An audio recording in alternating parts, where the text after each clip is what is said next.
decline has. So we have a kind of the hysteresis, we have the kind of the time lag between the storage depletion and the rainfall decrease. So how can we find the remedies of such kind of the declines and manage for 100 cubic kilometer loss in that year? Fortunately, the Ganga River Basin has the large water storage, being a sedimentary basin, but it may not be the same if it is the hard rock terrain.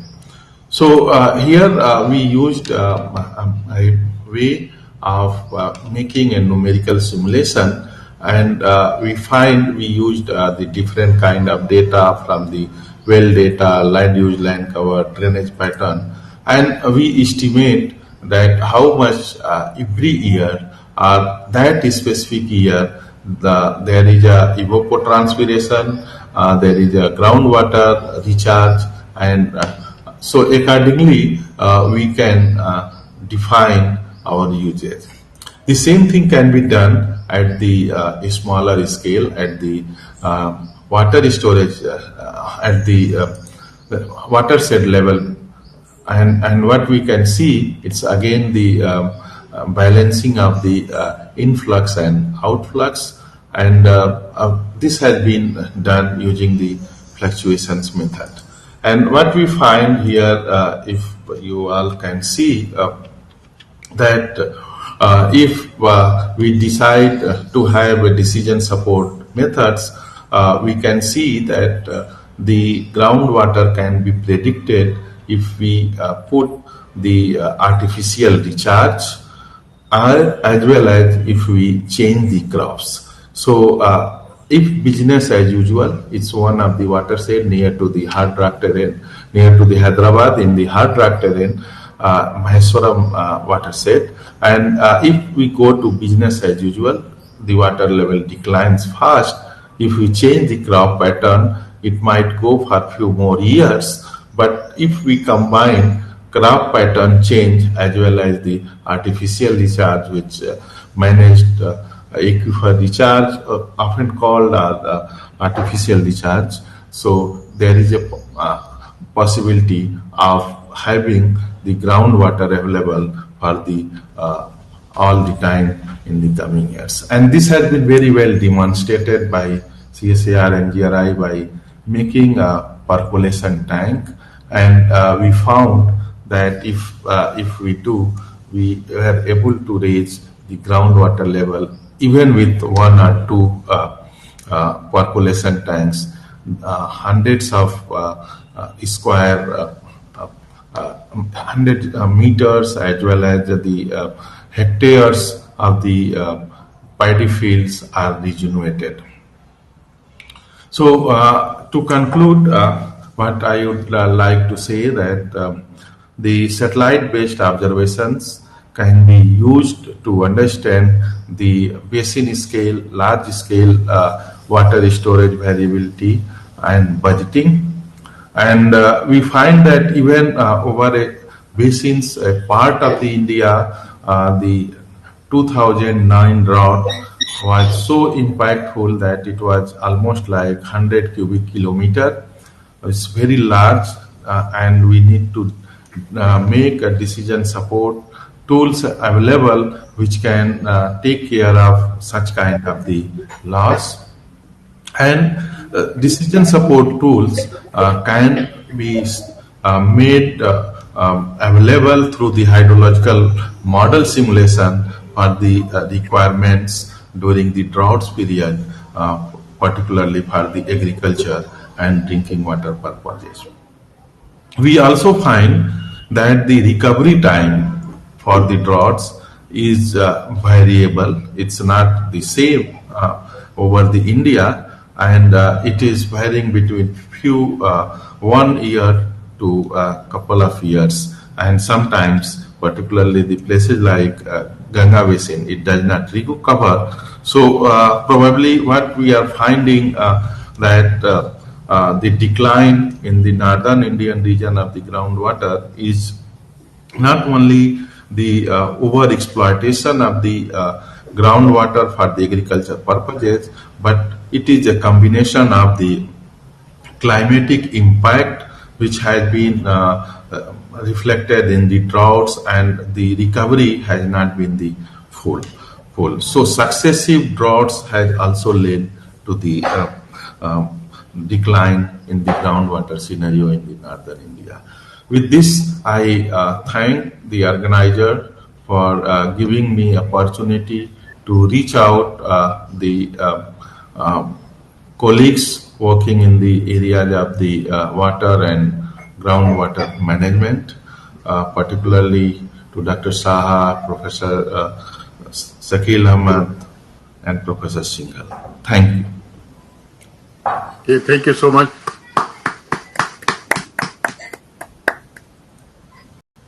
So, Singhal, over to you, sir. yes, thank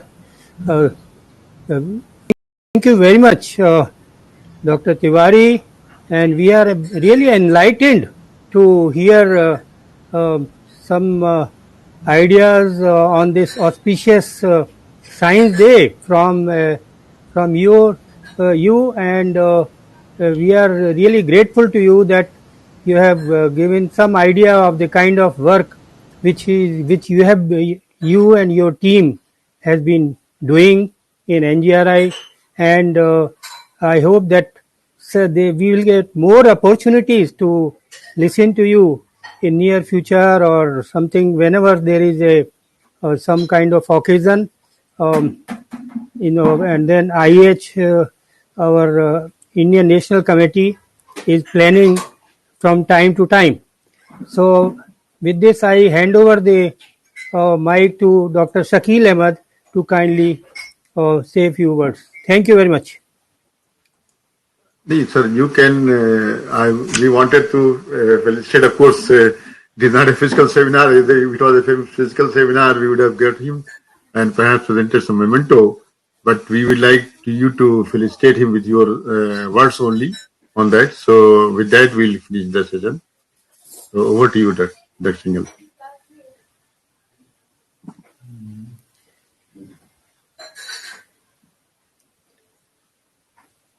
Hello. Yes. Anyway, sir, as you already have mentioned that we are very fortunate today that to have Dr. V.M. Tiwari, who is a very expert in science actually, and a very great scientist in spite of his position as a director, which I'm sure involves a lot of administrative work. But then he's doing a lot of science, and that's how we were very fortunate to have him on this occasion. And we are really honored, sir, with this. And only thing is that we would have presented you some memento and all those things which are not possible nowadays with this virtual seminar. But then we really, from our deep heart, we thank you a lot in spite of your busy schedule. You have given us this time, and then really it added a flavor to our seminar. 2 days we had last 1 day seminar. This today also whole day we are, and then we would like to request you also that if you like to continue here, it will be very, very nice for us. In spite of course, your busy schedule, it depends on you. So thank you so much. And I think if there is a question that will coming in our chat box, that will be mailed to you, and then you can reply otherwise also by email offline. So thank you so much, Jess. Now I think we can close this session and start the next. Yes, thank you, Dr. Shakil Ahmed, and thank you, Dr. V.M. Tiwari. So we are moving to the next session, that is the first technical session of the day, that is technical session 3. So where we will have 2 keynote address followed by presentations and our panel discussion. So we would switch over to the next session. Thank you. Thank you. Yeah, thank you. Thank you, Jess.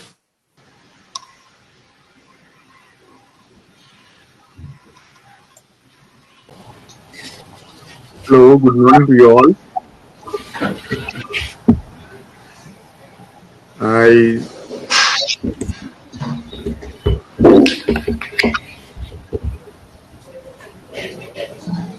I think we can wait for Professor Mukherjee, who is not here.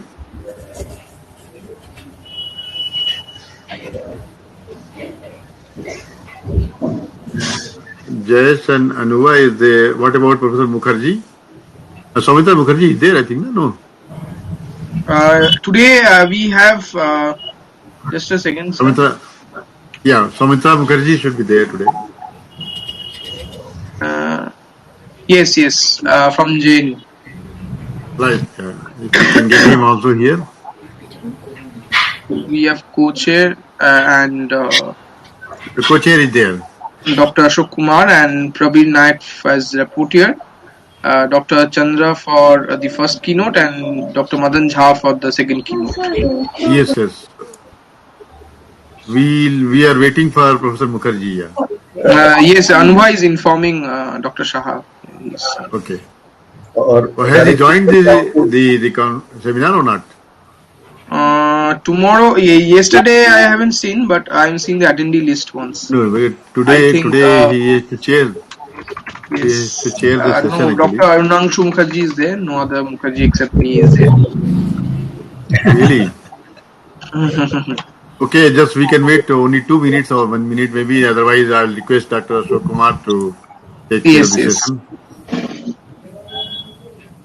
Okay. So, Dr. Chandra, would you be sharing the screen, or otherwise I would be sharing the screen, the PPT that I've sent me today? Yeah, I can share the screen, I think. Okay, sir. So, I would be sharing it on behalf. Just let me know whenever you need to change the slide. Okay, Jayesh, so I think I must start the session, and in case Professor Mukherjee joins, we'll let you know, and then we'll welcome him later. So, good morning to all, and I would like to welcome Dr. Ashok Kumar from Oil and Gas Vedanta as the co-chair of. He's the co-chair of this session. As unfortunately we are not able to get Professor Mukherjee, and maybe he will like to join a little later. But so I definitely invite Dr. Ashok Kumar and request him to take care of the session as a chair also until his co-chair and his chairman comes and joins us. And also I'd like to welcome Sri Prabir Naik. I don't see him also, but then hopefully he will also join as a reporter because he work as a reporter. And I'd like to also welcome two keynote speakers, Professor Madan K. Jha and Dr. P.C. Chandra, and who will be presenting so in this session. So I just, with this welcome, I request Dr. Kumar to take care of this session, sir. Please go ahead. Yeah, thank you, sir. So today we are going to start a session, technical session on groundwater, technical session 3 on groundwater resources, vulnerability and resilience and sustainable management. And this is a very relevant topic, and we have very renowned pioneer research and geoscientist as well as hydrogeologist, Dr. P.C. Chandra, ex-Central Outer Board, and Professor Madan K. Jha, IIT Kharagpur. They are likely to deliver the keynote address on their area of expertise. So before going to detail, good morning to every participant, distinguished guests, and all the distinguished speakers. So I'd like to start with the keynote address of Dr. P.C. Chandra that will be on groundwater exploration and geophysics in India. So this is very relevant area, and he is very well versed with geophysics in hydrogeology, and that will enlighten us. And particularly for young people, this is all field-based technique, and that is very relevant nowadays. We are forgetting the field-based technique, but these people have done their all vertical sounding or seismic survey going in field, understanding at micro level. So it will be very beneficial. So I welcome you, sir, Dr. P.C. Chandra. You can start your presentation. Thank you very much, Dr. Ashok Kumar. Mr. Jayesh, can I share screen? Can I do that screen share? Jayesh? Here is screen. Hello? Dada, you already sharing. Acha. Okay, he's doing it. No, he's sharing. Yeah, it's okay. You can go. Okay, You can go okay. ahead talking like that. Okay. So, good morning to you all. Professor Shakil Ahmad, Dr. Tiwari, Professor Singhal, Professor Jha from IIT Kharagpur,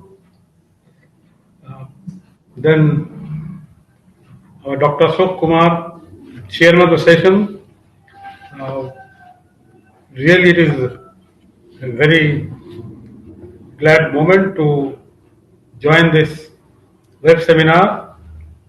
Before I start, I will we all remember Dr.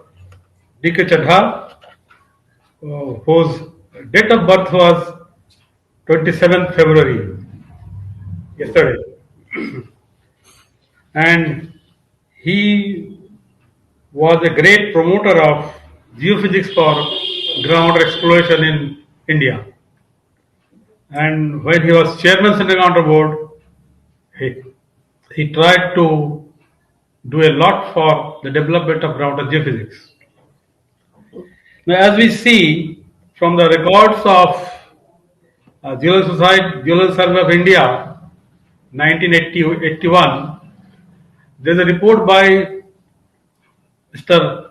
Medlicott on artesian boring in India, and he states that the groundwater exploitation or abstraction through borehole started sometime in 1830s in several parts of India, Gujarat, then Pondicherry, West Bengal, Bihar, UP, Punjab. So that was the starting of ground exploration by borehole drilling.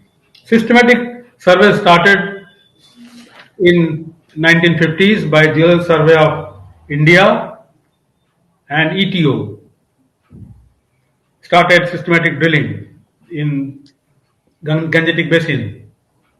And since 1970s, Central Groundwater Board has taken up this exploratory drilling and associated research and development.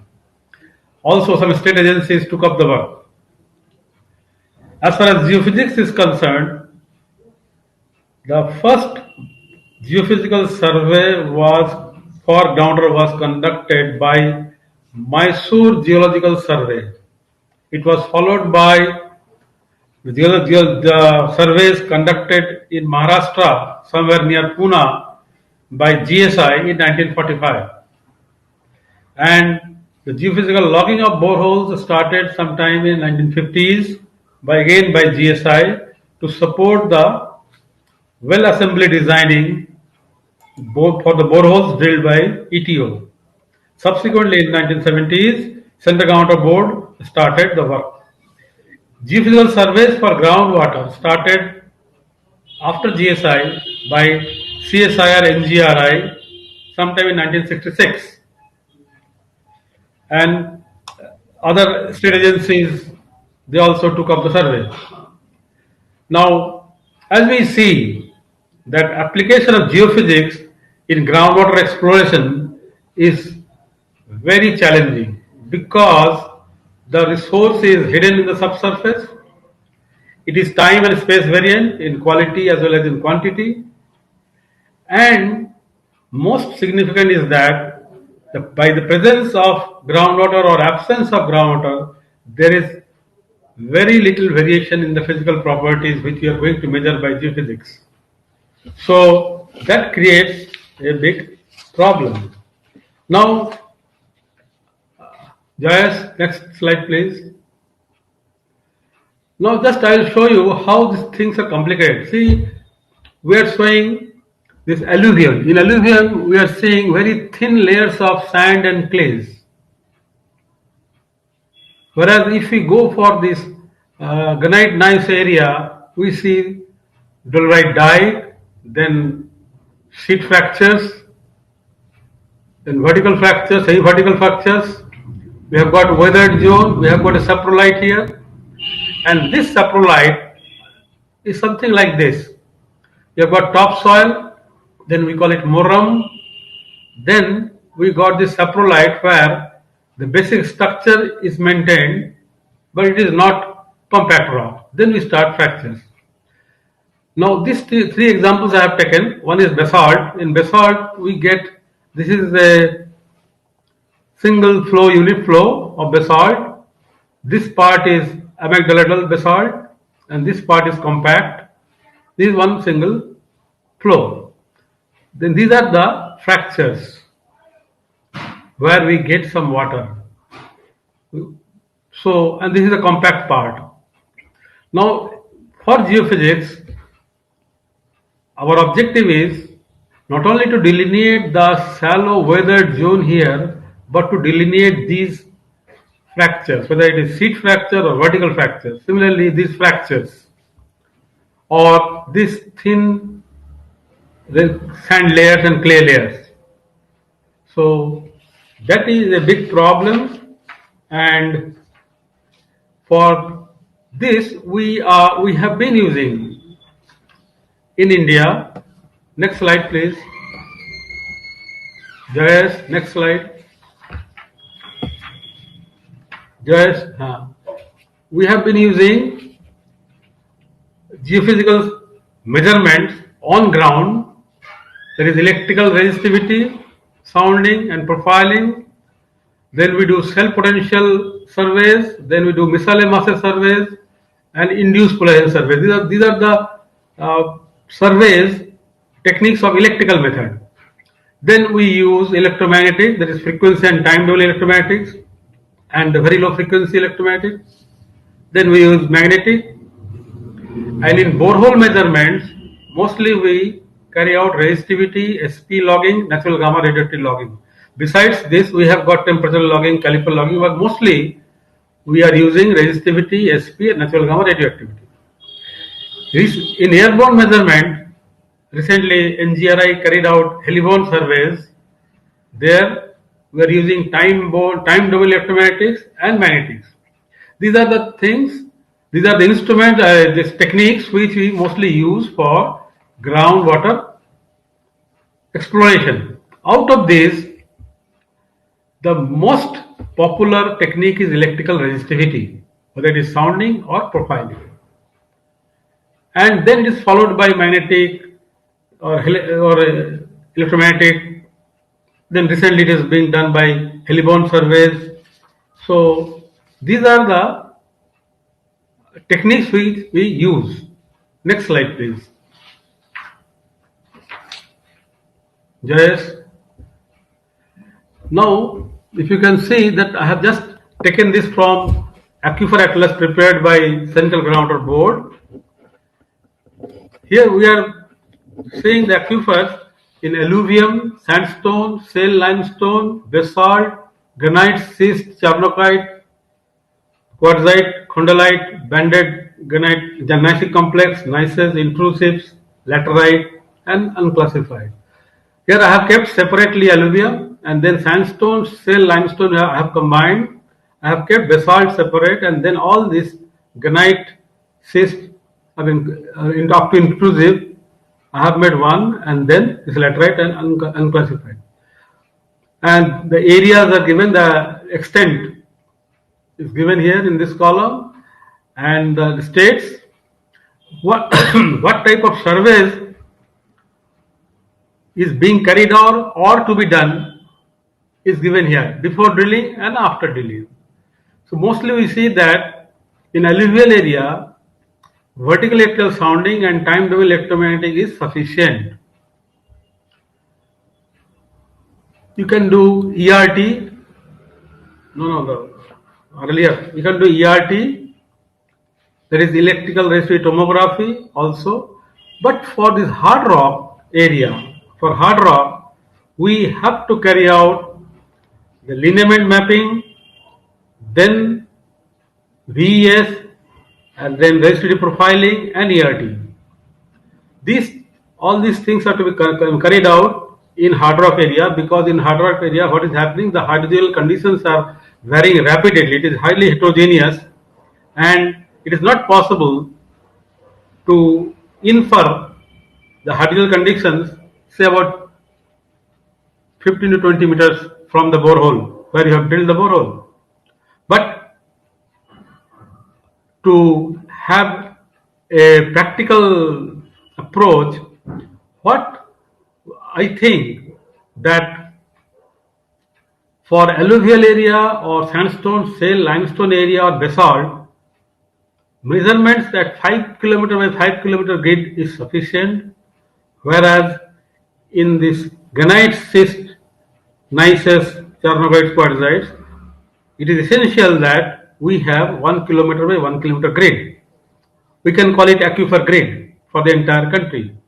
That is required for covering, because what we see that this is Jharkhand, this is the map of Jharkhand.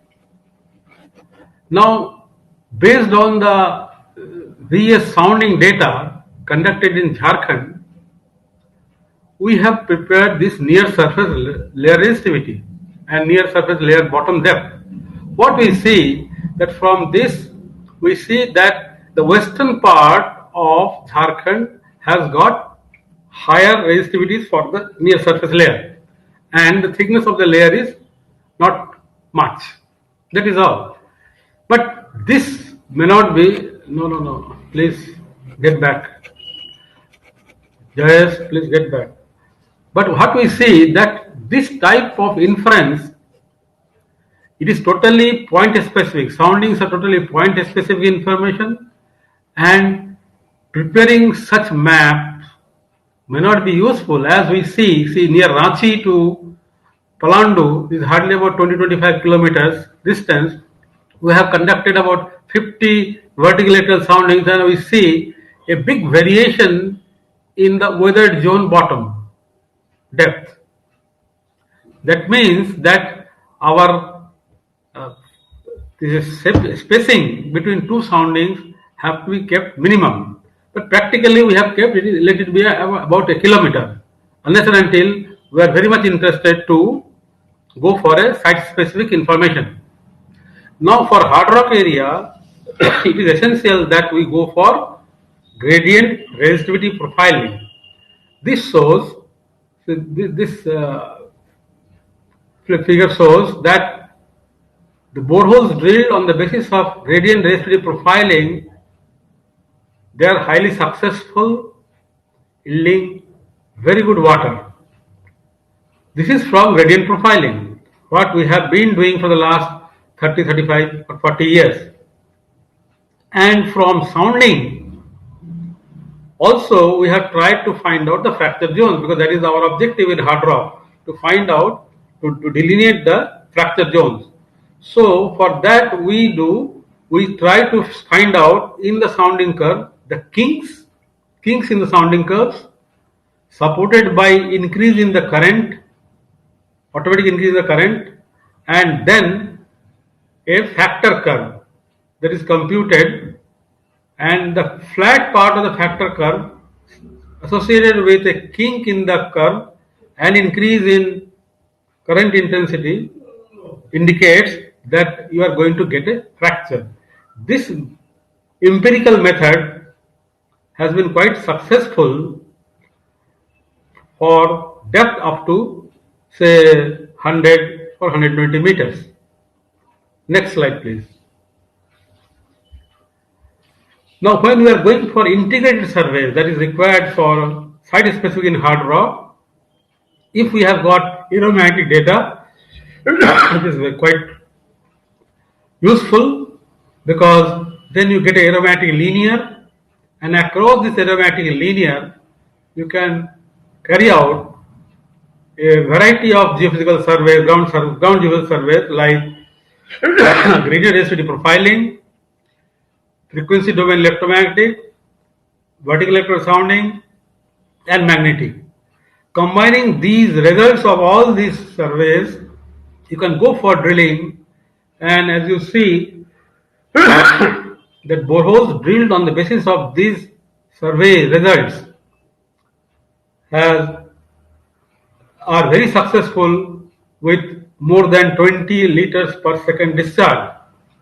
But it is not possible to do everywhere, but But if you are interested for site-specific information, then definitely in hard rock, it is a must that we go for magnetic surveys supported by green density profiling, then horizontal loop electromagnetic sounding, that is the survey frequency profiling, and then VES. But this we have been doing, say up to 2015 or so. But now what we are doing is, next slide please. Sir, can you just request, can you conclude in 5 minutes? We are running short of time. No, I have to go 11:05. Okay. So next slide, please. Now this is your. Nowadays we are doing electrical resistivity tomography, and based on this electrical resistivity tomography also, we are doing with the support of gradient density profiling, because we do not know where to put the ERT. So ERT is supported by this electrical resistivity tomography, and there we put a borehole and we got high discharge wells. Next please. Next slide please. In alluvial areas, this type of maps can be prepared. This is for the Western UP. 8-9 districts are there, and this is your Eastern UP, where we can find out the areas which hold potential aquifers in the depth range 10 to 50 or 50 to 300. Next, please. And this is along this longitudinal section of UP, showing the aquifers and salinity. This is for deeper aquifers, up to 2000 meters depth. And here in West Bengal, we see that this blue, these are all freshwater aquifer, and in between we get saline water aquifer. Next, please. This is from coastal area. This entire coastal Odisha, we have got the model for salinity and freshwater. This is based on logging for the Subarnarekha Delta. Next, please.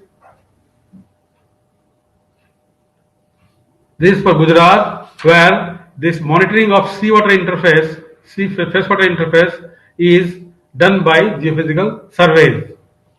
Next, please. This is the heliborne survey results. Heliborne surveys conducted by NGRI. This result is from Rajasthan desert, where we could see the freshwater aquifer and the saline aquifer. And this is from Maharashtra basalt area, where we could distinguish by these heliborne surveys the Gondwanas, the massive basalt, the vesicular basalt. This is very interesting. So now, what next, please? Next slide, please. Now, what I want to conclude here is that the main objective of geo survey is to precise characterization of aquifer at depth, and this requires hydrogeological transformation of geophysical derivatives. This is the most important thing to be done now, and for this we have to integrate heliborne surveys, surface and borehole geophysics, because heliborne gives high density data. Surface geophysics is to be used for pinpointing of heliborne anomalies, and borehole geophysics for hydrogeological transformation confirmation. By this only, it is essential to overcome the inherent limitation of a single method. Now, we have to establish area-specific preferred option and approaches in data acquisition and inversion. Finally, I'd like to say that to ensure success of geophysics in ground exploration or aquifer mapping, it has to start with hydrogeology and end in hydrogeology. Thank you. Thank you very much. Thank you very much, sir, for very enlightened speech that delineating all the geophysical resistivity survey and different roles in hydrogeophysics. So now I will request Professor Jha to present the keynote address. So now I welcome Professor Jha. And okay, thank you. His topic, just in that, his topic is aquifer vulnerability vis-a-vis groundwater sustainability, where we are heading. So this is his topic, and so you can start, sir. So, okay. So, Jayesh, I am sharing my PPT, and I Yes, hope sir. that there will be no problem. No, there shouldn't be. Just switch off your camera. That will help to maintain the bandwidth. Otherwise, Okay. sometimes Yes. internet issues crop up. Okay. So, just a few introductory things. So, I am opening my PPT. Is it visible? Oh, Not but yet, sir. It's coming, I think. can't switch off if. Yes, just I am switching Yes, sir. off my Yes. camera. Your camera is switched off. Yes, your entire screen is seen now, sir. Yes, we can see it. Beautiful. If you go to Okay. full slideshow. So, good Yes, sir. Fine. Okay. Good morning to all of you. Good morning to all of you. I will not spend time in greetings for a long time. So I will come back to just start my presentation. And as Dr. Ashok Kumar indicated, my topic, aquifer vulnerability vis-a-vis sustainability, where are headed. So actually, this lecture note is different from earlier lecture notes. It's just upon a particular scientific research. It is the accumulation of my all research experience, 10 years research experience in foreign countries, and 20 years teaching and research experience in India, and that too in IIT Kharagpur as a faculty. So just it was very difficult to highlight my research papers. So here I have put research topics on which I have been working, and also still I am continuing many of these topics according to the need of the area, and all the topics like basic numerical simulation and optimization modeling. I have made pioneering research contribution, and that has attracted the world research community. Even surface water groundwater interaction, tide aquifer interaction, I have made in pioneering research contribution. Then whatever now we are calling AL/ML techniques, I attempted in the beginning, the 2003-04 itself, and still recently in 2020, we have published several papers on AI/ML and hybrid subcomputing techniques, and which has been applied for groundwater level prediction, estimation of aquifer parameters, and lithology prediction. And these are pioneering work, and my work has inspired the coming generation scientists how soft computing tools can be used, what we call now AI/ML techniques in groundwater hydrology. Also, I have done some very practical work on conjunctive planning and management, then assessment of groundwater vulnerability and log, and then another two pioneering topics where my research has contributed to more or less as a global scale, that in the application of geospatial and MCDA techniques for integrated planning and management of surface water and groundwater resources. Even Bado zone characterization, some framework and methodology I have developed through my research career, and that has attracted the global scientists. So just a background of my presentation, that all of you know that water scarcity has emerged as one of the global issues in the 21st century because of obvious reasons. I will not utter these reasons. And then on top of it, the climate change is about to account for about 20% of increase in global water scarcity. And we can see in the news that climate has already started showing their visibility, that how much they can impact us. So already impacts are visible.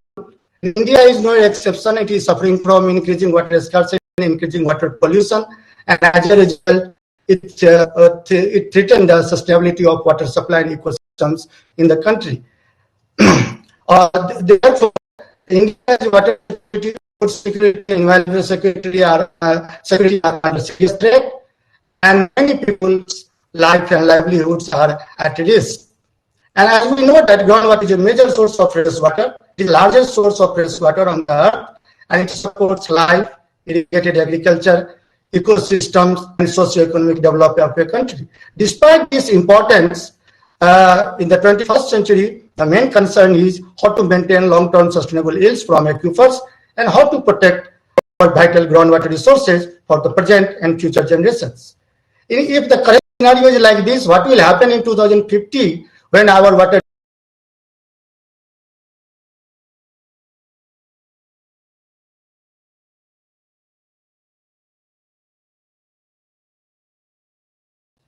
Therefore, water scarcity and pollution are threats that we can't ignore now. We must remember that there is no substitute for water. So if we will be losing water, we have no substitute, any other substitute for water. Therefore, there is urgent need to translate keen resolution into effective action. Now coming to the aquifer vulnerability. Now it is not visible. Professor Jha, your slides are missing. Do that. Acha, okay, I am rejoining. Acha, acha.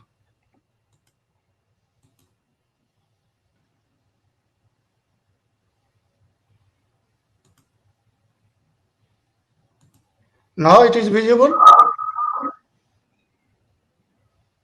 Not yet, sir. Jayes? Not yet, sir. I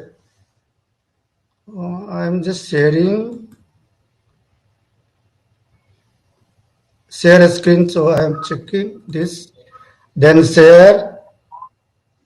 And then I am sharing the PPT. So everything is okay. Steps. Is it visible now? No, it is not visible. But if it is not possible, or if there's some technical hitch is there, yeah, now it is coming. Now it is coming. Now it is coming. Yeah, go ahead. Go ahead. Because internet, some time lag there. Yeah. Now it is visible. Yes, sir. Yes, sir. It is visible. You can Now continue. My PPT is visible. Oh, so just in the previous slide, I told that water scarcity and pollution are threats that we should not ignore, and we should not also forget that there is no substitute for water. So there is a need for urgent need to translate key resolution in effective action. Now, aquifer vulnerability, there are some definitions, but here this definition is very easy to understand. It is the susceptibility of aquifers to an imposed contaminant load can be caused by human or natural impacts. So if you can see, as also many of us know, that groundwater is well protected naturally by vadose zones. Generally, this is the general scenario. However, there are many factors which affect our aquifers or groundwater resources, and I have shown in this diagram. And you can see these factors are anthropogenic factors, where the factors shown in green color are your natural factors. Many of these factors are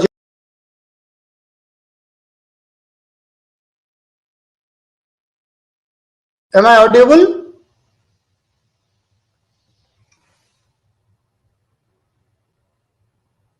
Jayes? Hello. Am I audible? Or? Yeah, yes, sir. You are audible, but your slides have gone again because of the internet fluctuation, which I can see that there is a Wi-Fi signal. It is giving. Now it's turned green. My suggestion. Again, I have to share it. Automatically it gets unshared. I don't know.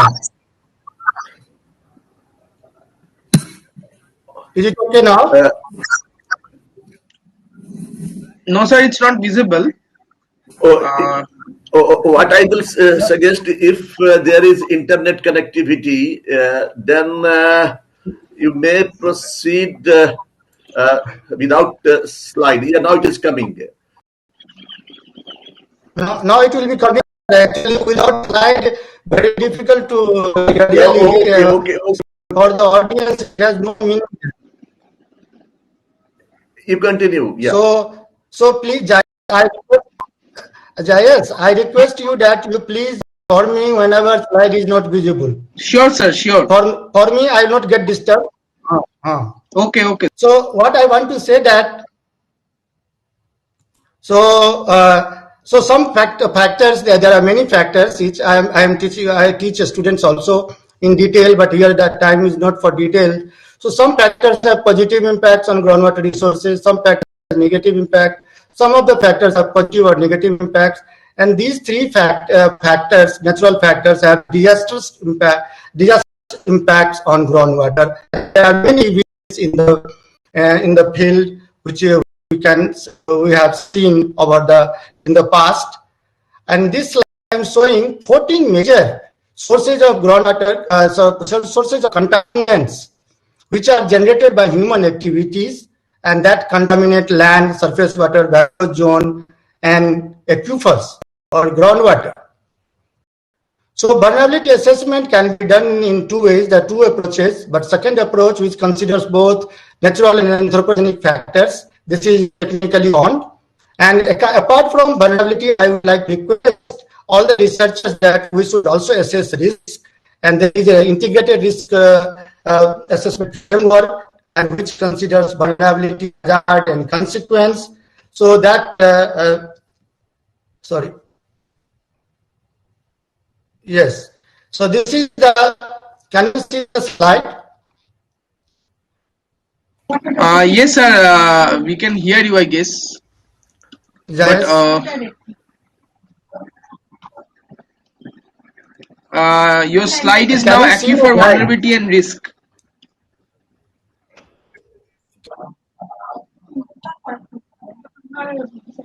Achha, now I have come to the another slide. So, sir, your voice is cracking entirely. For integrated risk assessment, is it visible?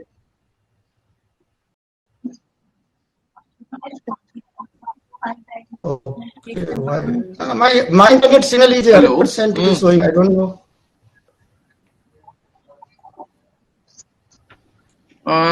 Dr. Ashok Kumar, can you see it fine now? No, mine I can't. Blank. There's a black screen, sir. It's coming. It's a bandwidth issue, sir. I can understand from here. So can you just switch to LD mode, low definition? Can I put a low? There's a HD button. Choose the application or tab option. Yes, I put it and there is one message. Yeah, it is not coming.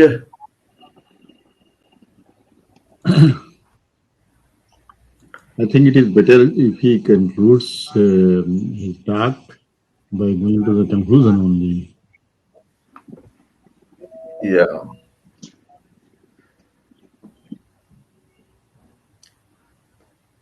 What I will suggest to Jayas, just to pull out all the presentation at your end. So if there is problem, we can.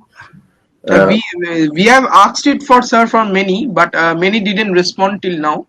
Yeah. So those who have responded, their PPTs are here with me. Like Dr. Chandra's PPT is here with me.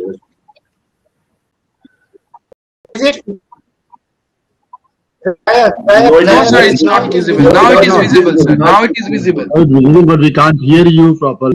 So I suggest that you can go to the conclusion side so that you can finish in time. I think. Professor Shakil, please give me 5-7 minutes time to conclude. Okay. Otherwise, what is the meaning of keynote address? I don't understand. No. Well appreciated.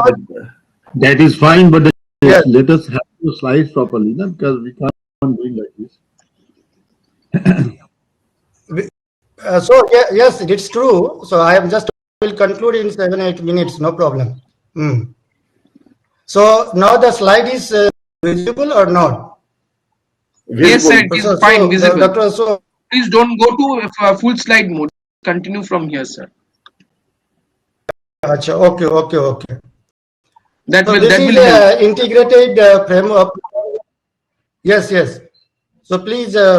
So this is a integrated framework for risk assessment, and now I am showing this map for Trichy district for vulnerability map, and then this is aquifer risk map, And these maps are very, very useful scientific tool. Am I audible properly?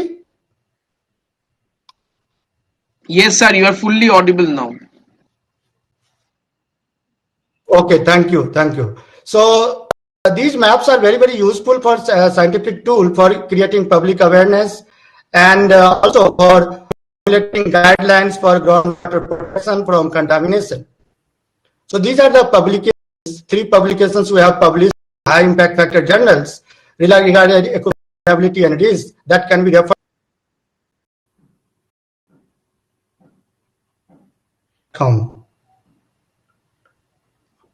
We can understand when listening to this publication, all those things is not the lecture.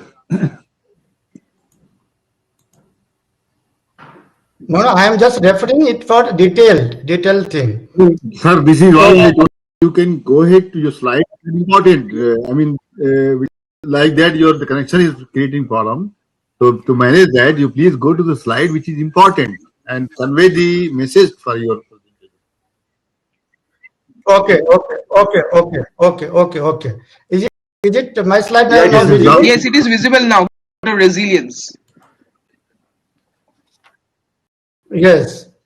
So groundwater resilience, I just want to say that resilience accounts for the amount of disturbance and stress, and which can maintain some equilibrium. As long as equilibrium is maintained, it is tolerable groundwater stress. If the equilibrium is not maintained, this is intolerable groundwater stress. And this groundwater resilience can be calculated by simple water balance equation. And if the abstraction is less than discharge, then it is high resilience water system. If a groundwater abstraction is greater than moderate to lowest, and must increase groundwater resilience by reducing water demand and enhancing water supply. And as you can, I can't show you here, but because it is not in display mode, because display mode some internet connectivity occurs. So here I wanted to show that because of large capacity and large resistance of groundwater, which also defines the renewable groundwater resources. So groundwater has a resilience, but control pumping, developmental activities, and climate change are drastically reducing the resilience of groundwater systems. So groundwater resilience, sustainability, and vulnerability are linked, which I am showing here. High groundwater resilience means low aquifer vulnerability and high sustainable groundwater use.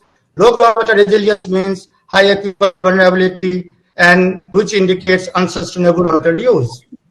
So concept of sustainable development, I think some of you might be knowing this, so I don't need this definition, but in a simple plain language, we can say that we have no moral ethical right to pass on a degraded environment to the next generation.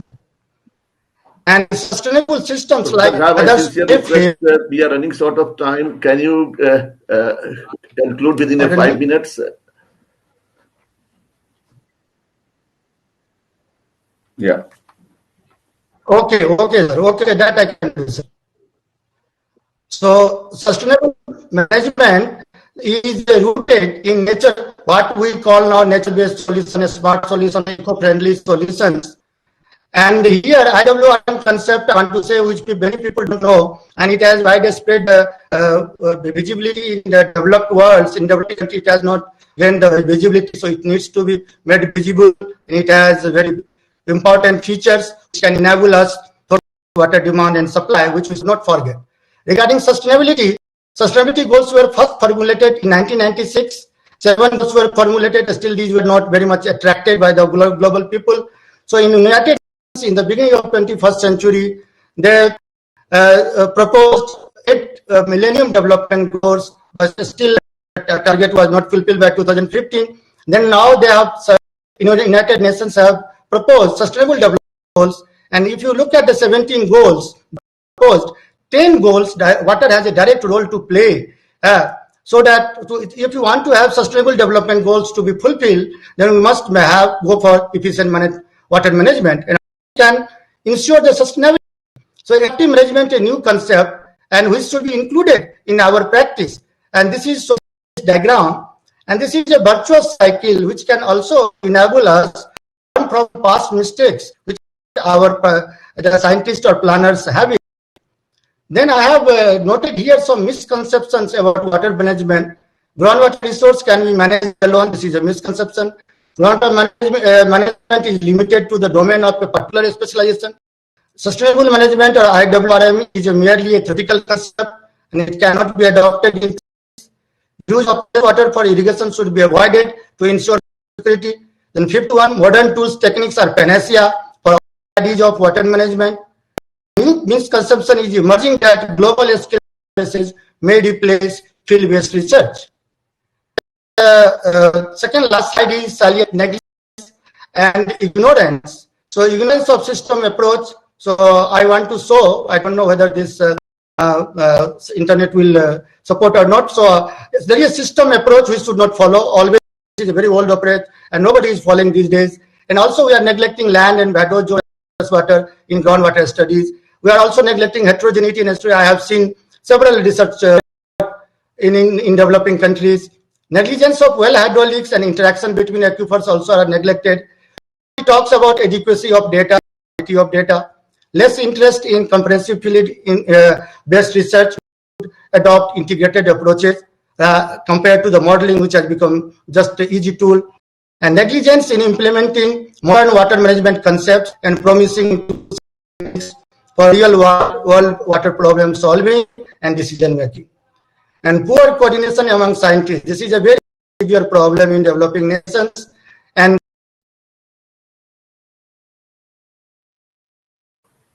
different parts of the world. Ignorance of traditional knowledge in practice. Then concluding remarks.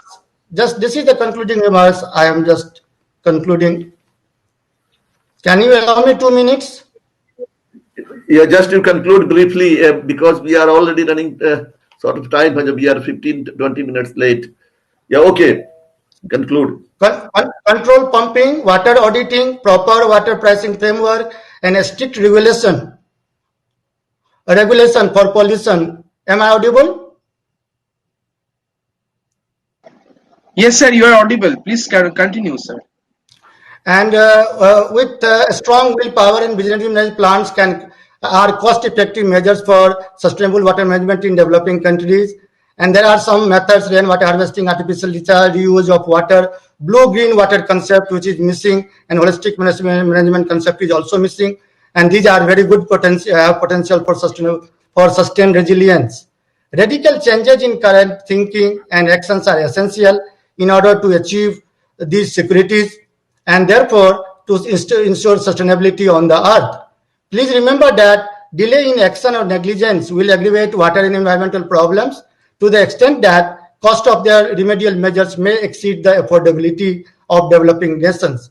So we should not forget that if we will fail in our duties in managing our water and other related resources, then nature itself will control through disastrous events. Thank you very much for your kind attention. I'm sorry for disruption. It is not. Oh, thank you very much, Professor Jha. And we missed some part due to poor connectivity. So that is not in sometime again in some other platform we can discuss and we can share your view. So we are running here. Has Professor Mukherjee joined, I think? He is trying to join, but I think at his side there is connectivity problem because it is just. Are you able to listen to us? No. His mic is also mute. Yes. Dr. Kumar, please continue. So just we have concluded a keynote address by Dr. P.C. Chandra and Professor Jha. So now we are moving to your presentation, and first presentation is challenge. Sir, please, sir, sorry to disturb. So this is the first part of the technical session 3. So we have 3 separate sets. So next set, I am moving on to the next set. So with this, we conclude this session. And just allow me 15 seconds time to switch on to the next session, sir. Okay, no problem. Okay, thank you, sir. Thank you very much, Professor Shakil Sahab. No, thank you. In fact, I must thank you. No, no. Professor Sirs, again, we are heading for the technical session 3C panel discussion. So here we have a very eminent panel for the discussion. So Dr. Pradeep K. Naik is the moderator, followed by the panelists Dr. Faruqi, Dr. Mukherjee, and Dr. Enikuddin. So over to the moderator, Dr. Naik. Yes, I'm there. Yes, thank you, sir. Yeah. Well, actually, we have been discussing resilience of groundwater resources for accommodating changing climate scenarios. The theme given to us is groundwater resources vulnerability, resilience, and sustainable management. So, actually, 5 questions come out of it. Is climate changing really? Because many still believe that it is not changing. Like many US presidents, they are very adverse about it. And secondly, is groundwater resilient actually? And can it accommodate the changing climate scenarios? Again, is it vulnerable? How vulnerable it is? And can we make it sustainable? If you see in dictionary, the meaning of resilience is from difficult conditions.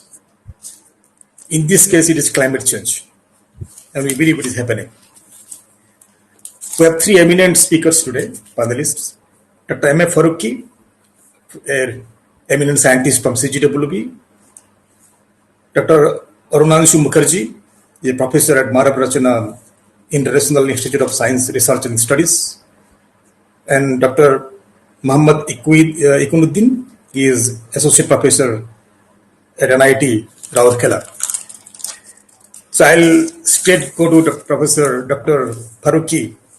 Dr. Faruqi, is groundwater really resilient, and can it accommodate the changing pattern of climate pattern? I am here. Good morning. So everybody. my question to you is, Dr. Faruqi. Dr. Faruqi, my question is groundwater resilient, and can it accommodate the changing climate scenarios? Yes. Good morning to everybody. And I have been listening to since yesterday all the eminent knowledgeable speakers as well as today. Actually, this resilient is a very, very wide term, and it comes with so many riders. And in the initial stages, you have told in your discussion that is climate changing? Yes, definitely climate is changing. Yes. And the main source for making groundwater resilient or non-resilient is the availability of rainwater, isn't it? So what I have observed with my experience that definitely rainfall is not decreasing, but rainfall pattern is changing. So when the pattern is changing, earlier number of rainy days used to be more. Now we are having lesser number of rainy days, means intensity of rainfall is high and it creates higher runoff. When higher runoff is created, definitely lesser will go to the groundwater system, aquifer. So yes, we have to adopt such techniques for making our recharge structures so that we are able to recharge in a better manner. For that, MAR is there, what is the managed aquifer recharge or artificial recharge.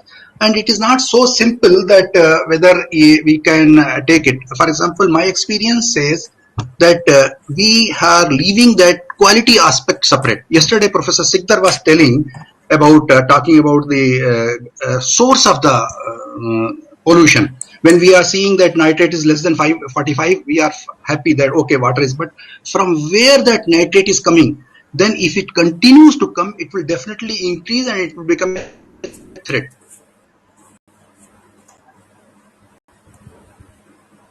Those things sustain. I have seen so many, whenever water level goes down, what happens? So many dug wells in that area, they are abandoned and they are being used only as dustbins. What happens when whenever there is heavy and rainfall changes will be there. So whenever heavy rainfall is there, the water level comes up, and these dug wells, which are being used as dustbins, they will be responsible for a lot of pollution, because water level comes up and it mixes with the aquifer system. The water mixes and it becomes very difficult. And moreover, we have to have this water conservation. It cannot be done only by few scientists or any government agency. It has to be made a public movement. It has to be. For that, IEC activities, Central Groundwater Board has been in the limelight, in the forefront of doing IEC activities. We have to tell the stakeholder that what is good for you, what is not good for you.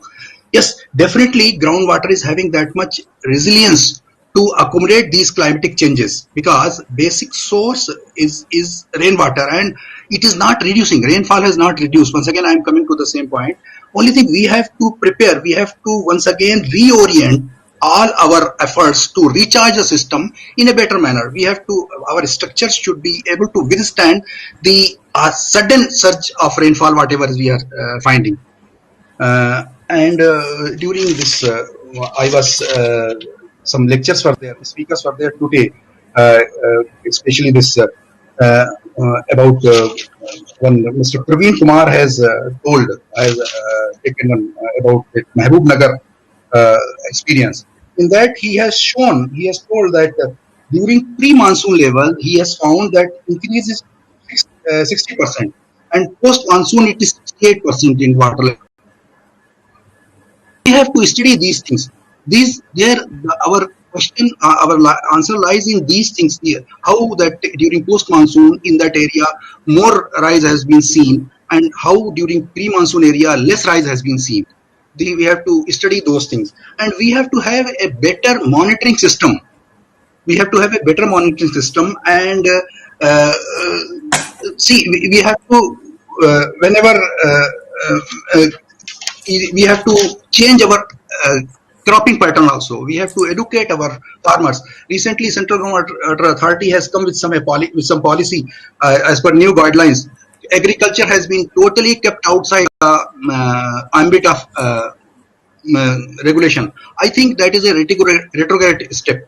It is since agriculture is the largest sector, is the largest user of the groundwater, we cannot simply keep it away from what you call it ambit of the regulation. There's some control has to be there. Our experience says in Kolar district, farmers were pumping 4 times of the required crop water. It was 4 times more they were pumping, which was not used. That was being wasted. It was available. It was being done because of free water power supply. So we have to educate. Basic thing is the problem is of the management, not of the resource, in my personal opinion. And definitely our population is increasing. We have to keep those things in mind. Yes, anything else, sir? Yeah, Dr. Mukherjee, Dr. Faruqi, great, fantastic, great actually. So let us go to the second panelist. Professor Mukherjee is there? Runanshu? Yes, I'm here. I'm very much here. Can you hear me? Professor Mukherjee, very much, actually. Yeah, actually, so you have come from CGWB, now in academics, you know. So we have seen both applied aspect of hydrogeology. Now we have come to the, like, academicians are, more, they do like cause and effect research type of research, cause and effect kind of research. So can you please explain what role academicians actually play in this topic, in this subject, the resilience of groundwater in this topic, like basically on sustainability, what role academics play? Thank you very much. What role also social, like social aspects of it? Yeah, please. Thank you, Dr. Naik, and very good afternoon to all of you. And I can see Dr. Shakil Ahmed, and I can see my co-panelist, Dr. Faruqi, Dr. Iqbuddin. Good afternoon, and good afternoon to all the listeners and viewers. It is a great opportunity to be here in the panel discussion among the very renowned personalities of groundwater sector in the country. Though we are not able to connect with Professor Mukherjee of JNU, but his presence would have been given a more vital dimension to this discussion. However, we are having Dr. Shakil Ahmed and Dr. Nayak. Both are eminent scientists. See, after having a 24-year experience in Central Groundwater Board and now switch over to the academia, I feel that there is a vital role to play the educational institution in the resilience of groundwater and its sustainability for the future use. Actually, there are many users in the country. Since groundwater is the main source of drinking water, and some more than half of the irrigation water is coming from groundwater, and nearly 50% industrial water is also coming from groundwater. So this groundwater resource is under tremendous pressure, and sustainability and resilience is now based on this particular pressure which we have to cope up. So nurturing young minds, educational institute can nurture the young minds because geology or groundwater is not being taught in school level. And now people have already started thinking that geology should come in the school syllabus also. But the time it is not coming in the school syllabus, nurturing the young mind towards geology and particularly groundwater is the basic requirement of the educational institute. Secondly, actually only teaching of theoretical subject will not do. Practicality of the subject and its real ground utilization is another thing which during the research tenure and research and learning process has to be brought in the curriculum. Capacity building is one of the gray area in our country. Water is being managed from grassroots level to highest level, but there is hardly any real time and continuous capacity building of these managers who manage our water resource of the country. So academia has the responsibility basically to take the capacity building task under its belt, because any institution who are like Central Groundwater Board or State Groundwater Board, they are having their training institution, but those training institutions has a limited capacity, and all other the institutional facilities which are available, they are location specific. So since academia is present all over country, so academia can play a great role in capacity building of local level in and around their area. Third is mass awareness and citizen water literacy. See, our country is traditionally a agricultural country where the main earning source is coming from agriculture. But our water literacy within the citizen is really poor, and even highest educated person in the country doesn't know the basic requirement of drinking water and other quality aspect of this thing. So these kind of things are required. The educational institution has to play their role. I can take a small example of RO. ROing being used in all of our daily life for purifying the water. But I can definitely say with my study and surveys that there is hardly people who before using RO analyze their water. And they even don't know what happens with RO process. When you pass your water through RO, what happens to the water and what water quality gets improved. The RO is boon in the area where there is a pollution, but largely RO is not required in many part of our country still now. The ambient quality of groundwater is still enough good, which should not have RO requirement. So these are kind of things are the basic role of educational institution to make the citizen water literate, to give a proper utilization of the thing so that our water can be resilient and as well as sustained. Thank you. Yeah, yeah, that is great. Thank you, Dr. Professor Mukherjee. Thank you so much for your insights. And Professor Ikunuddin basically is a hydrogeochemist, and he works a lot on mining areas actually. So, Professor Ikunuddin, actually, Yes. a lot of speakers yesterday and today also, they spoke about managed recovery charge, and they spoke about like stormwater. Professor Muttu was stressing on that, and also Professor Ilango also was stressing on that. And we have a lot of floods, actually, flood water generated during climate that rainfall events. So, can we actually inject the storm water? Can we inject the wastewater coming out from the cities? And can we practice manage recovery charge? Like, can we inject storm water into the system? Or can we inject wastewater into the system and can practice manage recovery charge? What is your opinion about it? So, as per the regulation, it is prohibited to inject the treated or untreated water. Hello, am I audible? Yeah, actually, yes, yeah. I'm telling you because you see, many cities they have the like treated effluent, like there's some actually they've got system available for treatment, but they cannot cover the entire city areas. They cover only partly part of it. That's true, sir. Still, yeah. Can we inject the raw water? Can we inject the raw water into the system? No, Like sir.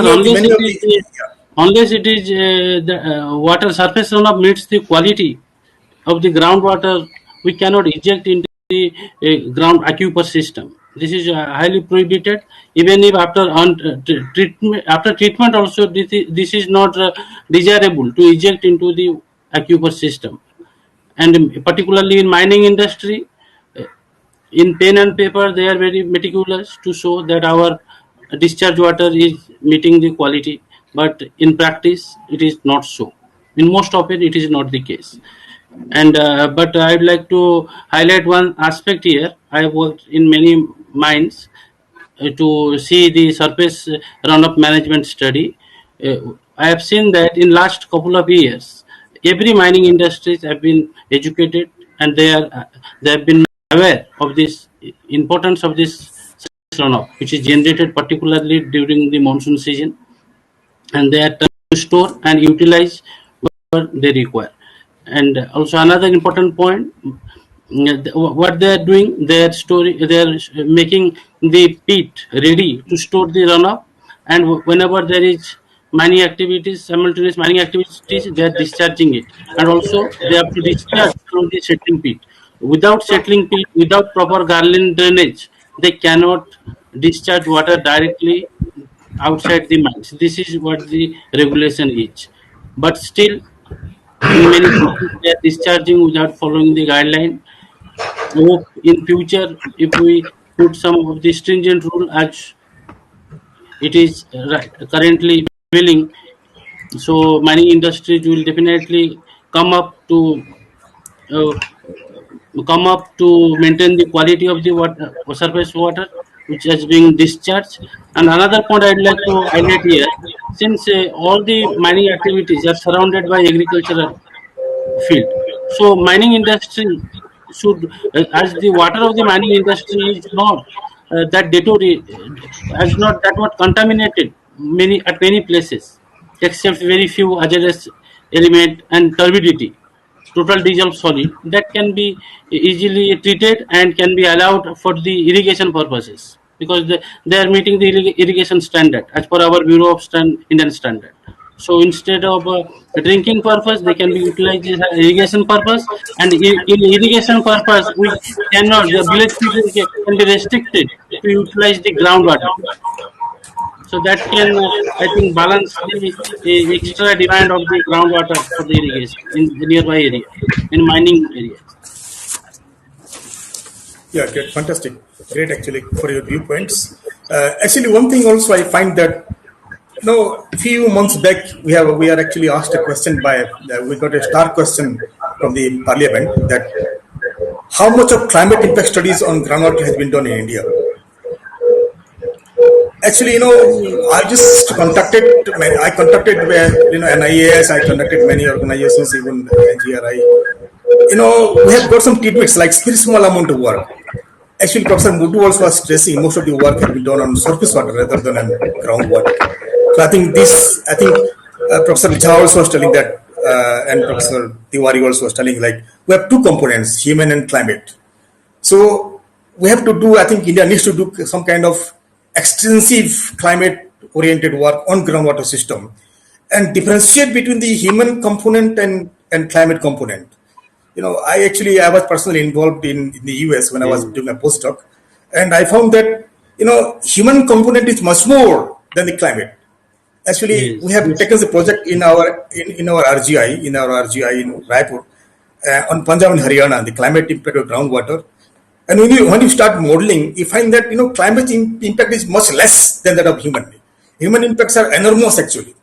So I think we must do some kind of differentiation between these two, like as to how much is due to human and how much is due to the climate. Then we can make some good policy decisions probably. That's true, sir. That's true.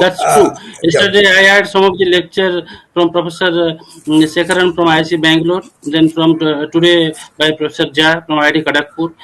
They are also talking about the impact of climate change on the groundwater, water level fluctuation. But there is also a component that more industrial demand is industrial demand is increasing day by day. Even human need also increasing day by day. That also impacting lot on the groundwater fluctuation. So Professor Muruk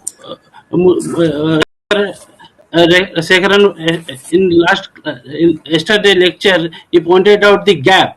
We need to incorporate the draft component also in the modeling. That is, I think, a very well thought idea. So we should take off in future. No, it is good actually.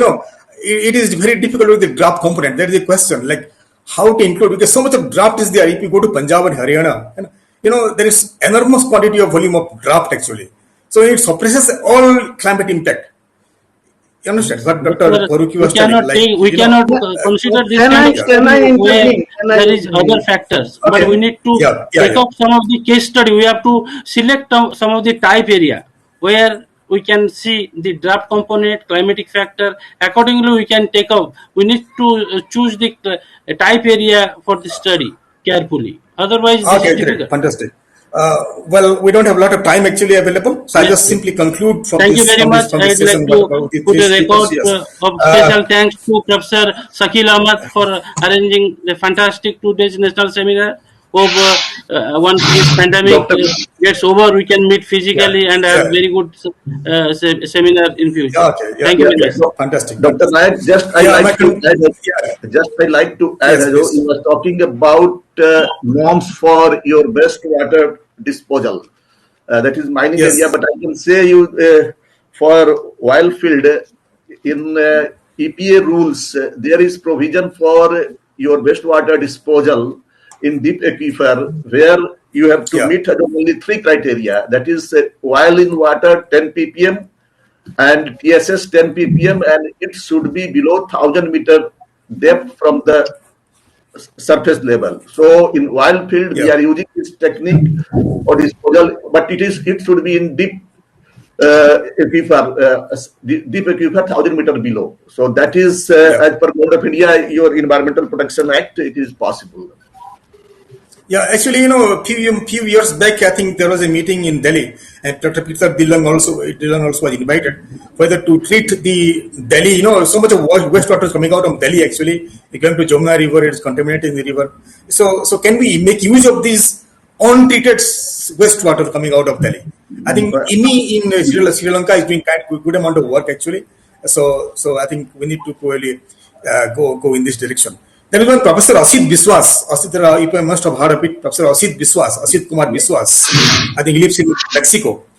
Actually, he says that there is no scarcity of water in the world. Actually, we do not use, 80% of water that you use, that is actually wastewater, we don't treat them. So once you treat the wastewater and use them, that no scarcity in the world. So that is his opinion. And he blames this fear component on the UNESCO, on the United Nations organizations. He says that you are creating terror unnecessarily because you don't have any mechanism to treat the wastewater and use it. This is what Professor Biswas says. If you permit, I would like to add one sentence, Dr. Nayak. Yes, please. This is how we can insulate ourselves against the climate changes. Yeah. We get one more source in the form of wastewater, treat it and use it. So when I got an opportunity to visit Perth in 2013. There they were using tertiary treated water. They told we don't want to be at the mercy of God, and Perth is having only 600 mm rainfall, and they were doing tertiary treatment. Of course, they can afford it. We are not that much rich, but that is also the solution. Thank you. But Dr. Faruqi, if we don't do that, if we don't protect our water quality, then we are not going to sustain. That's what I'm telling you. Tertiary treatment. It is required, and education to citizen. That is there. To citizen is must. Yes, sure. Yeah. Thank you. Even we are talking about very much about how to manage aquifer recharge, but nobody understand how your recharge water is going to the aquifer and how it is changing geochemical dynamics. In wild field, we have a lot of experience because we used to inject large volume of water in the aquifer, and we find many problem, geochemical problem, pore blocking and everything. So that is also focus area. Just to simply put all the rainwater into the aquifer, you have to first understand the compatibility of that water with the existing formation water. If that is not there, you are recharging, but you are creating another problem. Other geochemical reaction you are initiating. Like some aquifer, there is no oxygen. It is oxygen deficient aquifer, and you are putting oxygen there. So you are initiating rock matrix and some other chemical reactions. So it is not visible today, but sometime later you will find some problem because your chemical reactions are not something happening just within a minute. It will take to change the dynamics. So these things, again, I will talk about your climatic change, like Barmer area, where it is arid zone, but what we find, there is change in pattern in rainfall, and it is receiving a good rainfall, good recharge. So the climate change will be there. We can't stop that climate change. Only thing, equitable distribution should be there, and so we can properly plan surface and groundwater. Like Ganga, it is right now, it is facing a lot of problem. Even in my village, we are facing problem sitting on the Ganga plain. So it is going to happen. The only thing we have to, how we are going to manage with surface and groundwater and surface runoff. We can't arrest the surface runoff everywhere. Only it is in the hard rock area it is possible, where it is well-defined watershed is there. Drainage is there, but even you have to give the riparian right. You are sitting top of the watershed and you are arresting all these waters, and where the downside will get. Aquatic balance and flora and fauna, everything will be affected. So it is very complex process, and it is not what I agree. Stakeholders participation and their understanding only can help. Yes. Well, I'll just simply conclude with this, that groundwater is resilient and it can accommodate climate change scenarios. And second is, more studies need to be carried out in India on climate change impact on groundwater. This is completely lacking. The Professor Muddu also was telling, everybody was telling, we have done some tidbits, not the full scale study on climate change impact on groundwater system. And then quantification may be done as to how much is due to human and how much due to climate, so as to make some good policy decisions. And also it is difficult to practice supply side management, like we have been talking more and we have been talking wastewater, etc. Because they have been expensive, extremely expensive. And, it will cost us lots of money actually. So what we can practice is demand side management, like water use efficiency, water, charging people for a little bit of like water cess, the based groundwater management that you spoke, Dr. Ashok told, to participate in the groundwater management, and make public aware of the system, make it as stakeholder actually. Then only probably this will happen. This will improve. So we need to practice more of demand side management options, and scientists must develop better science communication. Professor Mukherjee was stressing on this science communication to the common people, to the common men, because lastly, what actually matters is the common man. And unless they understand the value of water, they understand the economic value of water, I think whatever projects you take, they will not be successful. So, firstly, the end user, the stakeholder, they must feel the ownership of the project that we undertake. That is the ultimatum. Dr. Ashok, so that's it. That here we end our panel discussion. So, if you have something to say. Yeah, thank you very much. Very nicely connected. And I think thank you to the chair, Dr. Ashok. Dr. Nayak, hello. Yes. So Mr. N. Mehta has raised his hand, so I think he wants to say something. Can I bring him to stage? Yeah, yes, please. Are you able to hear me? Yes, Mr. Mehta, go ahead. Okay. As far as yes, sir. I want to convey that we have to learn from our past also. Go to Western Rajasthan, how they preserve the water, from where the Taka system has come. Why in the Taka the algal formation doesn't play? So they have a scientific reason, but by practice they have realized it. So learn from our past also when we go for future. As far as the mining was there, a lot of work has been done on that. I was a member of the Supreme Court committee which went to Makrana Marble. They wanted to all the old pits, all the mining pits to be filled. But when we have seen the water, which is fresh water, even the fisheries were there. So we told the Supreme Court, please don't fill it, leave it and try to use it. You go to Kota area, a lot of limestone mines are there. The abandoned mine pits are very good source of water for the rich.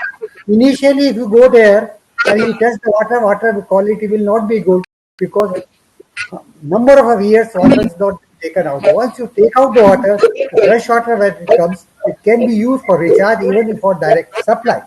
Take example for Panando lignite. The study which I did it in 1979 or 80, where the linear modeling was done for the safe mining of the lignite. The water will have to mine the same. Similarly for mermaid, you have to pump out the water, saline water, and where to throw. So artificial layer survey, the water, a layer of impermeable zone was created, water is filled there to evaporate. The evaporation suppression is one of the biggest aspects, even make the recharge structures, surface water recharge structures. Because the evaporation varies from 1.5 to 3.5 meters per year. Think of it, we have to think all these things when we do. And as far as the RO is concerned, I thought it should be banned in India also. People don't know how much TDS. I have gone some of the houses, 50 TDS. What? It is going to harm you. And 1 part of water is being wasted. So let's do it in that way that the public acceptance, social acceptance is there. Then and then the scientific input can be implemented. Thank you. Sure, thank you, sir. Thank you so much. Actually, sir, in the Middle East, I was in Bahrain for 6 years. So, whatever wastewater Bahrain generates, they treat at one place, and people in the Middle East they are very conservative. But still, they treat up to tertiary level. They supply it for irrigation actually to fields. So they are very, it is easily acceptable. Once it is tertiary treated, easily acceptable. You go to Ahmedabad, it is being done by the villagers. They get dual water supply. Yes. In Yes, the Gujarat, I'm talking about. And you go to Australia, tertiary water which people were drinking. So that is a question of the technology, how much you can support, how much you can spend. Excuse me. So now we are running out of sort of time. So just thanks for all the eminent panelists, Dr. Professor Yukaddin, Dr. Farluti, Dr. Mukherjee, and of course very well conducted by Nayak. Very well, he has given challenging questions, so people start thinking and replying those questions. So with this, I like to conclude this session. It was very wonderful session and panel discussion, and I request Professor Shakil Ahmed if you like to say something at the end of this technical session. And No, sir, I would like to in fact thank both of you, Dr. Ashok Kumar and Dr. Pradeep Nayak. Very nicely you've taken care, because unfortunately we could not get our chairman so far, and he has gone out also, I think, this. And it has been very well discussed actually, and we'll put those things in the concluding session also. So I thank again all of you and all other speakers also, and then request Jayas to change over the session to the poster session now. Thank you. So thank you all the respected panelists and Dr. Shakil Ahmed. We come to the end of the technical session 3. So we would be having a poster session now for the day 2, and now we are moving to the poster session. So thank you all. So we move on to the next session.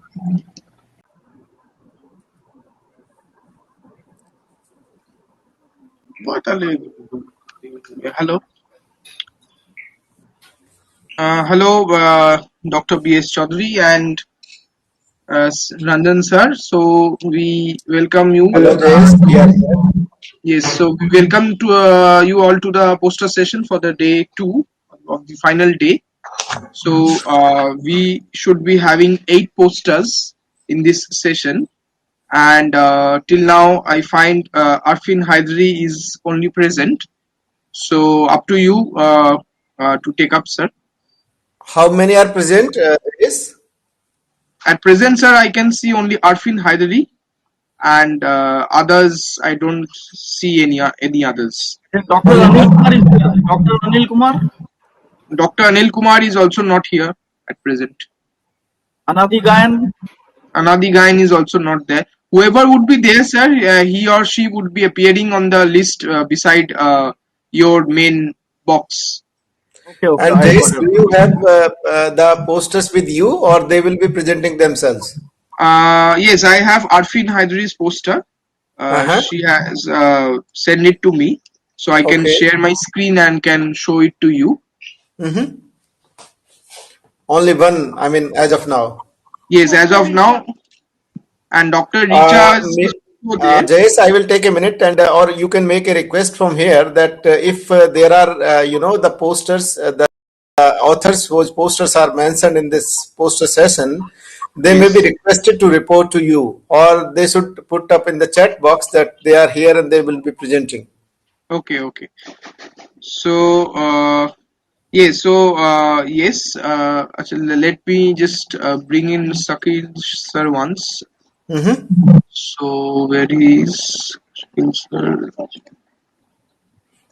To stage. Yes, Shakil sir says that there are 3 posters. I have Arfin Hydris, Dr. Richa, and someone else. I just need to check out. So for the time, I have Miss Arfin Hydri's poster. So I'm just sharing it with you now. So can you see my screen? Yes, we can discuss a little bit more, because Anil Kumar and Richa Mitra's poster have come. Anil Kumar actually have shared the abstract itself. I think Anil Kumar should be present here. He's our organizing secretary. So he should be present here somewhere. So, but then of course he has copied the abstract itself as a poster. But then it is up to him. He has. Then we can show this. And Richa Mishra has sent just now, I think. Yes, I have copied to you. I forwarded to you. So, yes. one is available, and Afreen already available here with us. I hope Richa Mishra also may come and join us. Chaudhary, I would like to welcome you, in fact, again here. It's nice that you conducted very well yesterday. What is happening? A lot of people who are listed in the poster, I don't know whether they are present or not, but they have not sent the poster. So obviously, so we can definitely, I can request you to take liberty of this, that those who are present, those who are available here, they can make presentation, because yesterday what we found the problem in the normally when you have physical conference, you have a big size of a zero size and one can read properly. Here the space is very less and we can't read the poster if it is presented. So I would request that those who are present now, since we have time, we can allow them to themselves, they can present if they have slides or whatever is there. Now we have only one person available here. I think there is only one person, sir. So if time allows, whether he or she can convert that poster into a presentation, that will be a much better one. Yes, I think she has slides, so she can present. Afreen, are you listening up? Yes, sir. Good afternoon. Yeah, and Richa Mishra's poster also have come. So Jayesh will find out from his email, and he can, even Richa is not there, we can display her poster. Okay, these two will be there. As of now, as of now, we are having Afreen Heidari. She is having, does she has the presentation also? Yes, sir. Yes, sir. Sir, I have presentation. Can I share my screen? Just wait, Afreen. We will formally start the session, then we will invite you, right? Okay, okay. Thank you, sir. So, thank you very much, Professor Shakil Ahmed, and I'm happy that Ranjan has joined me, and we will be moderating the session. Yes, there is some disturbance. Let me check out. The mics are not mute. Yeah, okay. So, we will be taking up the session, and as of now, we are having only 3 posters, and out of whom only 1 is present as of now. But with the passage of time, there may be a possibility that we may be having more posters which will be present. And meanwhile, as we have discussed, that Afreen is having the slides also, so she will be making the PowerPoint presentation of the poster. So. First of all, I would like to welcome you all for this poster session of day 2, and we are happy that we are listening from last 2 days in depth deliberations on various dimensions when we talk about groundwater resilience and that to accommodating the climate change. As we all are aware that with the passage of time, we are really forced to think that until and unless we are really planning the management of groundwater resources in a more prudent way, it will be very difficult for the future generations to really think of their life. And when we are talking about the groundwater management, we are talking all the aspects into consideration. We are talking about availability, we are talking about quality, we are talking about the increased pressure because of the population explosion, because of the urbanization, because of the industrialization. And one more thing which we are observing over a period of time, that the lifestyle, change in the lifestyle is also putting a lot of pressure on the requirement of water, and one of the cheapest and the easy source of the water supply is the groundwater. So when we talk about various dimensions, as we are seeing, and in the panel discussion, Dr. Farooqi mentioned that when we are talking about the availability of the groundwater, and when we talk in terms of the rainfall availability, we see that over the period of time that the rainfall is not decreasing, but the problem is that we are having more of the erratic behavior. I mean, we are having less number of rainy days, we are having more of the downpour. So our capacity otherwise also, when we are talking about the structural capacity to harness the surface water and then induce the recharge, that is also, we are not coming up to that level. One very important aspect which we are observing, and initiation was done by Government of India on rejuvenating the old water bodies. So, as we know that the presence of the surface water bodies is a sort of indirect indicator of the recharge, right? But what is happening that these old water bodies are now becoming almost a sewage disposal pond. Previously, these used to be a freshwater ponds, right? So the recharge was, in the right direction. But now with the passage of time, you talk of the villages, you talk of the cities, you talk of the urban agglomerations. We are seeing these more as a, sewage disposal, pits. So that is one thing where we have to really think about. When we are talking about the stress on the groundwater, one of the very important aspect is that because of the intensive cropping pattern and after the green revolution, when we talk about these areas, we talk of northwestern India, you talk of central India, where we are having the presence of the rice and wheat, it is putting a lot of pressure, and the groundwater table is going down by 1 meter. In some of the areas, it is going to the tune of 2 meters per year. So that is one aspect. Another aspect is you are going in continuously with the excess use of fertilizers, insecticide, pesticides, weedicide, all those chemicals. So again, the quality is also being stressed. And one more thing is there, naturally also when the water table is going down, we are having in many of the areas where the lower, layers of the water in these aquifers is having the problem of the salinity. So that way we are not only really thinking about that there is a stress on the availability, but there is also much stress on the quality, how we are going to preserve the quality. And one of the important aspects which has been discussed and deliberated today, that when we are talking about the wastewater treatment, the industry is coming up, industry 4.0, but at the same time, you are talking about zero, liquid discharge from the industries. I don't know how far we have come up, but when I'm talking about the sewage treatment plants, there is a industry of about $4.9 billion when we're talking about India itself by 2025. So there is a lot of scope when we are thinking about these sites.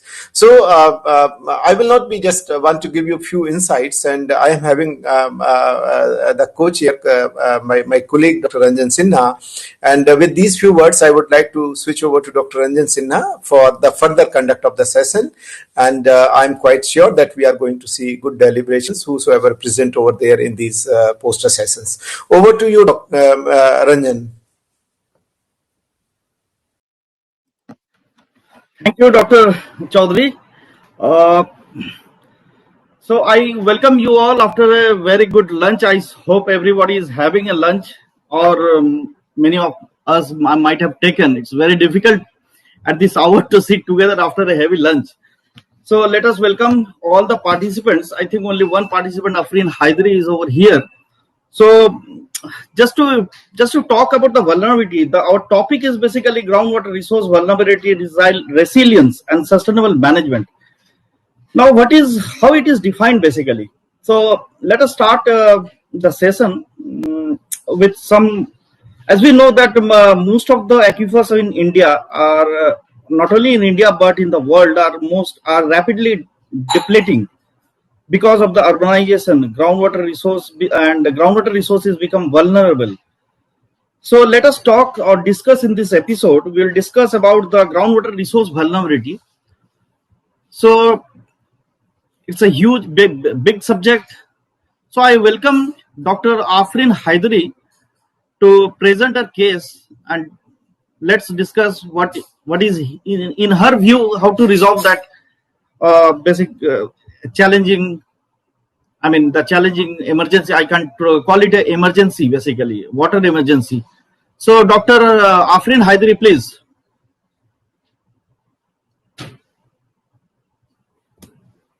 I think Dr. Afreen Hydari is in mute.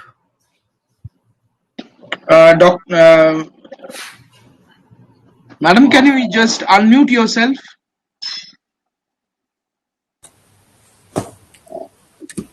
Hello. Yes, am I audible now?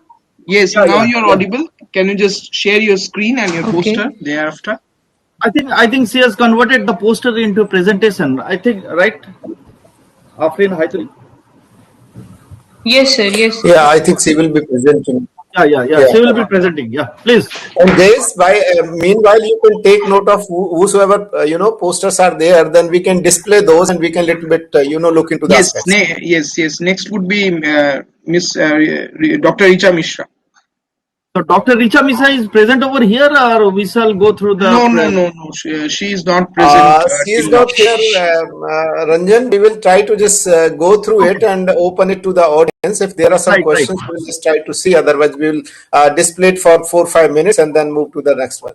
Shall I start? Either what we can do, either Dr. Chaudhary, you can read it out, or I can go through every slide. That will be much better. Yeah. Yeah, it will be good if Ranjan, you can go through. I mean, yeah, we can exactly. Okay. Yes, Afrin Hydri, it's yours. Should I start? Yeah. Thank you, sir. Basically, this work is done by me in my MSc dissertation, a vulnerability assessment using Jurassic and AVI model in parts of Jama block, Aligarh. A brief introduction. It would be precise to call groundwater a boon to mankind, as more than 98% of fresh water available is concealed underground, a globally important resource because of its unparalleled feature, low cost, and minimal tendency towards contamination. Groundwater is facing a number of threats. Some are steady increase in demand of water due to rapid growth in population, fueled with industrialization and urbanization, leading to waste disposal in water bodies, faulty drainage system, and many more. And what is the solution to all that? It is very difficult to retain the pristine quality of groundwater once it gets contaminated. Hence, it's better to manage than to cure. The objective of the study is to demarcate areas according to their vulnerability towards contamination to ease to sustainable their groundwater development and groundwater management system in better and organized manner. Hence, focus on sustainable development and proper management of groundwater resource is need of the present era. Keeping in view the groundwater management, vulnerability of Java block of Aligarh district was assessed using modified drastic methods and AVI method. The concept of groundwater vulnerability was first coined by Margaret in 1968. It is basically relative, non-measurable, and a dimensionless property, and is based on a basic assumption that physical environment may provide some degree of protection to the subsurface environment towards contaminant intrusion. But as we know that the physical environment protection is limited, hence the vulnerability assessment is needed. Vulnerability of an aquifer depends on extreme climate condition, topography, slope, etc. Hence, it varies from aquifer system to another. There are different methods for vulnerability assessment, and the selection of which depends upon purpose of the map user, purpose of the assessment, and criteria that is given by map user. There are various parameters that have been taken into account, and they are categorized primary and secondary depending upon their importance, as listed in this table. Keeping in view, now drastic method is basically an overlay and index method. Keeping in view the geomorphology of the Jama block, the parameter topography was dropped and the new model was named as Jurassic model, which is a modified model. 10 locations were selected and required data were collected from Central Groundwater Board and Tubewell Department, Aligarh. Further, all the 6 parameters of the 10 locations as listed in this table, that is net recharge, aquifer media, soil media, impact of wet ozone, and hydraulic conductivity were calculated, and Jurassic index, that is the product of the rating and weightage, were calculated. The weightage and rating was assigned to different parameters, and as we can see that depth to water level and impact of wet ozone have high weightage because of their importance. As shallower the water level, more prone it is towards contamination. Same is the case with wet ozone. It determines the attenuation characteristic of material below the soil horizon and above water table.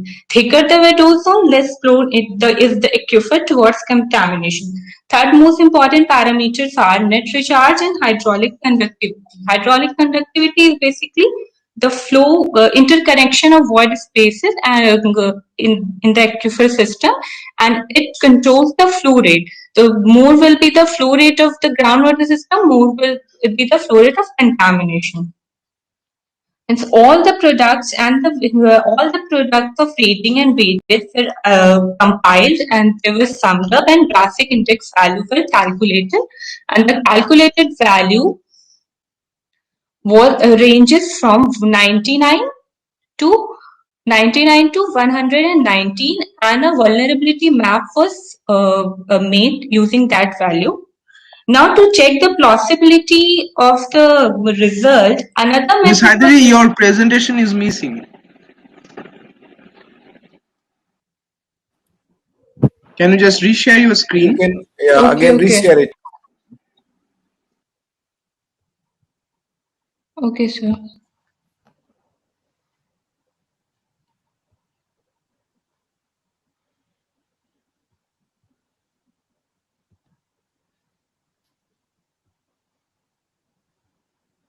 I should start from which slide?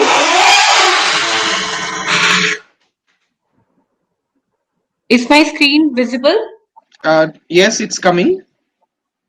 Your slide is now in confusion. Just can I say something? Just actually what Anil is telling, that he is unable to open the air meet. I don't know what. His WhatsApp, he is telling that he is unable to open the air meet. Let me connect Anil through WhatsApp. Let me see what is the problem. Okay. Please share his number to Anuva or me. Okay. Through Where WhatsApp. should I start? Yes, please. Yes, yeah. The plausibility of the result was checked using another method, that is aquifer vulnerability index method, which is based on two physical parameters: thickness of each sedimentary unit above the uppermost boundary and the estimated hydraulic conductivity. The calculated value ranges from 2 to 2.5, that shows that the Java block is moderately prone towards contamination. In the conclusion of my study, the overall study convinced that the study area is at low risk towards vulnerability. As vulnerability maps are a good tool to make a local and regional assessment and helpful in educating and making the policies, there are certain limitations of these two methods. Especially in case of AVI, it considered the nearest to surface aquifer only, and hydraulic conductivity, which is very important parameter, is overlooked. And in case of traffic method contamination type is overlooked. So we can further work on these two drawbacks, and we can use we can modify this method furthermore to come to more powerful management techniques. Thank you. Good, Afrin. You have very well presented your research and thoughts. And I just wanted to know that what is the status of your work now? Are you thinking of going ahead for the PhD work, or what is? Yes, sir. I am already enrolled in PhD, and my area is Hard Rock area, Ranchi district, and I will be doing my research work on that area. This will be vulnerability assessment in combination with hydrochemistry of that area. It will be a relative study. Okay, so Afrin, as far as the current presentation is concerned, can you tell me total how much depth you have taken into consideration from the CWB data you have taken? It was almost shallow to medium aquifer. So I have only taken 10 locations of the Java block. Okay. So it's shallow to medium yes, sir. range you have taken. Yes. And you were having the quality data also available with you of these locations? No, sir. No. Okay. So Ranjan, would you like to? Afrin, actually, it was a very good presentation. I must appreciate. But just can you just, what is the takeaway? How you are going to address in a layman's language about the vulnerability? If I say that, tell us the takeaway in single line. So how you address the situation? It is how sensitive our aquifer system is towards human activity. Nowadays, the sensitivity of aquifer system towards contamination. Okay. So, what are the ways to sensitivity? I understand about the sensitivity, but can you throw some light on the how to tackle those sensitivities? Because in agriculture, what I understand, because a lot of pesticides are being added and the fertilizers are added, so that is the biggest vulnerable source. Yes, sir. So we cannot stop even for using fertilizers. Yes, sir. So what are the ways out? Is there any thought?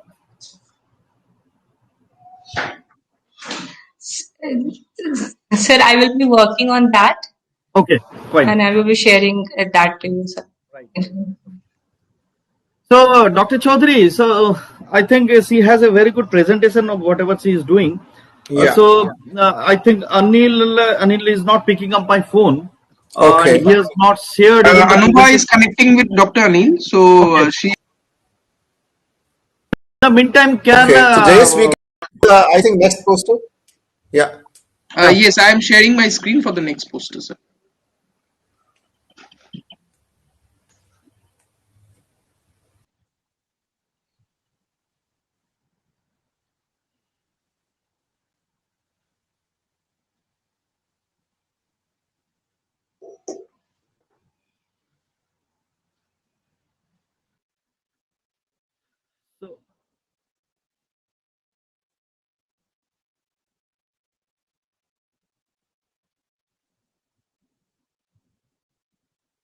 Jayesh, we have already seen. Okay, this is Richa Misra. Okay, thank This you. is Richa Misra. So, Jess, can you just make it in slide mode?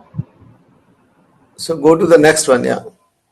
Go to the next one. I think Richa, Sakil sir was saying Richa was somewhere around. No. Or not? No. Okay. Richa has shared her presentation. That's what Sakil sir was telling. Okay. Okay.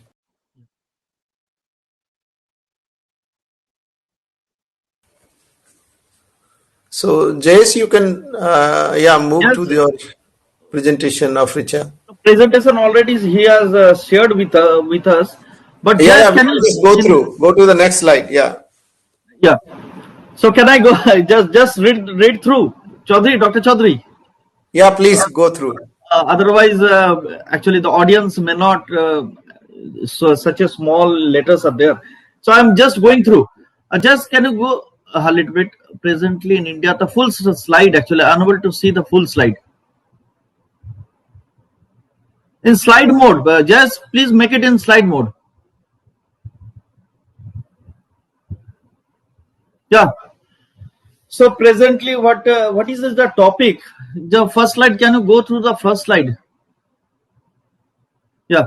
So importance and utility of traditional water sensors in terms of water conservation. So you might be talking about the water conservation.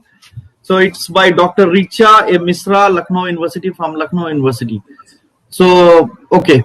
So she is talking about something about the present condition in India. So I think India is the largest user of groundwater in the world. It uses an estimated 230 cubic kilometer of groundwater per year.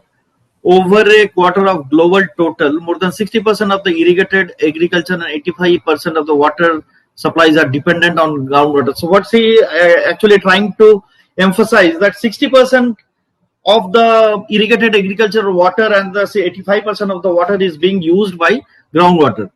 So more than 90% of the groundwater in India is used for irrigated ground agriculture. The remainder 24 billion cubic meter supplies 85% of the country's drinking water. So basically she is giving us the figure how much water is being used by different stakeholders.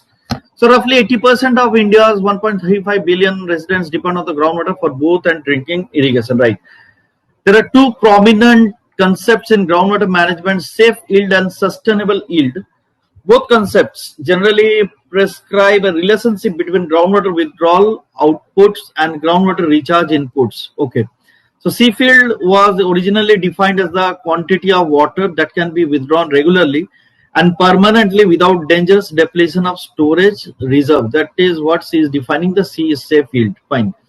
The report of NITI Aayog states that by 30 countries, water demand is projected to be twice the available supply, implying severe water scarcity for hundreds of millions of people and an eventual 6% loss of country's GDP.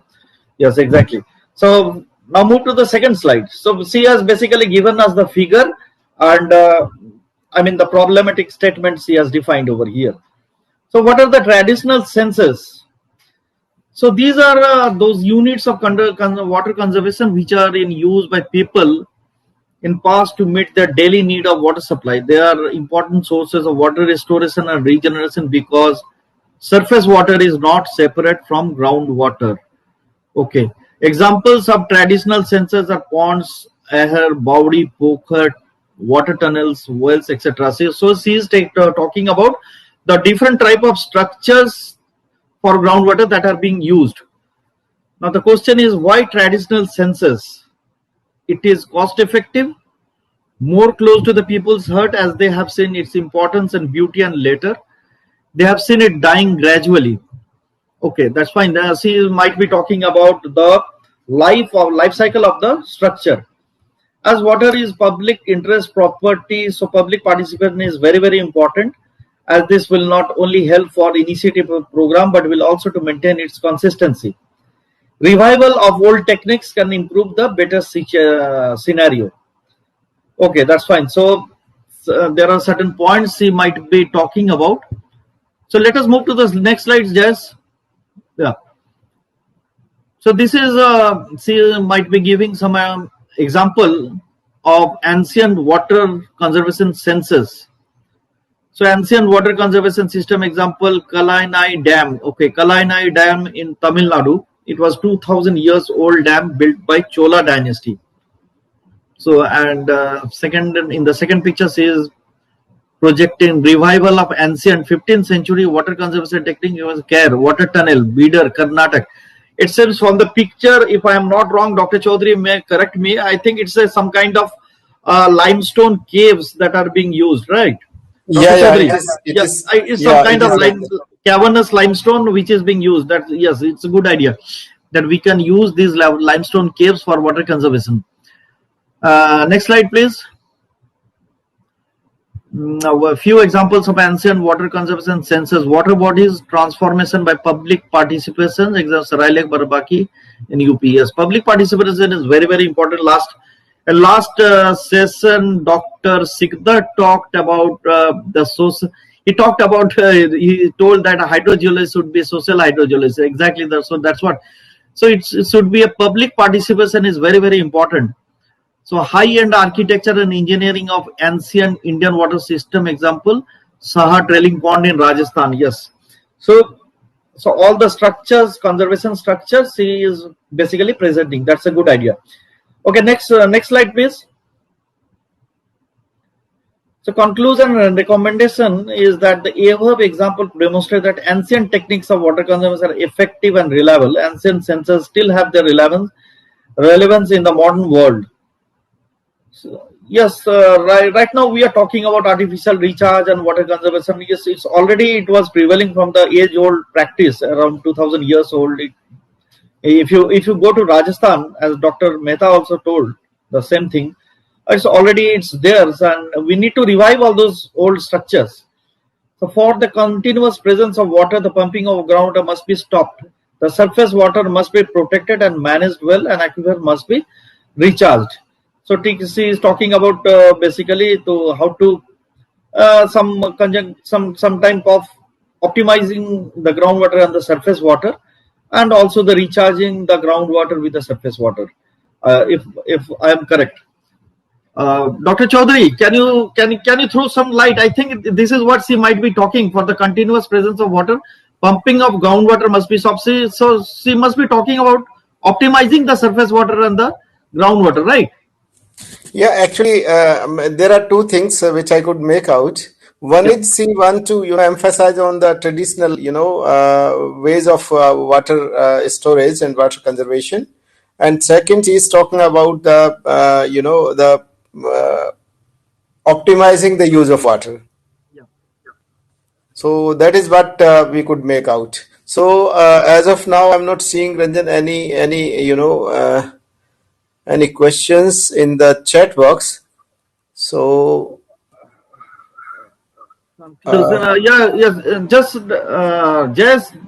in this slide also I have not completed. Just let me go through the last points. please.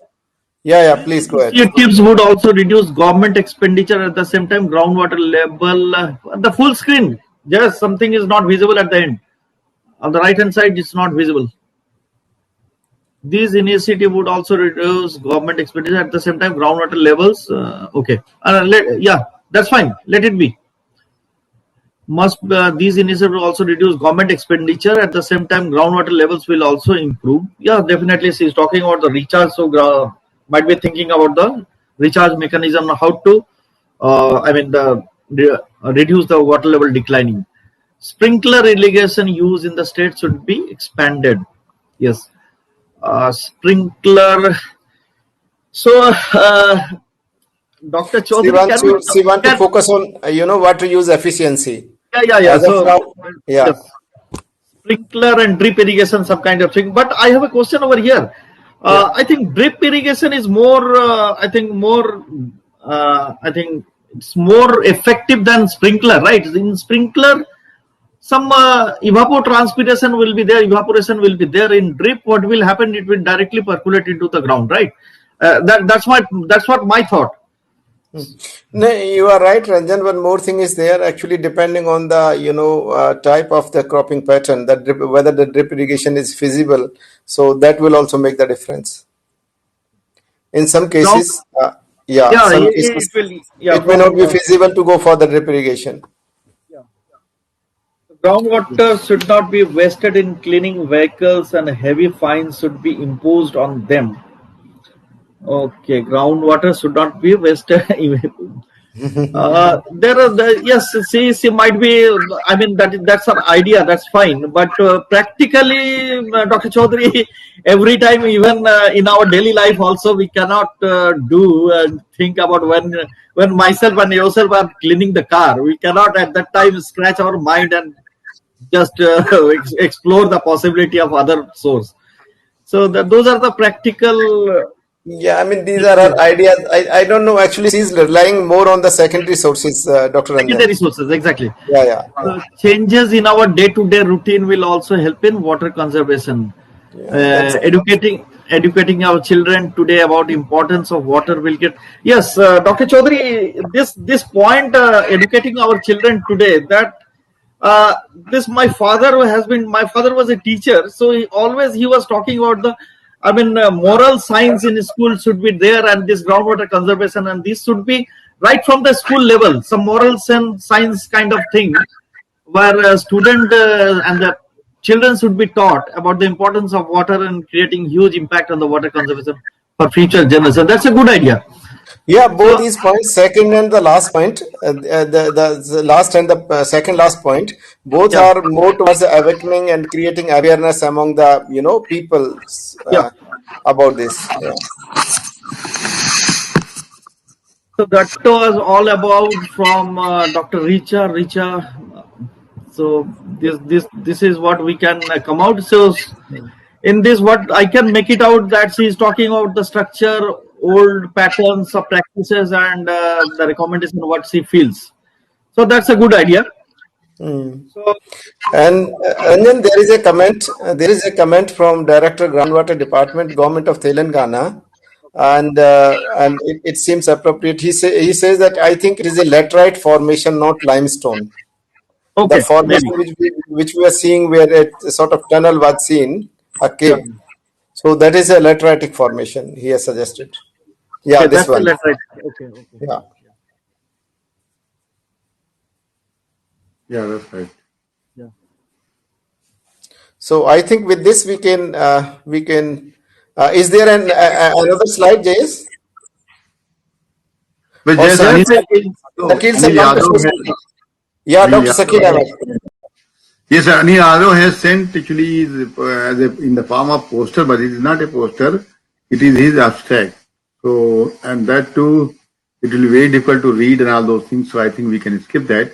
If Anil Yadav is present here, he can speak. Anil Yadav or Madhukar? Anuba is Anil approachable? Anuba has spoken with Dr. Anil, and he is having some Google Chrome update issue. So we have requested him to update his Google Chrome browser because it might have not been updated for a long. So we have requested him. Otherwise, we have requested him to send his poster right away. So I guess he is emailing it to us again. Yes, he already has sent his abstract as a poster. Dr. Anil, do you want to give some message? I can put you on speaker, and so that you can Let us share. I think a lot of time is there, sir. We can also. Yeah, Anil, I'm putting you on speaker. Ranjan, I'm able to connect to Dr. Anil, and I'm putting him on speaker so we can hear him. So, Anil, Dr. Anil, do you have any Ranjan, presentation with you? Ranjan, just a moment. First, just try to see whether you are able to hear him. Dr. Anil, एक बार ऐसे कोई sentence बोले. Hello. Yeah. Yes, Anil. Yes, Anil, we are able to hear you. So I will be putting you near to my laptop. We are talking on resilience of groundwater, and it is the poster session which is going on. And you might have hear some of or listen to some of the speakers. What are your views about resilience of groundwater resources for accommodating changing climate scenario?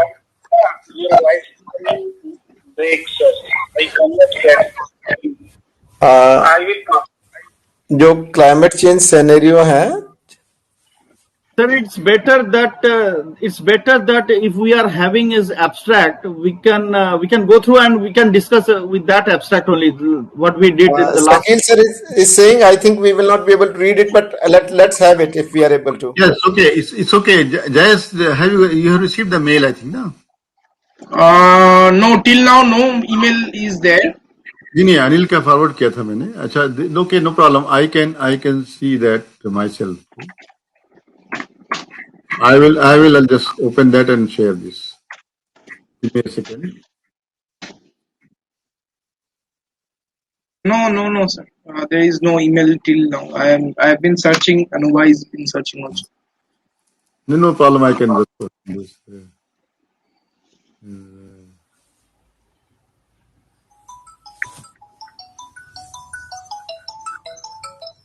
Number I don't remember. So I will go with this. मैं एक online programme में हूँ अभी 15-20 minute. Any other Anuba in this presentation? A lot of persons were there. Maximum persons were participating here, but Dr. Anil Kumar, Isu Richa, and Mr. Thambiturai, the last one, natural leaching process of arsenic from sedimentary rocks in. No communication is received till far. We have Anil, Ranjan, do we have the poster of Anil also here? No, I am getting that.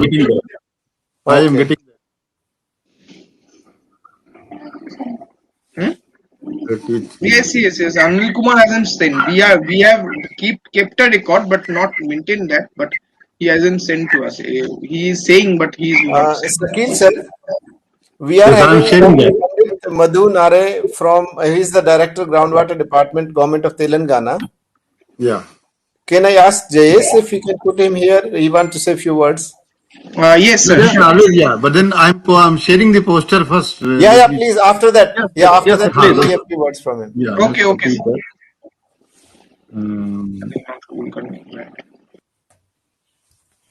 Right.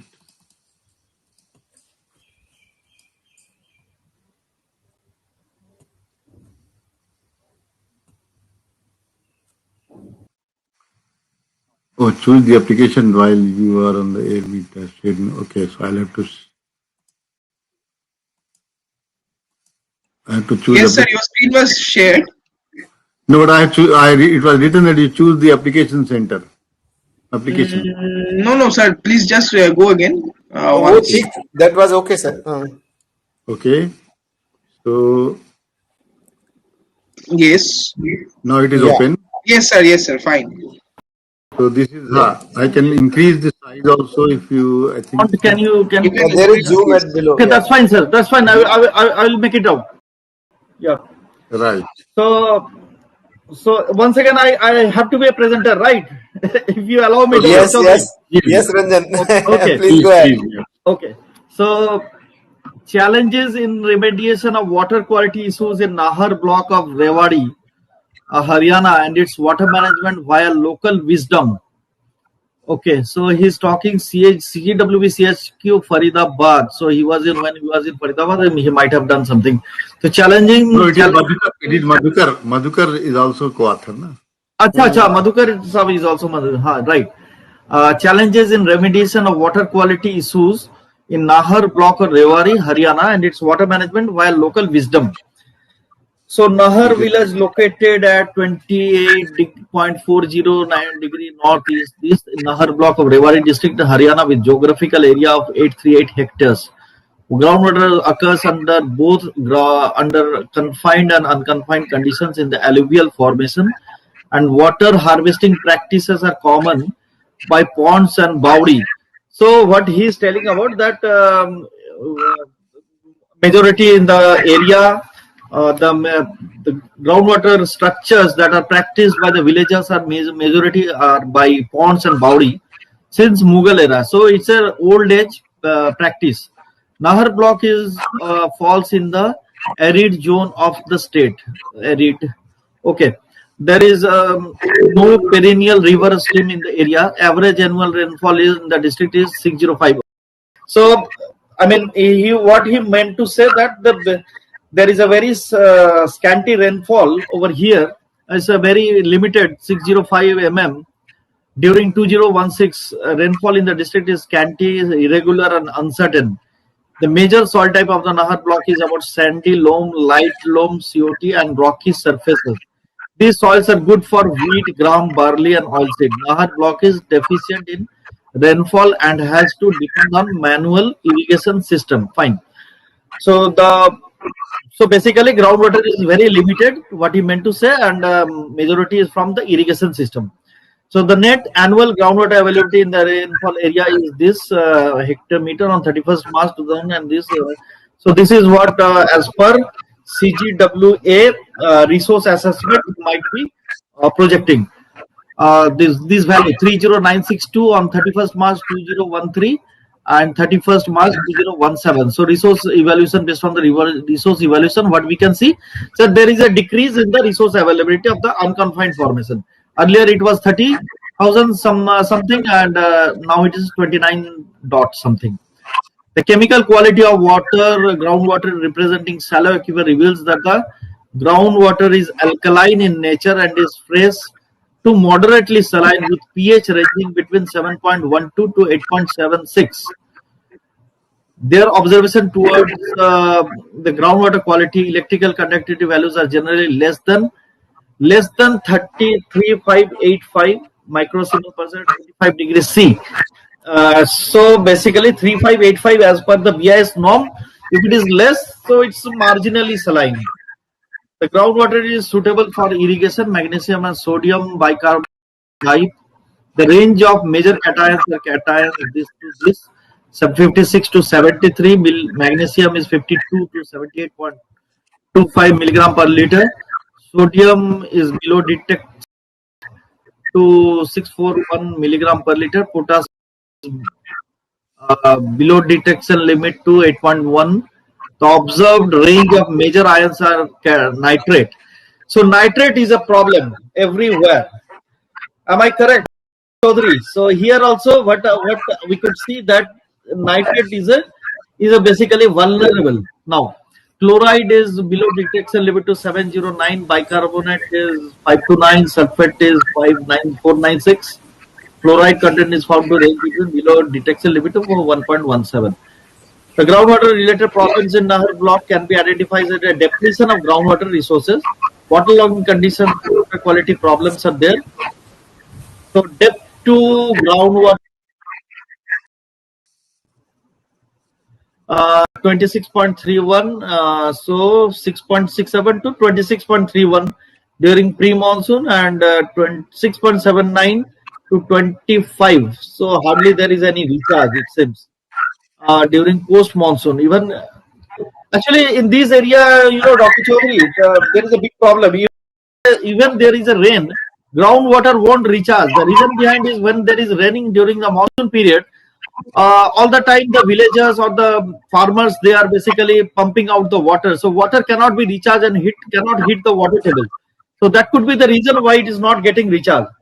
The whole area of the Nahar is alluvium, and the entire area is irrigated through tube wells and canals. These are 6 ponds. There are 6 ponds, 2 minor canals, and 1 big canal in the Nahar block, which act as major water conservation and recharge structures. Therefore, the importance of water management through traditional water resource management practices are needed by the traditional water bodies of the village. So, what he meant to say that, but despite all these issues, our practice should be the traditional one. Whole of the block is for artificial recharge to groundwater. Excess of rainwater in the agricultural field, seepages from surplus canal water can recharge groundwater through structures like shafts, trenches, injection wells, gabion structures in the riverbed. Government body have organized the mass awareness program with the theme of water management via local wisdom and challenges in remediation of water quality issues of creating awareness among local people for recharging in the groundwater. Okay. So he's basically some kind of awareness that he's creating.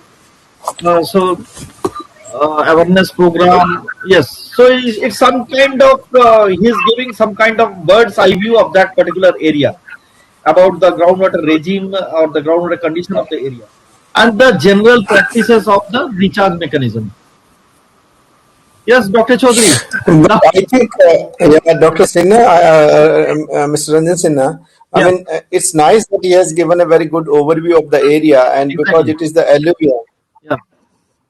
But what I am able to see is that, when we are talking about using the traditional water bodies, now the problem is that we are having more contamination and pollution because of the anthropogenic activities in these surface water bodies, which belongs to different villages in the rural areas.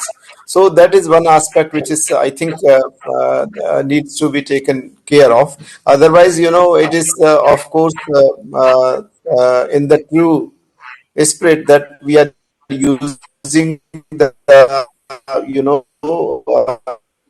the existing water bodies for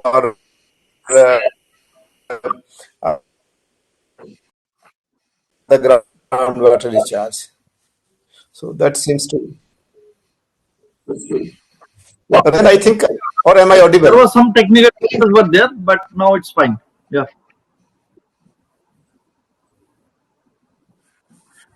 Yeah. Yeah. So Ranjan, now you can go ahead. I think we have this. I think that was there. So, so Dr. Sakil sir, can you share any other? No, sir. Actually, now everything is these 3 people only responded when they posted after requesting. So I think others are all absentees. We can conclude the session. It is already concluded. You have done very well, I think. Thank you so much, both of you. And only thing that we have still time, maybe 25 minutes to start the next session. And that's what shall we do? Shall we continue like this? I have some discussion in this forum, sir, since you are also there and Dr. Chaudhary is also there. About the disposal, we are talking right just. Yeah. Okay. And then hello. No, Chaudhary sir, we didn't listen to you. Your voice is breaking. So I think, sir, we should summarize this session, correct? Then. Yes, as such, because there are a lot of activities is completed. Yeah. So if we just in short, if we sum it up, the topic was very, very interesting. That was groundwater resource vulnerability, resilience, and sustainable management. Everyone was talking about the groundwater resource availability and the sources of the vulnerability, vulnerable sources, and the sustainable management. Everyone talked about. In this poster session, also, I think Miss Afreen also talked about. Yeah. Hello. Yeah, Dr. Chaudhary.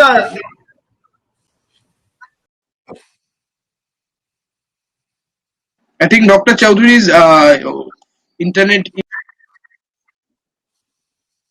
So I'm Yes. summing it up. If You want permission, to sir, Shakil sir. otherwise we can keep the session and pause, and the next session will start at 2:25. Yeah. And we can have lunch also this time. Let's connect with Dr. Chaudhary. Yes, Jayesh and Anu, I think both of you are here. Perhaps. Please, Ranjan, I'm sorry if there was some disconnection in between. Yeah. So I already started summing up the session, sir. So yeah, please go ahead. Please go ahead. So as I said, that it was a nice session overall, even by some presenters earlier. And the topic was very interesting: groundwater resource vulnerability, resilience, and the sustainable management. It's a big subject, basically. We can go on talking and discussing over the topic.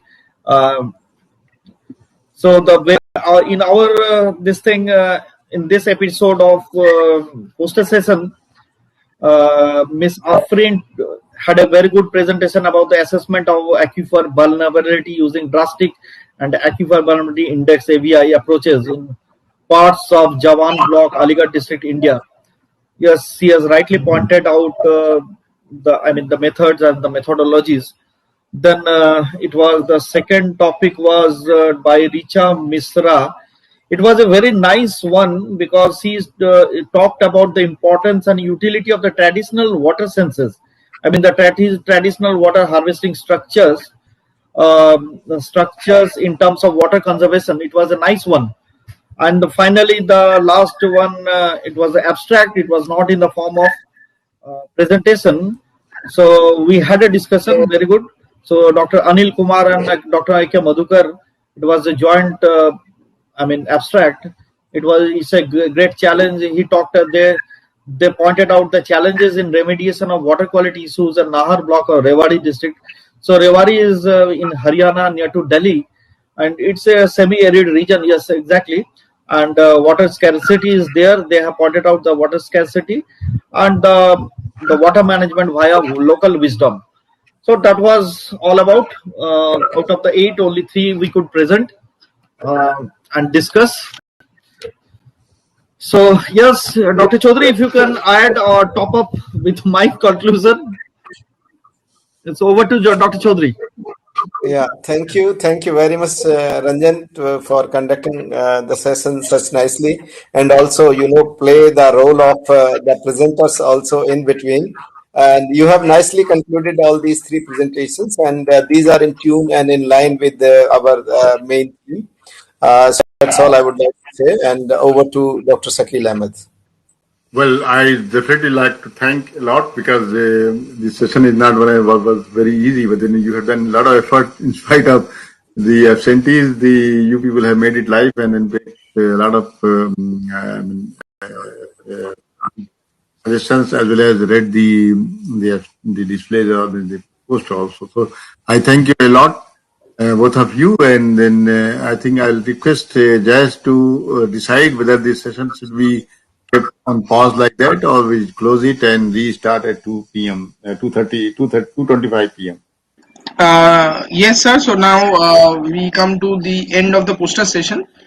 Since we are also streaming it live in YouTube, so we would give a 5-minute pause, and after that we would start the next session. Meanwhile the break can go on, and we can all start speaking with the others. Exactly. Yeah. Sure. Okay. That's yeah. Okay. Thank you so much. Now, when we should formally come back? We'll start at 2:25 formally because the other session it is starting at 2:25, so the participants may not be there. Okay, sir.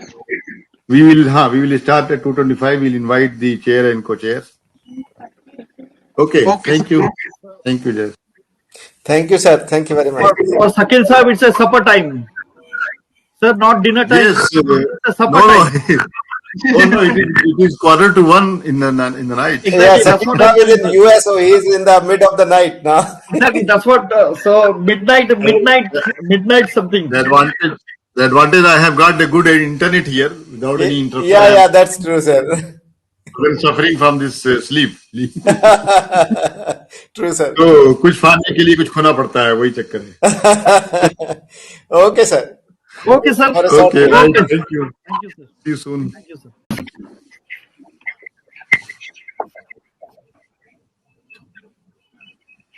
So we are in technical session 4, where we have the keynote address, and yes, we can see the panelists as well as the speakers. So, Shakil sir, so should it start from 5 minutes later or now?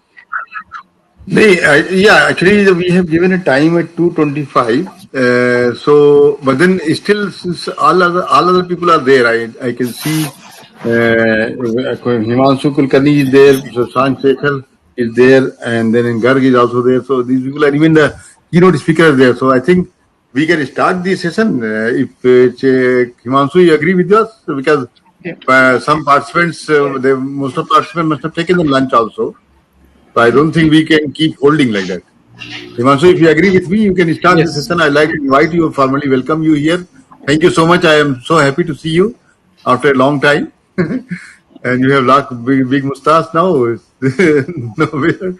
Okay. So I'd like to welcome in this session to Himanshu Kulkarni to chair the session, and our co-chair is Shashank Shekhar from Delhi University, and is also as a representative present. I'm thankful to Garg also because this is the first session where the reporters are coming. Other 3 sessions reporters were absent. I don't know why. There must be some technical problem or what has happened. And in fact, Dr. Kulkarni is running a very good NGO like for them. I'm sure he will explain to in his speech also. So I think we took a decision that we'll start a session and over to Himanshu to carry on. You have to introduce the keynote speakers and whatever you like to mention about the theme. And of course, I would like to say simply that this theme really is going to be the most important because whatever we have discussed in last 3 sessions have to be implemented only through the session theme. If this is participation is not there, then nothing can be done. This is only my remark. And over to you, Dr. Himanshu, please. Thank you, Shakil.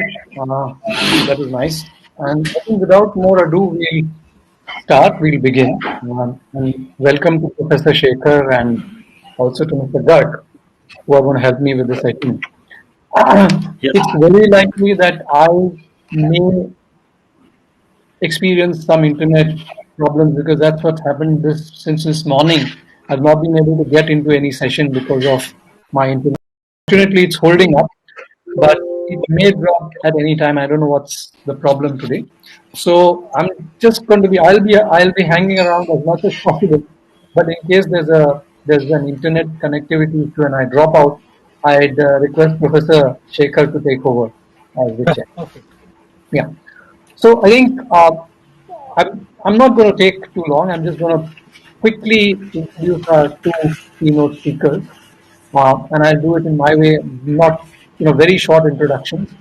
So Dr. Yogesh Jadeja is with us, and he's been working on a variety of concepts, but essentially the concept of bringing science to communities and thereby leading to community level actions around drinking water security, around agriculture, crop water management, and many other things. So I'll leave him to talk about that. But for me, the biggest contribution that Yogesh has made to the concept of participatory groundwater management is the training of barefoot hydrogeologists or barefoot practitioners.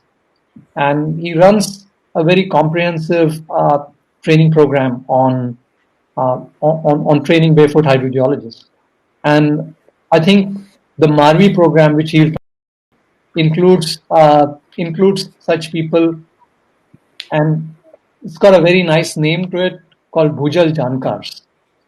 So I'll leave Yogesh to talk about that. In the meantime, I'll also like to introduce Dr. Pandit Madhunare, who's, I believe, with the Andhra Pradesh Telangana part. I have been also following his work on aquifers and groundwater, and he's also going to talk to us about his experiences, also the interface between communities and the government, the use of data, and many other aspects. So without more ado, I'd like to invite Yogesh, Dr. Yogesh Jadeja, to make his presentation. And I'm sure both of you know the timings, so you have to be very particular with your timings. I think it's about 15 minutes. Yeah. Okay, Yogesh, all over to you. Sure, Himanshuji, and thanks INC-IAH for providing me this opportunity as a keynote speaker for speaking on the involvement of the communities for participatory groundwater management. I'm going to share my screen for my presentation. Yeah, my presentation is about the evolution of the community-centric aquifer management strategies in coastal regions of Gujarat state. So basically, we are working in the Kutch district and in the coastal part, and we are also simultaneously working in opposite side of the Gulf of Kutch in Jamnagar district. So I'm going to share my experiences on evolving the community-centric aquifer management system and how we are converting this entire experiences in for the community learning as a participatory groundwater management. So my presentation will say why we need to involve the community, and since the groundwater has some sort of the challenge, like one major challenge is for groundwater is a invisible resource. And when we talk about any invisible things, it's very difficult to communicate about that. So we have decided to visualize or make visible the groundwater with the community and with some sort of the communication, and by building a capacity of the grassroots level workers. So this is the one of the challenge with the groundwater science and its management. And without any measurement, we can't manage any resources. So we are trying to make it measurements of the groundwater by the community, and so that they can manage their own groundwater. So before going our intervention, I would like to throw some lights on the groundwater challenge. About earlier, this natural recharge in the groundwater is little less, and our need is drinking, industrial, environment, and agriculture. Of course, when we talk about the groundwater requirement, our prime focus goes for drinking water and agriculture, then industries. So we forget about the environmental requirement of the groundwater. So this was the first scenario where the community, without knowing the groundwater and using the groundwater, so it creates like this. The demand is more in compared to natural recharge. So to cater this imbalance, we have launched various programs like watershed and etc. There are many programs. They've helped to increase the recharge, but and try to make some sort of the balance. But the major focus was on the recharging the groundwater and to make it balanced. But in spite of that, we have to do struggle forever to maintain this balance. But if we go and if we focus toward the demand side and toward the community side, and we involve the community for the groundwater management, then we can create a scenario like this where we can save, when we can reserve some sort of our groundwater with our resource. So why do we have the groundwater problem? So if we see, there are greed, because all the requirements are ultimately ends with the greed of the human being. Then another problem is limited knowledge about the groundwater, and the lack of understanding of what we are doing. Without understanding potential of our resources, we simply utilize and exploit the groundwater resource. So if we look at these three aspects, then we can say that the problem is related to people related problem is there, and therefore we need the solution that also based on the people's solution. So with this background, we have initiated the process at the state level. And first of all, we divided our entire state into 8 different hydrogeological regions, and we have initiated the process where one's in Kutch and second in the opposite side of the Gulf of Jamnagar district. So at 2 locations we identified villages and different 2 type of the aquifer systems. In Kutch, it's a shared aquifer system, and in Jamnagar, this is a very the hard rock basalt kind of the aquifer system. So in Kutch and location 2, that means in Saurashtra, it's a hard rock, where we are working with the 250 villages. There are in the Kutch, there are 250 villages, are there 6 town and 16 industries. So we have to make it a participatory approach in such a way so that all the stakeholders can come together and think about the aquifer, worry about the aquifer, and make attempt for the management of the aquifer. The similar kind of the cluster we have identified on the opposite side of the in Jamnagar, Saurashtra coast. There also about 30 villages are there, 1 town and 1 industries is there, so that we can make accountable all the stakeholders for the resource management.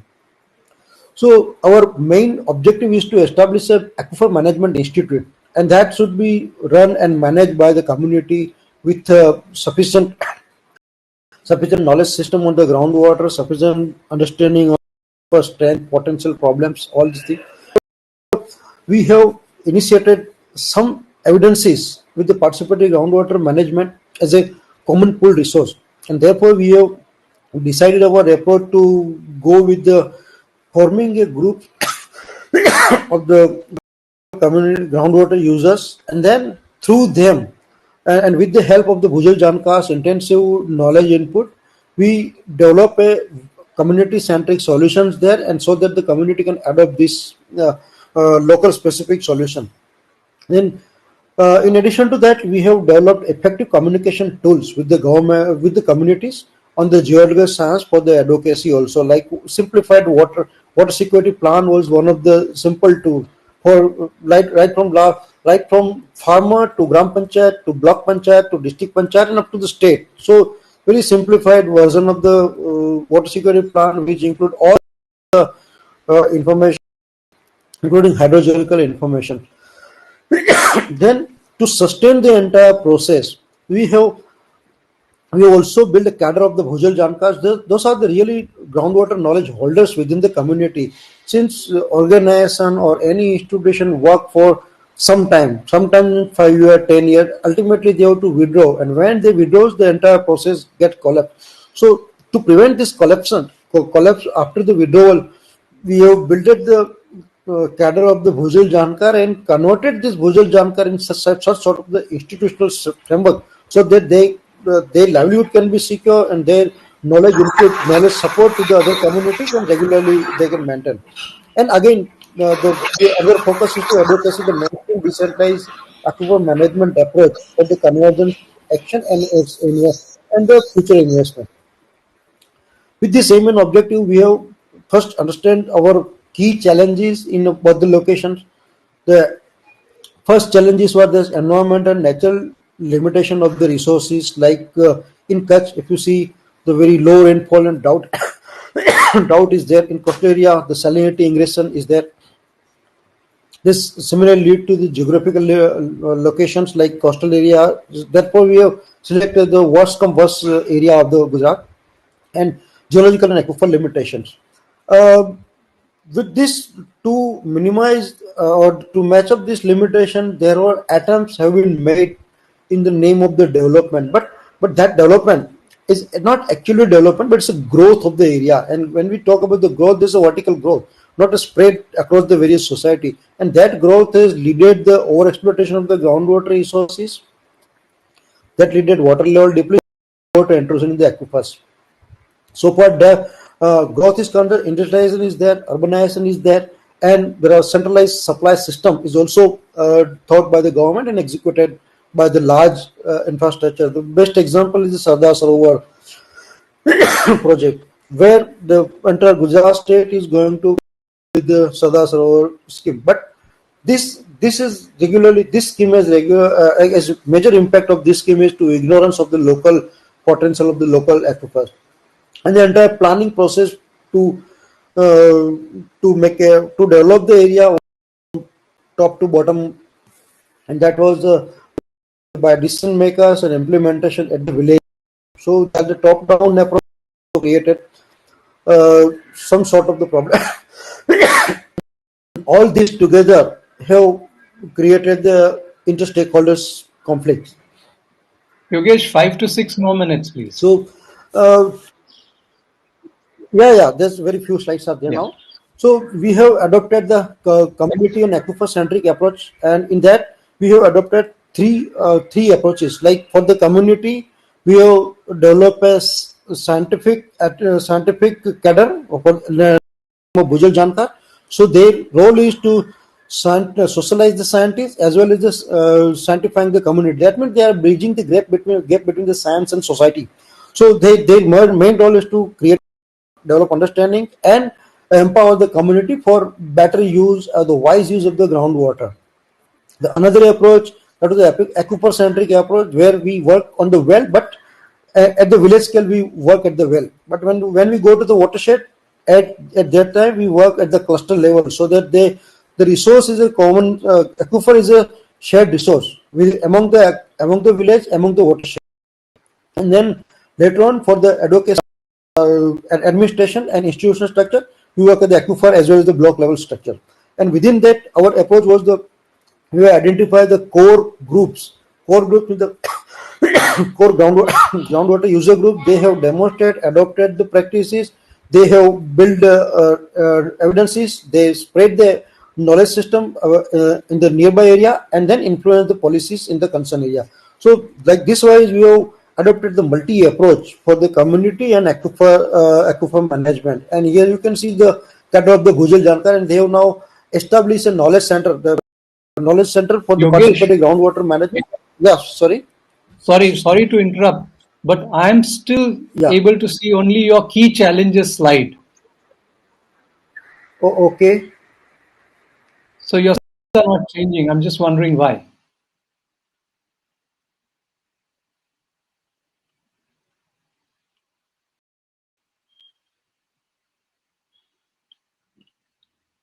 Hello, Yogesh.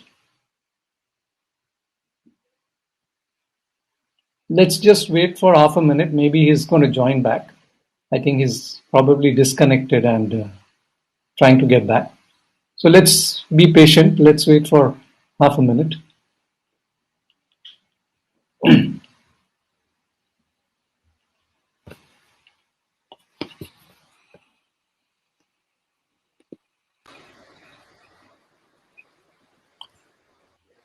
Yogesh, are you back?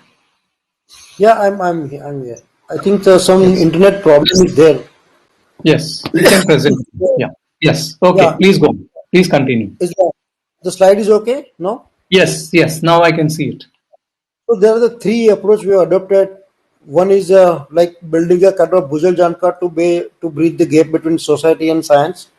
Then aquifer management from village to block, and within the village we adopted this approach where the core group is working on building evidences.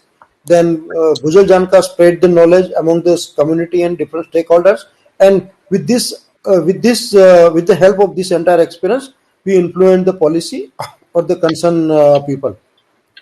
So this entire process has lots of many partners were there, like government organization, NGO, donor industries, urban rural academia. So all this we have come together and start working on managing the aquifer, because it's a groundwater pooled resource, is a common pooled resource. That was the core value in this. I will not go in detail of this process. These slides. This indicate the process that we have followed by in both the areas, for the Kankawati in the coastal area, Kutch and coastal area Saurashtra. So this is the process that we have followed.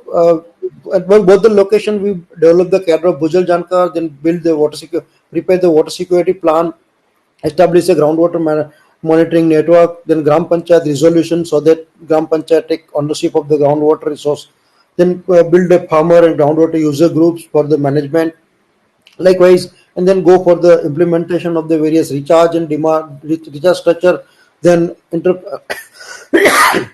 and initiated many demand-side management activities. All this intervention and regularly influence the state and district and block administration. This shows the journey so far.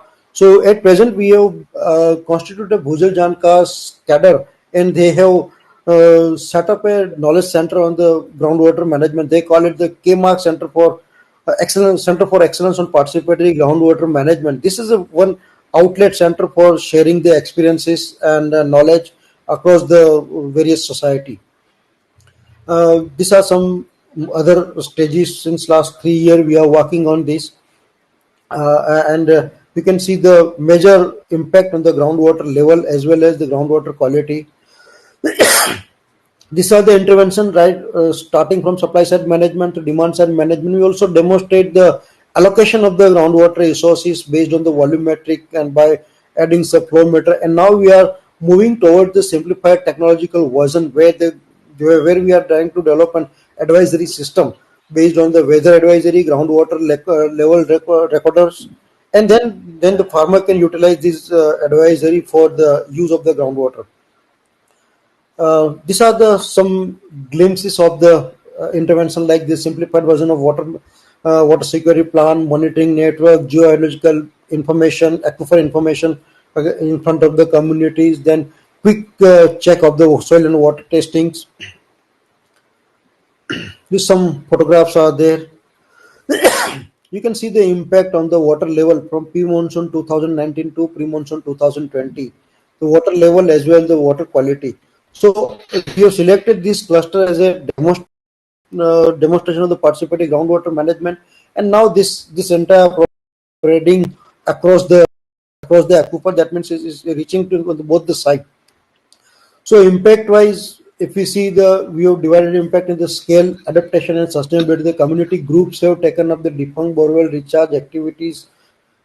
Now the community is taking some of the initiatives like defunct bore recharge, some demand side management intervention, and we have tried to link all these groups with the KVK so that after our withdrawal they can sustain their advisory system. Then also we are influencing the government programs like NREGA, etc., so that they can support community for resource development management. Institution wise, we have constituted Kankavati Aquifer Forum, which is having 40 members across the aquifer.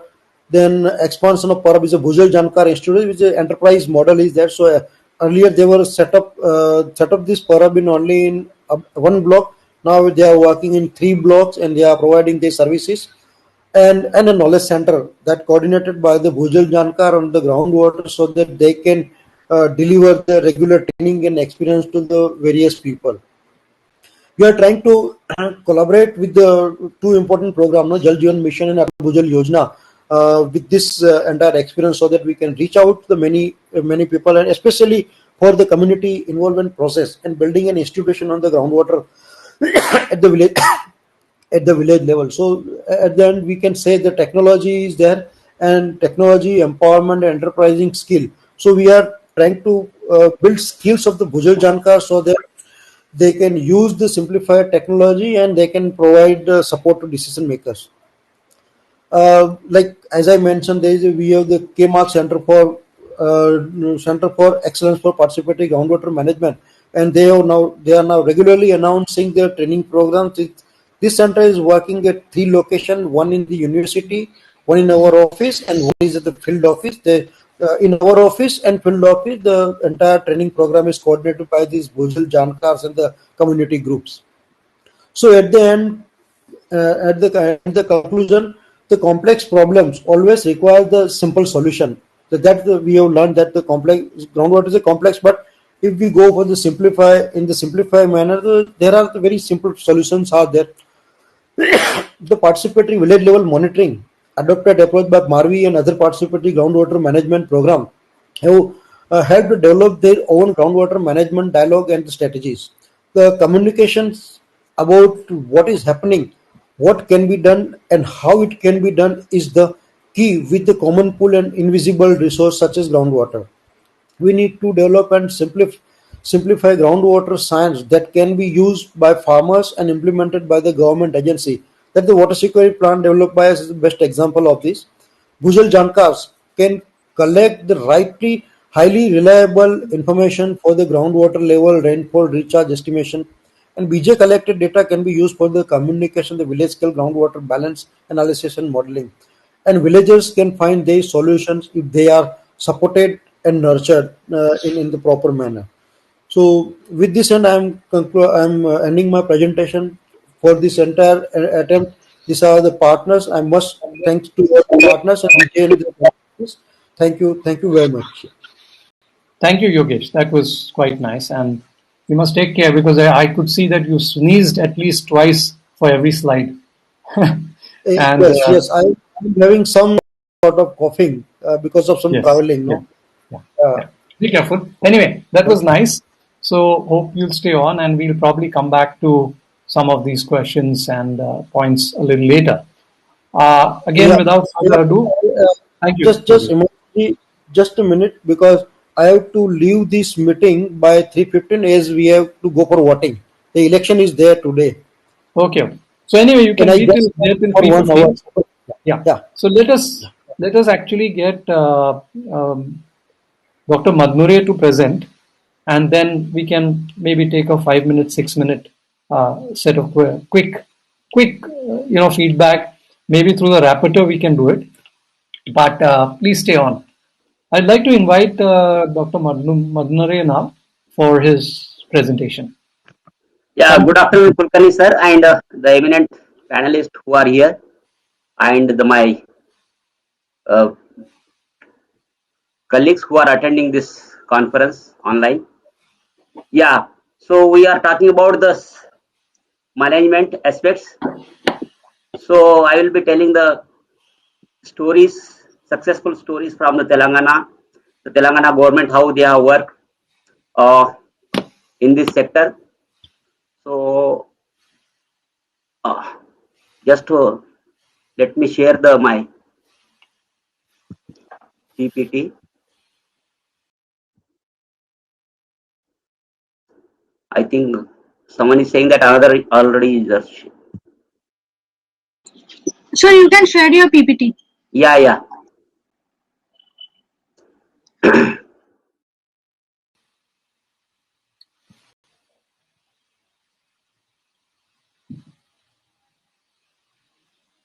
Use the application. Yeah, better bug.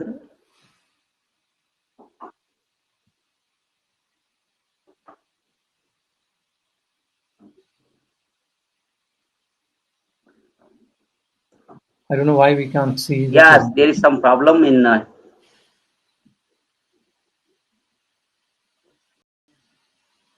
Just let me try once more. Yeah, try it again. Yeah.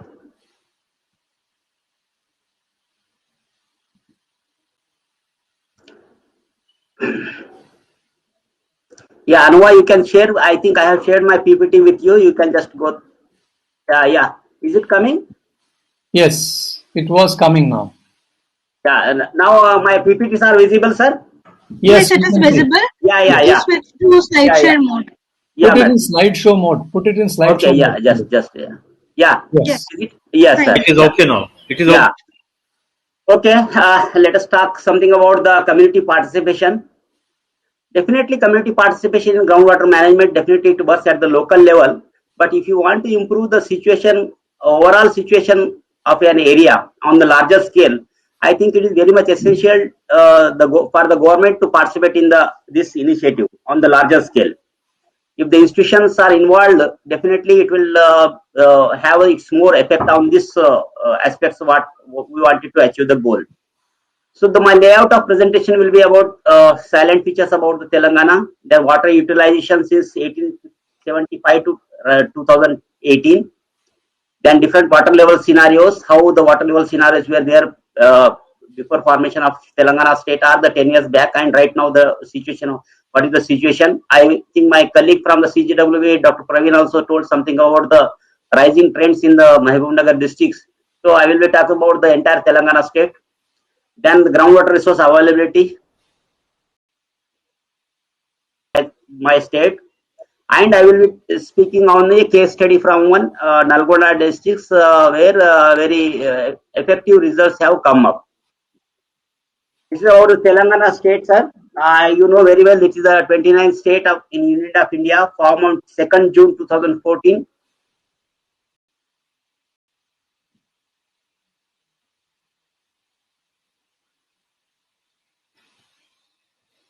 Pandit, we can't hear you.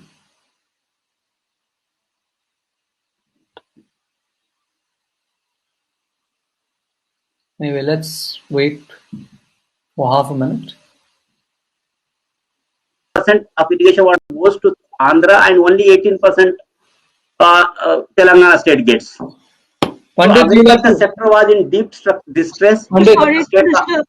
Pandit, Interrupt. Your slide is not visible. Not visible. No. Yes, you got Please disconnected in between. You got disconnected in between. Anuva, I think Anuva, I am able to see the slide, but I don't Please know. reshare You can share the slide so that I can speak. Not an issue. Okay, sir, I'll share it.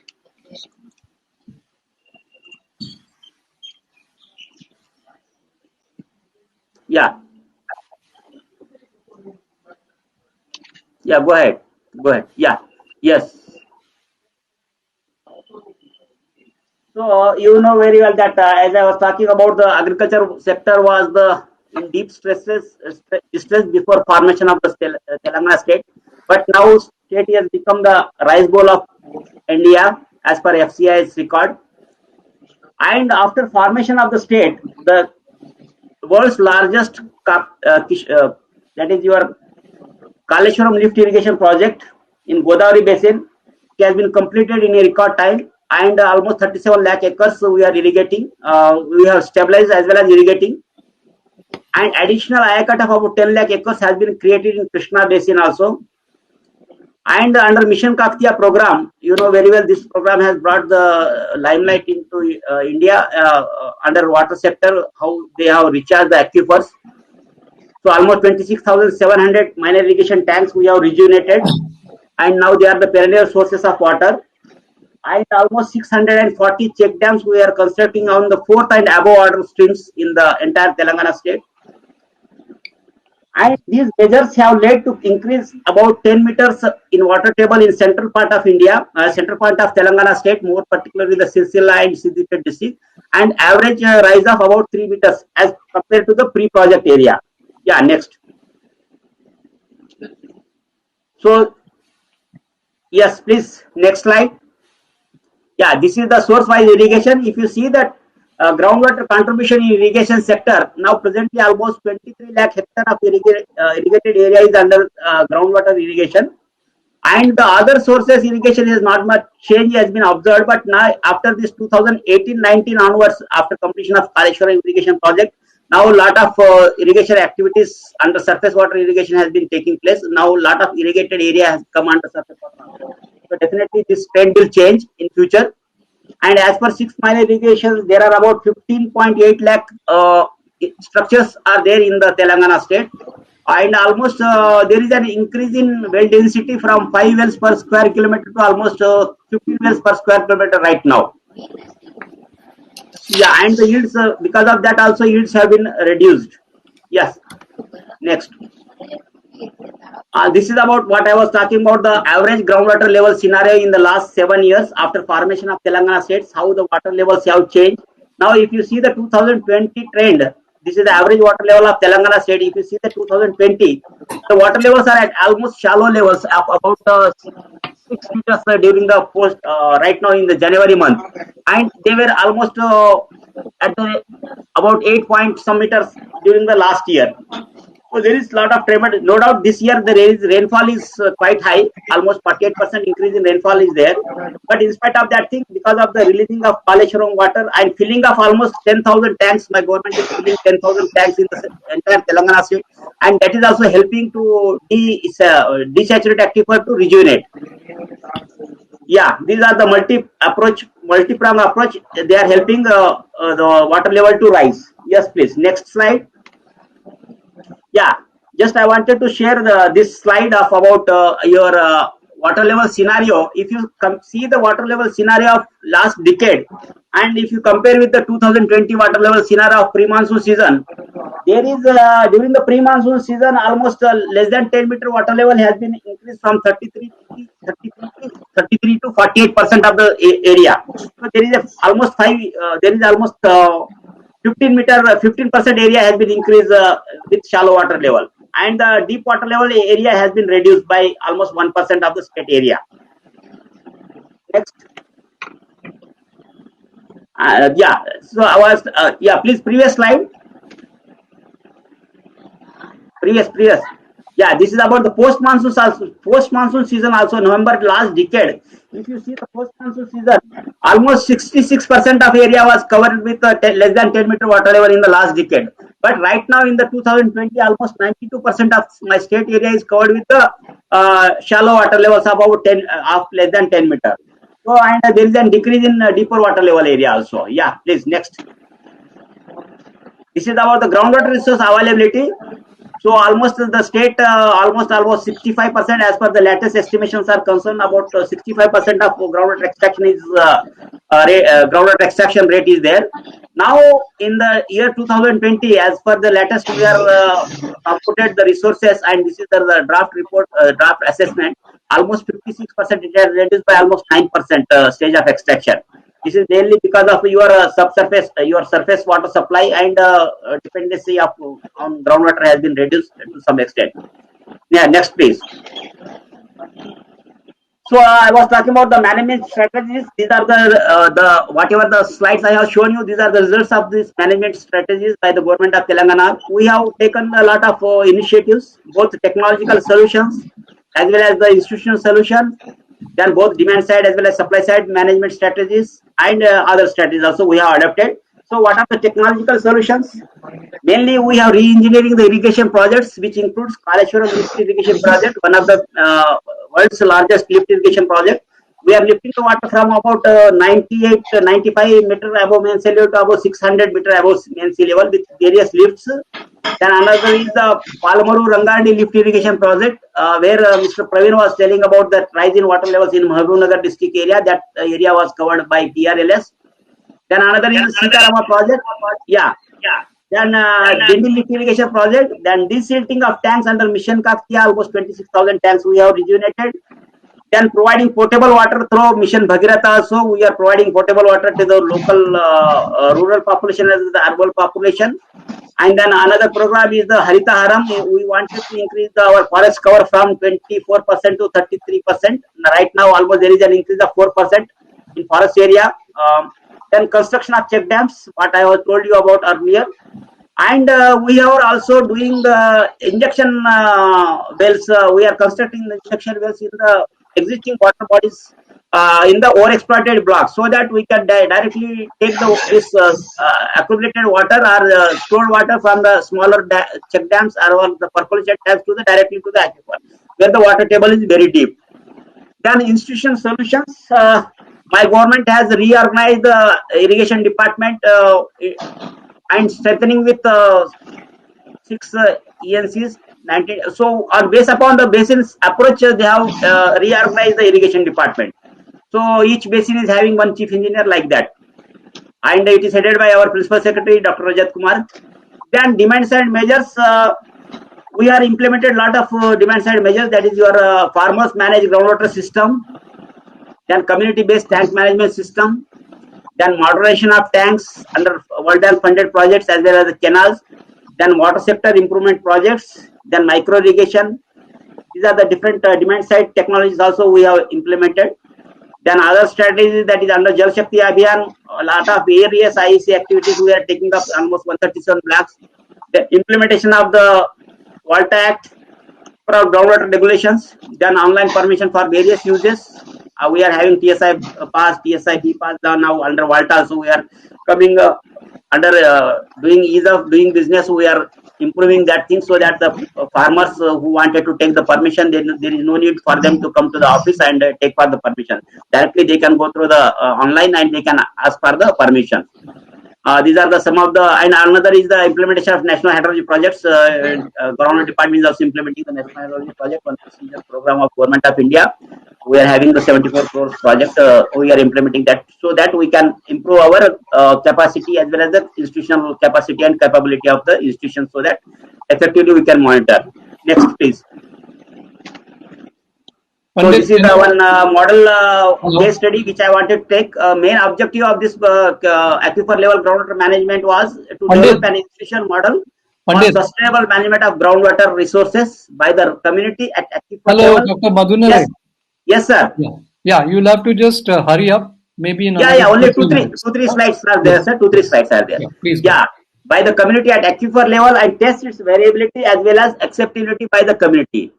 So this was the main objective. We have covered this one of the fluorosis endemic area covering 23 villages. Next, please. And the area was falling in extra or that is almost critical category. Next. So these are the main studies. What were the methodology? We have carried out the detailed well inventory, groundwater chemistry, cropping patterns, social status, IEC activities. Then we have developed the institutional model by forming state level pilot unit. Then we have technical support group we have formed. Then we have formed the Gram Panchayat level committees, groundwater management association, engages NGOs for social surveys and motivating committee. Then both supply side as well as demand side management strategies we have adapted. We have constructed 26 check dams with injection wells and with community participation. Next is change in cropping pattern. Also, we have implemented a lot of things so that the community themselves they have changed the cropping pattern from high intensive paddy to the low intensive ID crops or something. Next, please. Yeah, next, Anua. Yeah, these are what is the role of technical support group to support, provide technical guidance to team leader, to apprise groundwater management action plan prepared by the GPLCs and Groundwater Management Association, to approve design and cost of the recharge structures.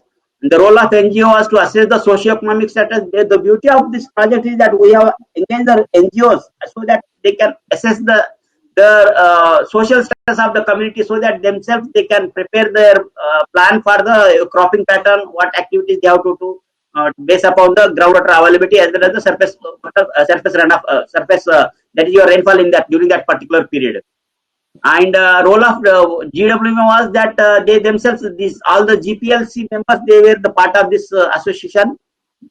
They have registered, they have elected members, and they have registered under the Societies Act also.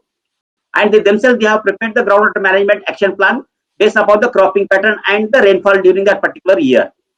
Then creation of infrastructure, we have constructed different number of piezometers with RTDAS so that we can monitor the water levels, as well as we install rainfall stations.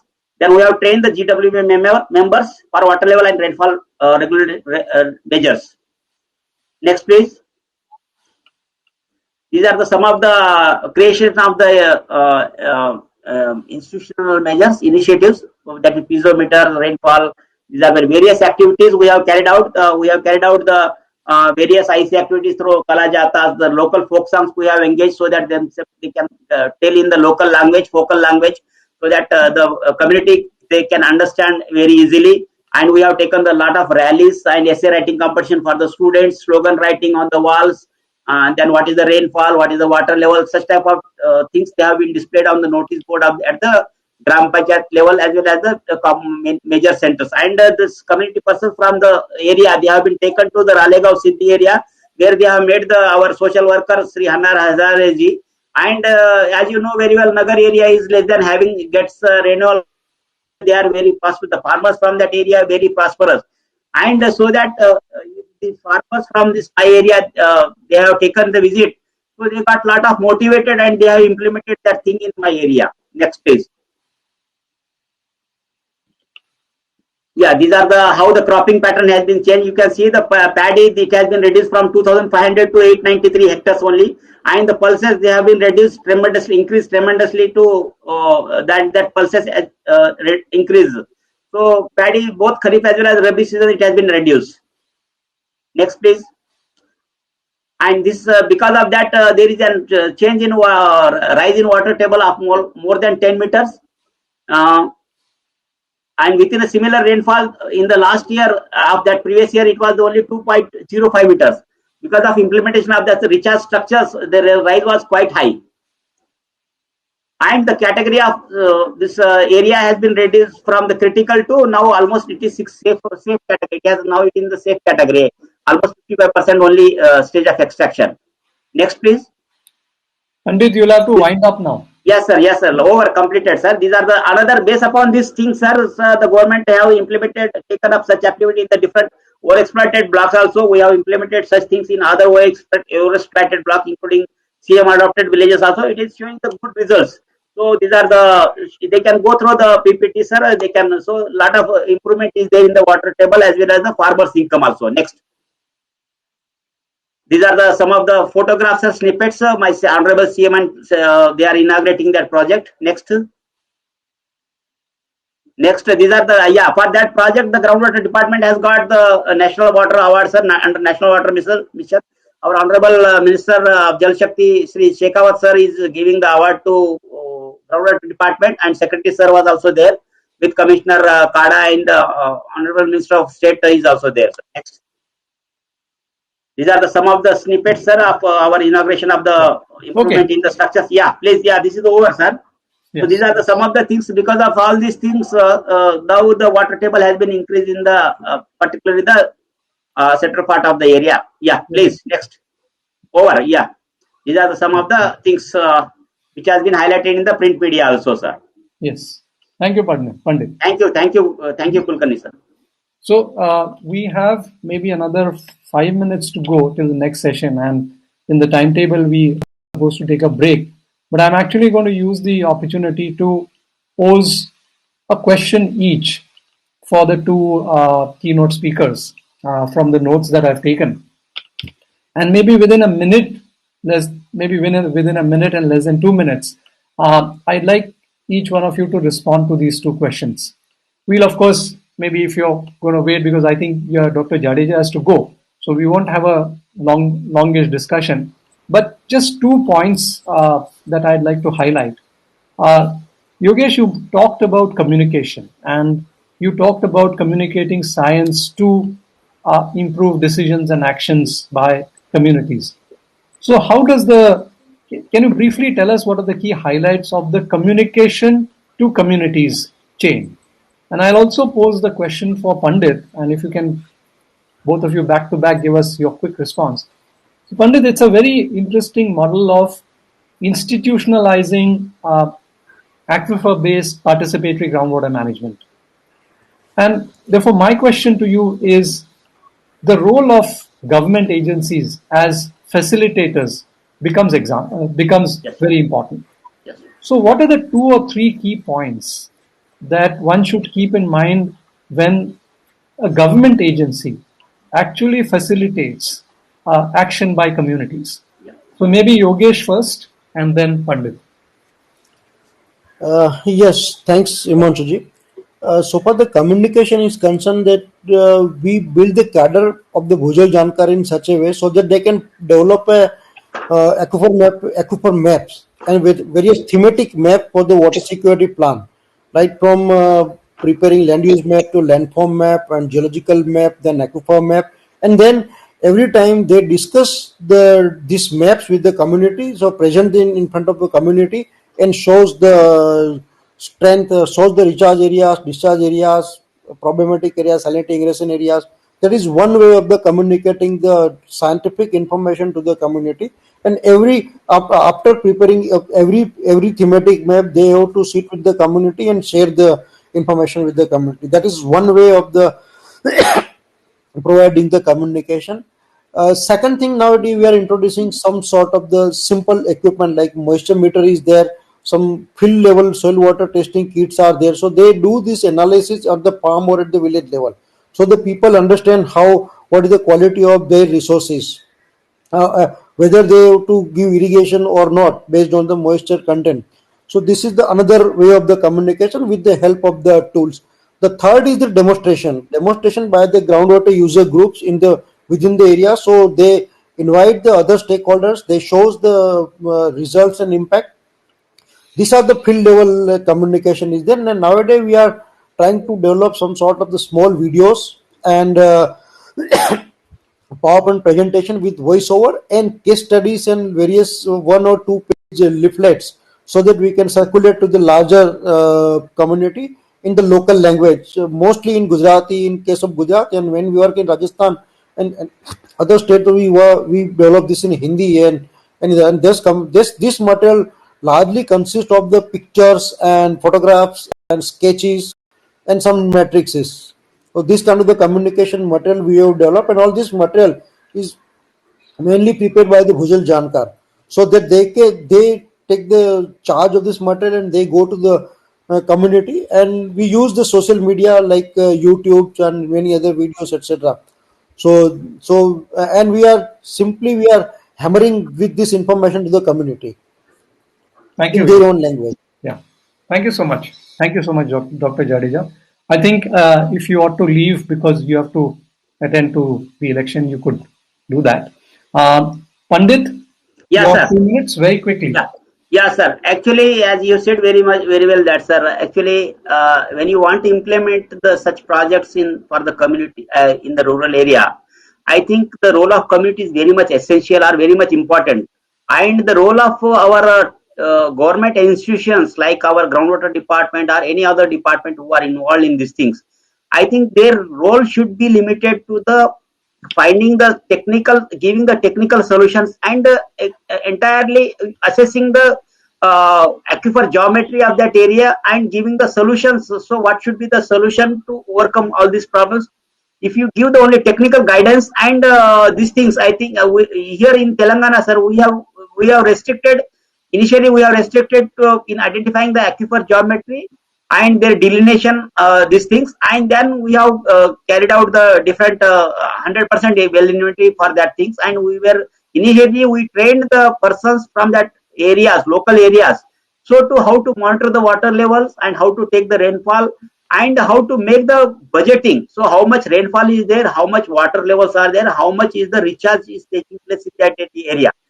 So for that, actually, we have trained the local community with the help of NGOs. And for that, the groundwater management association, they have played a key role, because these association members were the part of the village community level. They are from that particular village, because they are the main users as well as the implementers also. So, and main there, actually it was registered under the Registered Societies Act, and here they have contributed 50% of the cost of the structures also. Here actually the community, they have communicated, they have contributed some share, so they know their ownership also. It has come to the ownership of that structure. So because of that, the structures were still also, after this project, it has come to end almost 3-4 years back. But still, the groundwater department is monitoring the water levels, and still the structures are existing, and that they are maintained by the community, local people also, because they know the benefits, how the benefits they got, and how the income it has been risen, and how the water table has been risen, and by seeing the benefits, so they are taking care of that structure. So it is very much essential if we define the role of the different agencies when we implement such things, such things. I think this is what I wanted to Kulkarni sir. And you are having a lot of experience in the Deccan Trap area as well as the Maharashtra. You are the pioneer of such things in the community. I think you can throw some light so that we can still add, or we can do something to our benefit of the society in my state, sir. Yeah. Thank you, Pandit. Yeah. So we'll move on now. What I suggest is we are possibly running about 3-4 minutes behind schedule, but let's take a pause for 2 minutes. I mean, we could sort of just stretch our legs and maybe grab a cup of tea or coffee, and maybe in 2-3 minutes we get back, and then we begin with the remaining part of the session.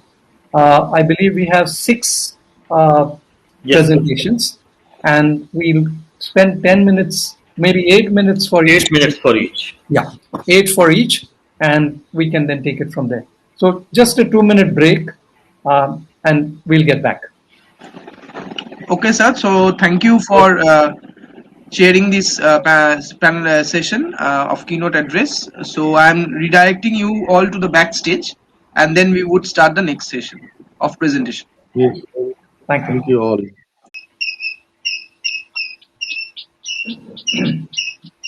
Okay, so welcome to the next session, that is technical session 4B, presentations. So our chair, Dr. Himanshu Kulkarni, can take up from here. Thank you, sir. Yes, so I really don't have any opening comments. I think we'll begin straight away and give as much time to the presenters as possible. So I'd like to welcome everyone again and immediately welcome Chaudhary Sarwar Jahan for his presentation on the status of water governance and management institutions and IWRM strategy for sustainable plan in thirsty northwest Bangladesh. The challenges and the potential. Chaudhary Saab, all yours.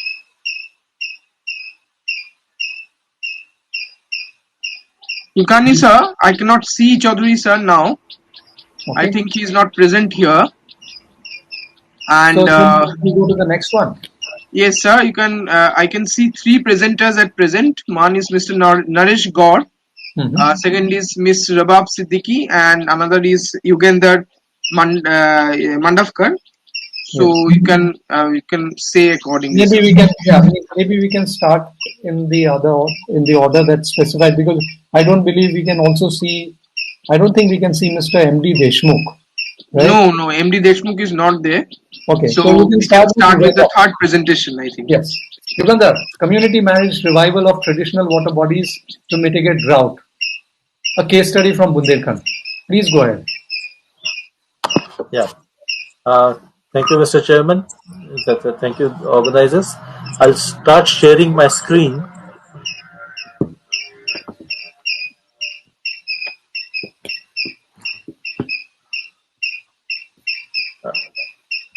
Is my screen visible? Not yet, but not yet, sir. I think it would be coming. It will come. It will come. Yes, sir. It's coming. Yeah, it is coming. Yes, fine, sir. Okay, great. So I'll go on to the presentation mode. Yeah, this is about the traditional water bodies.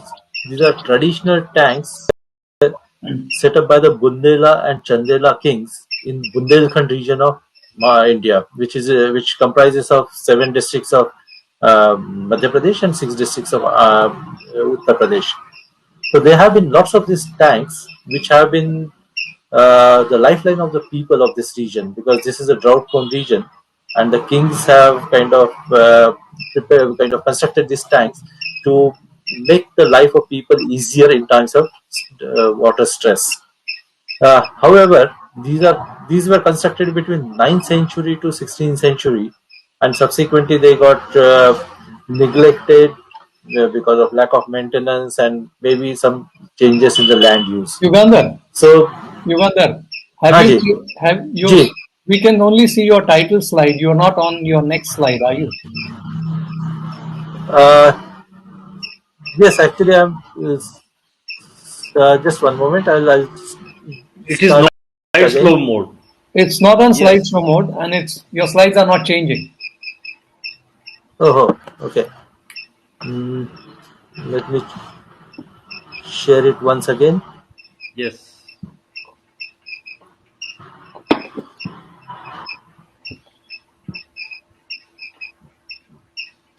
Do you see the background slide? Well, I can see only your face. Not yet, sir. We can see you only. Yes, now I can see the background slide. So, sir, put on slideshow. Yeah. It takes some time. There's some time lag. So give him some time. Yeah. You take your time, Yugandhar. I just prompted you because I couldn't see your slides moving. Oh, okay. Yeah, you are presenting. You are presenting now. Do you see the background slide? The title of the slide is background. Yes, now it's the background slide. Okay. These tanks were kind of in a state of disuse, and they have been kind of being repaired and revived by several agencies, including the government during the pre-independence era, as well as current government, and also the civil society organizations. So this case study is about an effort of civil society organizations who came together and formed this BIWAL, Bundelkhand Initiative for Water, Agriculture and Livelihoods. Atal Bihari Vajpayee Institute of Good Governance and Policy Analysis, which is a parastatal body, along with Bundelkhand Development Authority, did some documentation work and process documentation and analysis of this initiative. So this case study, this presentation is based on that.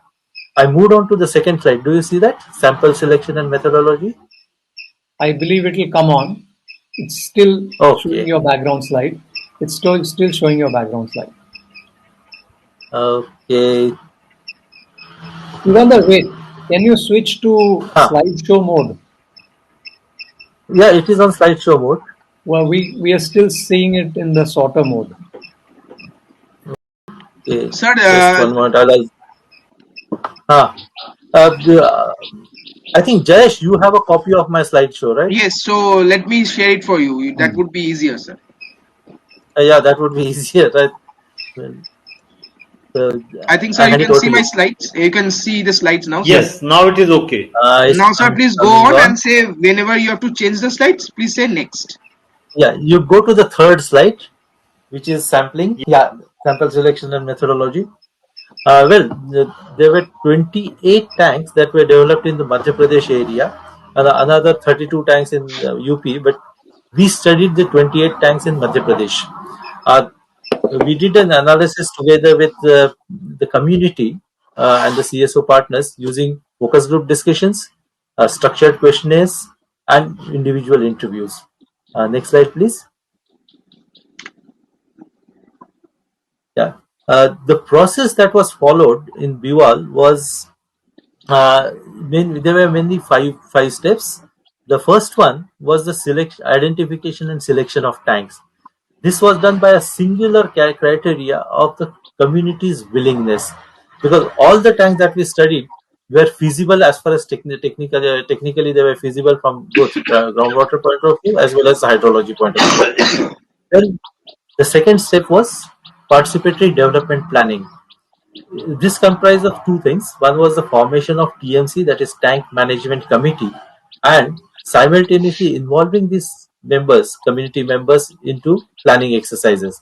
The planning comprised of three main parts. One was the situation analysis, second was the problem analysis, and third was the action plan or planning preparation of the action plan. So these things were done using participatory rural appraisal methods. Then we had a kind of component of approval and appraisal. Now this was done simultaneously with the Rural Engineering Works Department, which was the Zilla Panchayat's component of the government of Madhya Pradesh, and the Tank Management Committee. Next slide, please. The implementation was the most interesting part, because the implementation comprised of excavation of tank bed for desilting. Second, repair of the structures, the structural components such as west weir, weir body, embankment, and even the inlets and the outlets. The third part was stabilization of the embankment by plantation of trees. Now these three components were divided among three different agencies.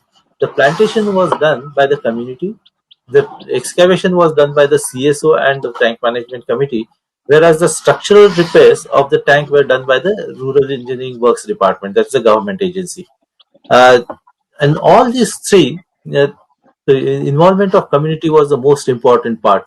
In this, the Tank Management Committee is to kind of propose certain changes, certain modifications, certain repairs, or certain activities, and the engineers from the government department as well as the CSOs would kind of validate it. This was something which was rarely done in the past in the government setup, because in the past the government used to kind of first design, kind of give a technical design, and the people used to say yes, we agree or we don't agree. But in this case, it was exactly the opposite.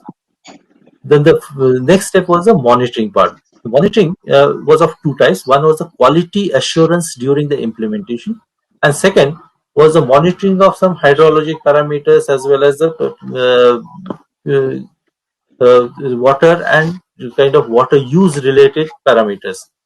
The quality assurance was done by the tank management committee. This tank management committee people had allocated duties of different young people who were trained in how to kind of do the measurement, how to kind of assess different kinds of uh, construction related aspects, how to kind of including mixing of mortar and mixing of concrete. These people were trained into that. Then the next part was the monitoring. Monitoring was done, post-implementation monitoring was done mainly in terms of hydrology, that is rainfall, how much of runoff. Then third was well water. So well water levels were in every village, for every tank about 12 wells, open wells were identified, and these were identified on the basis of the hydrogeological formations there, and also on the basis of water use, those which were used for irrigation, those which were used for drinking water, and those which were used for other purposes. So that was how the monitoring was done.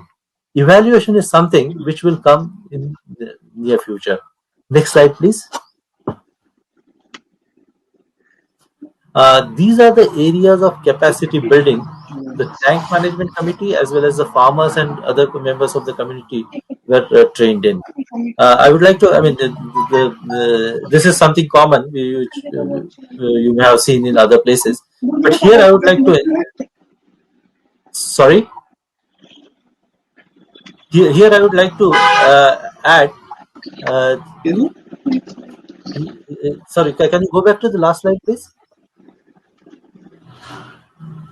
Here I would like to add that the hydrologic monitoring was mostly done by women. We trained the women in measurement of rainfall, measurement of well water.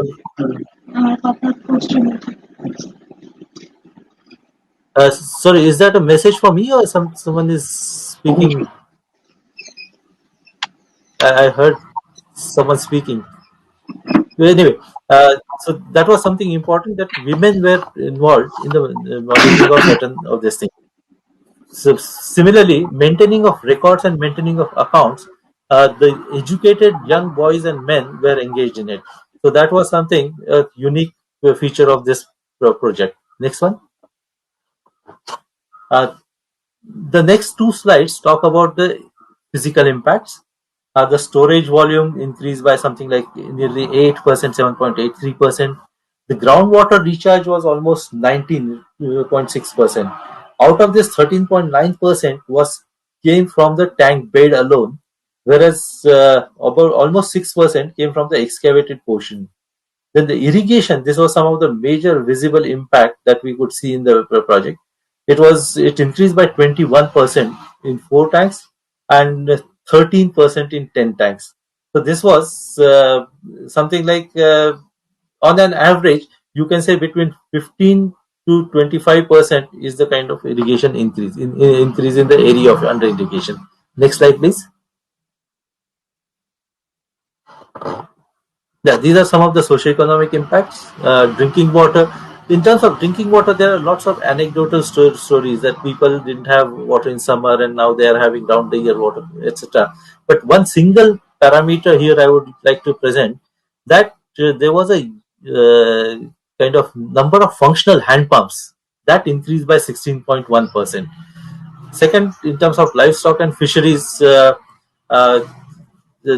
exact yield details are not yet available, but people are kind of very optimistic about it. And summer irrigation, and we anticipate close to something like 20% increase, to 20 to 25% increase in summer irrigation. So these are some of the impacts. Now, the next slide, please, Jesh. Yeah, these are the 5 key success factors I would like to highlight, and we can attribute the success of this watershed, this kind of tank rejuvenation project to these one.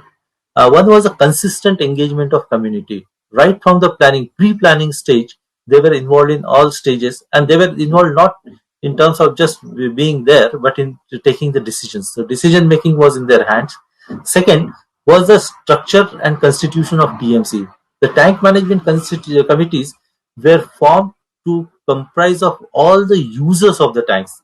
They included fishermen, they included the landless people, they included the herders. Normally, in tank management committees, we involve the farmers and the irrigators, but here we involved others also. So that the democratic kind of construction, the structure, constitution, and their role in the decision making was a major success factor. The third factor is the participatory decision making. We did not go by something like number of show of hands in this thing. We went by consensus decision making. So consensus decision making always have a say for even the smallest of the person or even the least of the stakeholders. This kind of built faith of the people and also built the ownership of the people in the entire process. The fourth factor was the capacity building. We have seen the kind of content, but this capacity building, we use a very strong component of hand holding. So, for example, if you are talking of rain gauge or measurement of rainfall, after every this kind of training or every such session, the farmers used to kind of simulate rainfall and measure the thing. So even the children, the school going children and the women, they become very familiar with the kind of using of instruments like rain gauge as well as measurement of how to compute the volume of water, how to compute volume of earthwork, etc. Then ownership building. I mean, as I already mentioned, since all the people were involved, particularly the poor people who are normally kind of kept away from the decision making, the involvement of community was a critical success factor in this project. So these are some of the success factors which I would like to highlight, and I would like to stop here. So thank you very much. Next slide, please, Jayesh. I think that is the last slide. There are some few photographs. Yeah, over to you, Dr. Himanshu.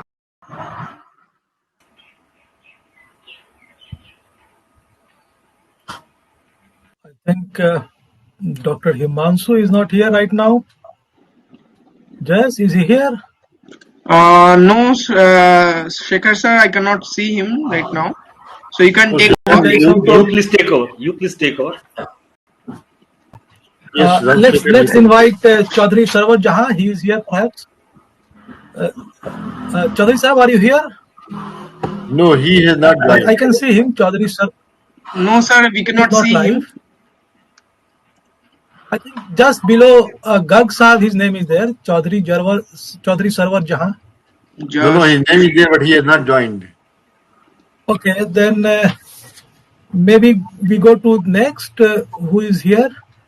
After Mr. Yugandhar, I think. Rabab Siddiqui. No, Kulsum has come. Kulsum Salahuddin is also here. Okay, then Kulsum, please.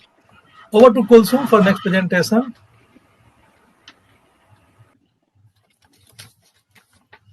Please try to stick to time limit, Kulsum.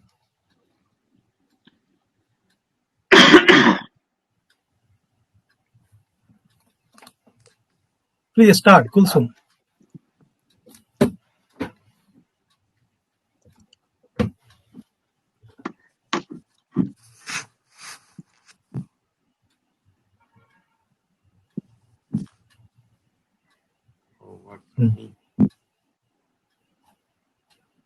Kulsum, we can see nothing. Okay, good.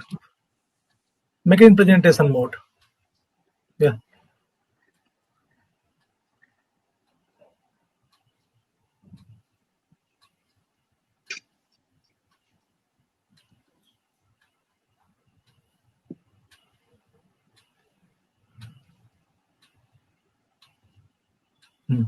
We can't hear you, I guess. Kulsum, Professor Shekhar, can you hear her? No, I cannot hear. Kulsum, please unmute yourself. And she's unmuted, but we cannot hear her. Oh, she's unmuted.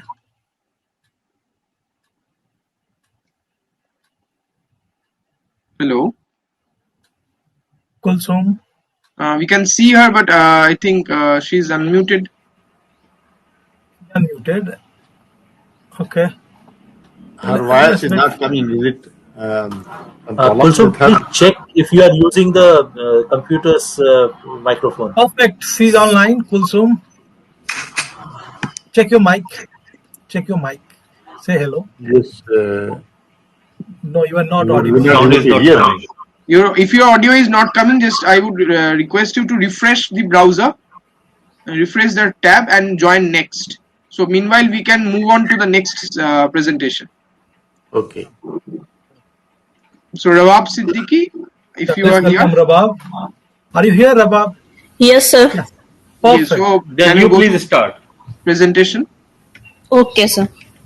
Thank you.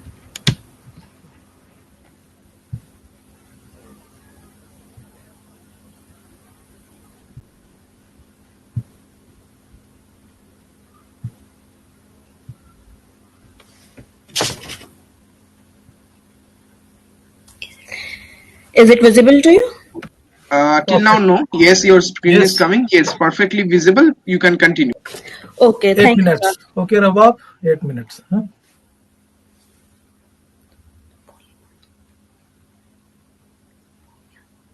Can I start?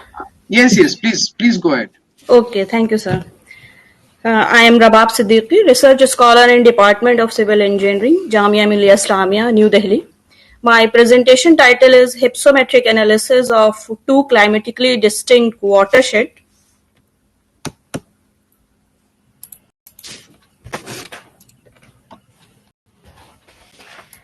I start with brief introduction of hypsometric analysis. Hypsometry describes the measurement and analysis of relationship between the distribution of elevation across an area of land surface and basin area.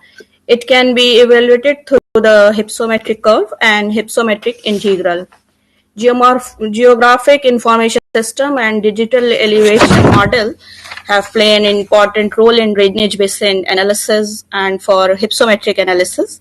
In 1952, Strahler interpreted the shape of the hypsometric curve by analyzing numerous drainage basins and classified the basin as youth, mature, and peneplain or distorted. And it is curved represent in this table. These hypsometric curves shape describes the stage of the landscape evolution, which also provide an indication of erosion status of the watershed. Hypsometric integral is a geomorphological parameter classified under the geologic stage of the watershed development. It is also an indication of the cycle of erosion. And the cycle of erosion is defined as the total time required for reduction of land topographical unit to the lowest level. The entire period of a cycle of erosion can be divided into three stages: monadnock or old stage, equilibrium or mature stage, and inequilibrium or mature young stage or youth stage. And its hypsometric integral value are represented here in this slide. This figure shows the concept of hypsometric analysis and the model hypsometric curve.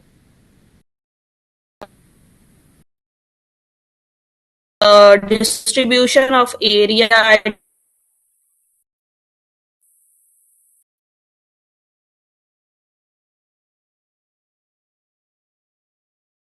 integration of hypsometric curves gives the hypsometric integral, which is equivalent to the elevation relief ratio as proposed by Pike and Wilson in 1971.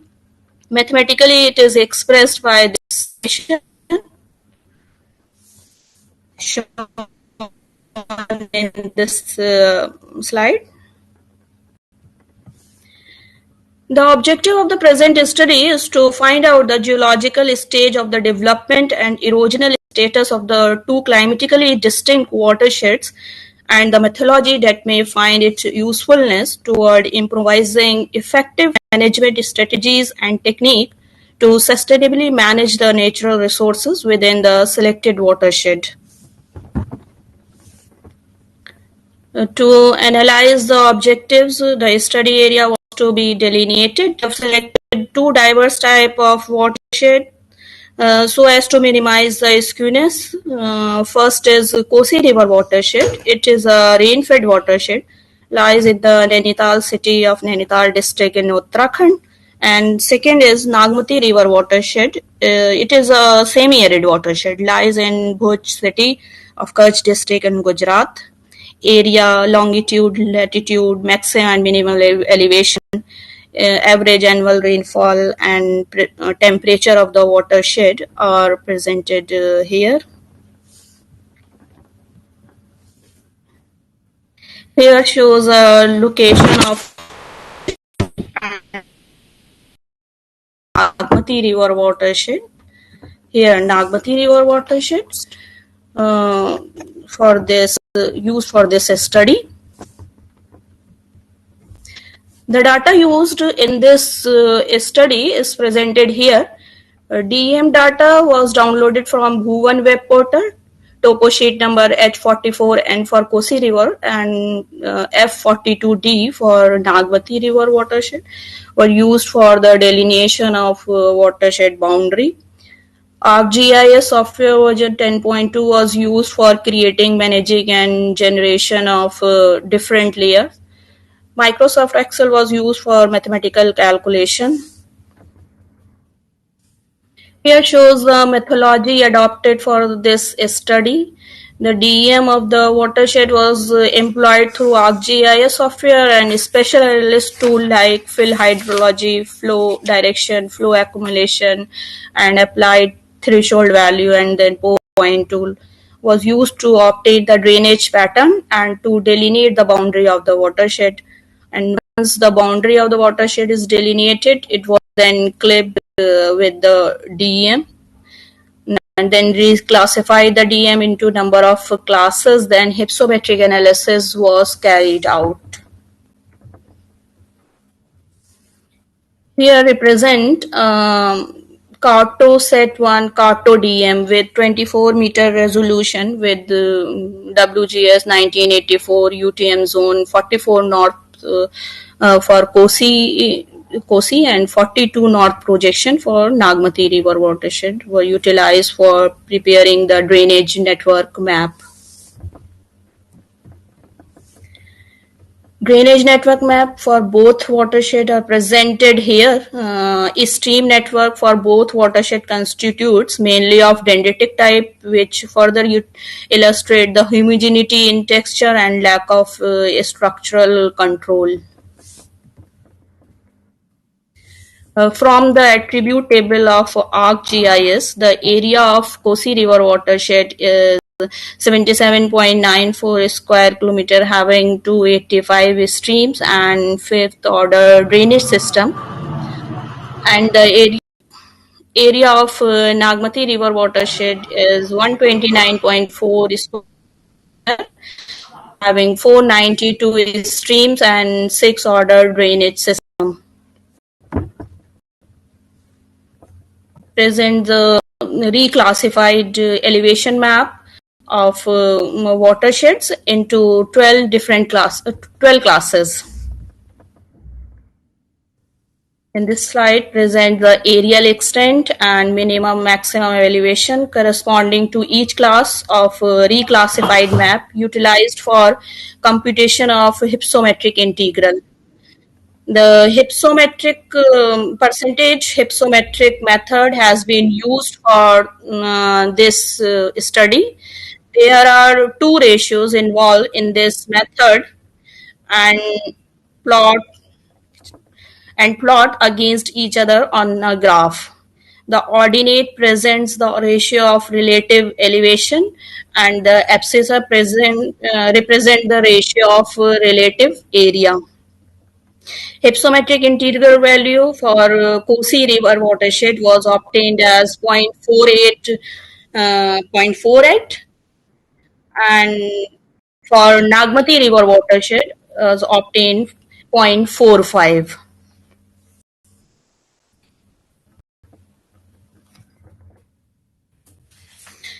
Here, the convex upward curve for Kosi River watershed indicates greater erosion, and S shape of the hypsometric curve for Nagmati River watershed, identifying the little soil erosion from the basin.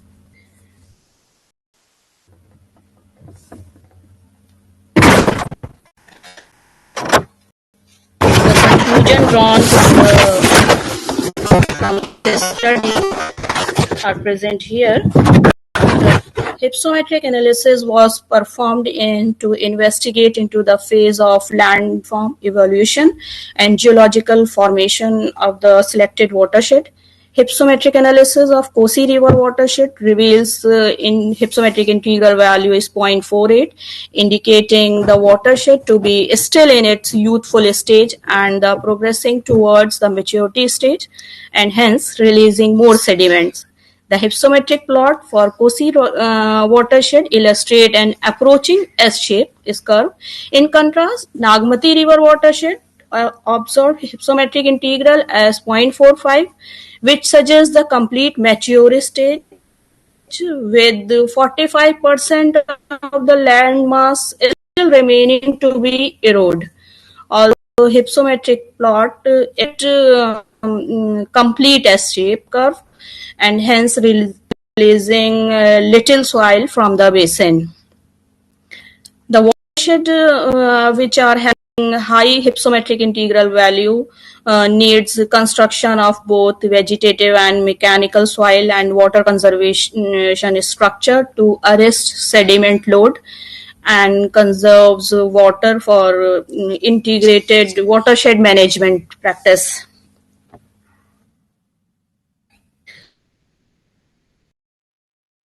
Thank you, Kulsum.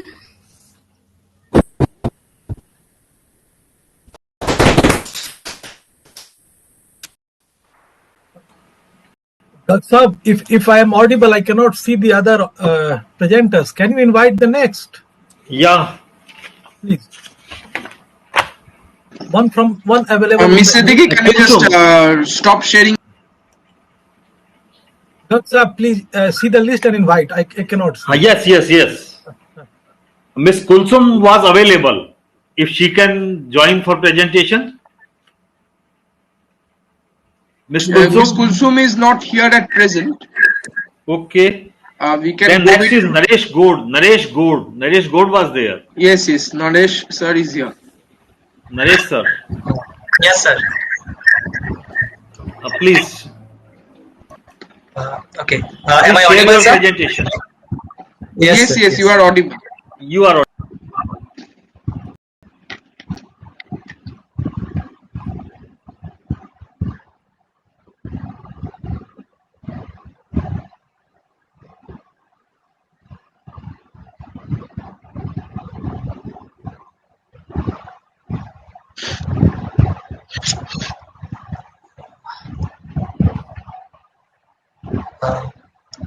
Is it visible, sir? Till now, no. No. I think it Your will be slide is coming. not visible.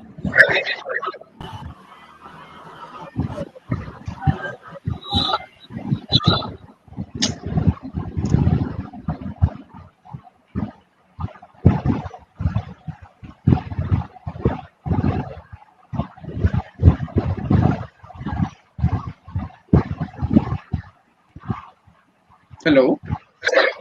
Yes, sir. Could you share your screen, Mr. God? Yes, sir. So, but your screen is not coming till now. I think it is taking some time actually. Yes. Okay, let's see. Otherwise, I have your presentation. I would be sharing. Yes, sir. I think Really better. Jay sir, you please share his presentation. Okay. So, Naresh जी आप थोड़ा बंद कीजिए sharing. Okay. Mr. Jayesh will share for you. Yes. That would be better. You just ask for the next slide whenever you need. Yes, sir. Okay. So, Mr. Naresh, can you see my screen? Yes, sir. I can see. Yes, sir. But You can start I'm the not presentation. able to cancel my sharing actually. Okay. So just have to see. So I think my slides are seen now. I think. Yes, Jayesh, your slides are visible now.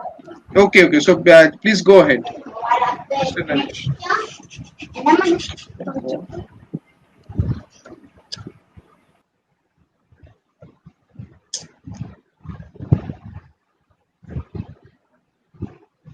Hello.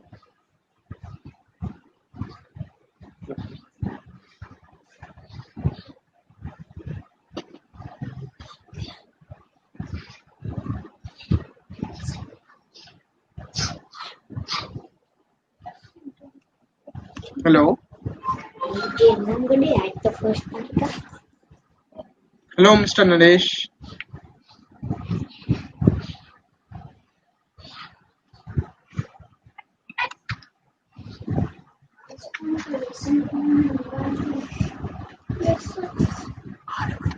Hello, Mr. Naresh. Can you hear us?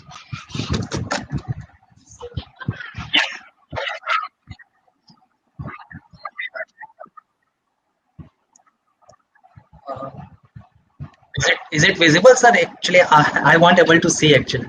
So Yes, your slide is visible with us. So we can see your slide. Might be it's not visible with you. So I think you can start hello, off. JSG. Hello. Okay. So you can start with your presentation. I am resharing my screen. So you can just say next and I can go ahead. Okay, sir. Okay, that's fine. Good afternoon, Honorable Chairman and Co-Chairman, sir. My senior and my colleagues. I'm thankful to IAH Indian chapter for providing me opportunity to present on the overexploited Bhuj aquifer, the lifeline for domestic and irrigation water supply in Kutch region. Next slide, sir. Yes, next slide. As we know that India is groundwater dependent country, and study shows that groundwater extraction in India is highest in the world. And when we talk about the arid and semi-arid region of Gujarat state, where our area is located, the groundwater becomes the lifeline for domestic and irrigation water supply. One study reveals that 80% of the domestic and 89% of the total irrigation water requirement in Gujarat state is met through the groundwater supply.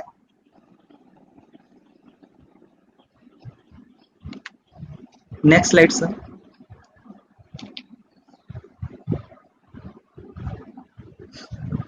The Kutch district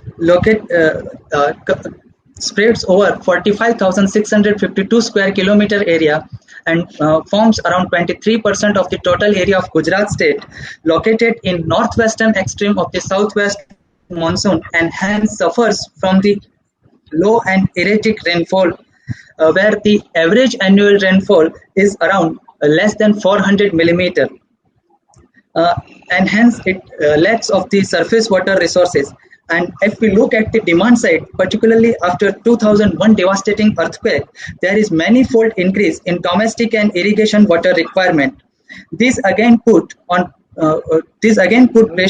on the groundwater resources and in turn freshwater yielding aquifer. We try to actually compute and quantify the desaturation of the groundwater extraction from the Bhuj aquifer. Next. Geologically, the Kutch district is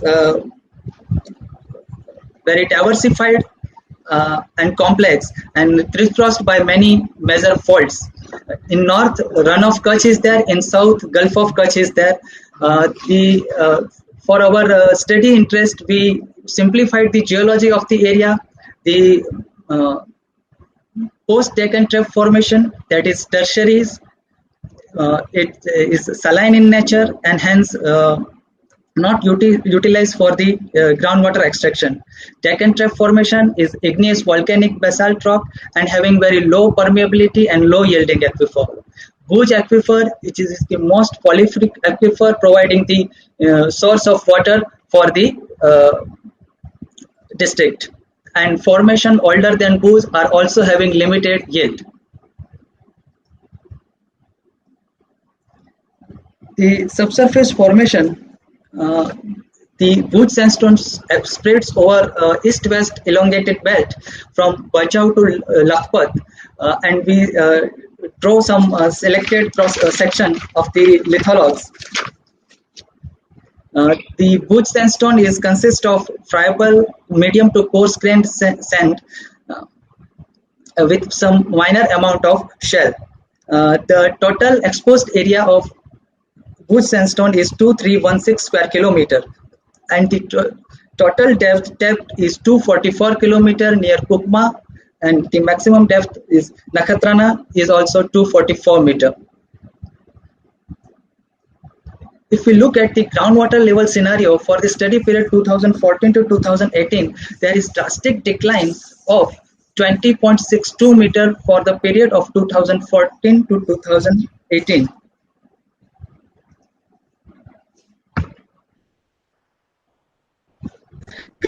Extraction computed from the pumping machinery installed and pumping hours data separately for domestic and irrigation use. In case of domestic use, there are 677 tube wells tapping Bhuj sandstone aquifer supplying domestic water to the district. Out of that, 406 tube wells having discharge of 400 liter per minute and 271 tube wells having discharge of 700 liter per minute. The pumping hours is 20 hours a day. Hence, the total extraction computed is 153.96 MCM.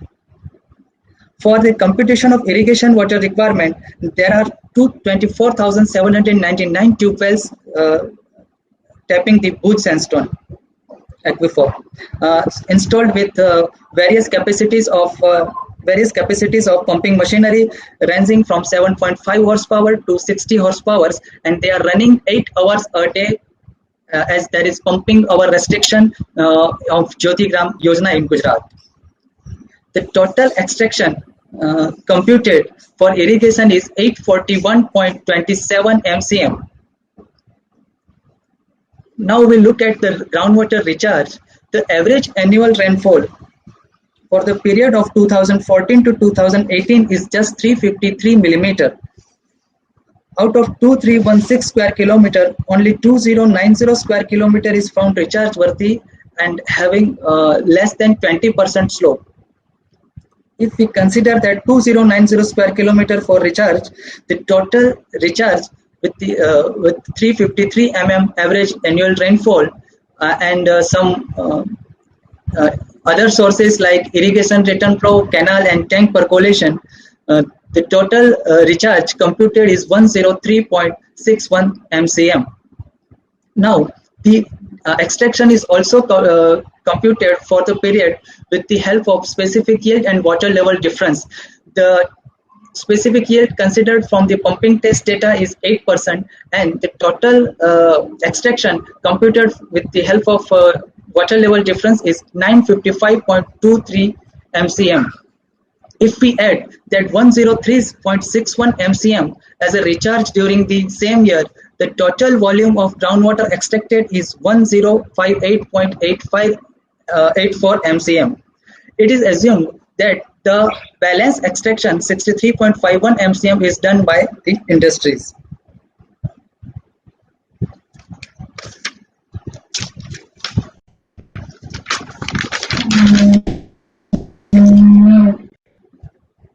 The long-term water level trend of the monitoring well of GWRDC available from 2001 to 2018 shows there is a decline of 2.86 meter per year.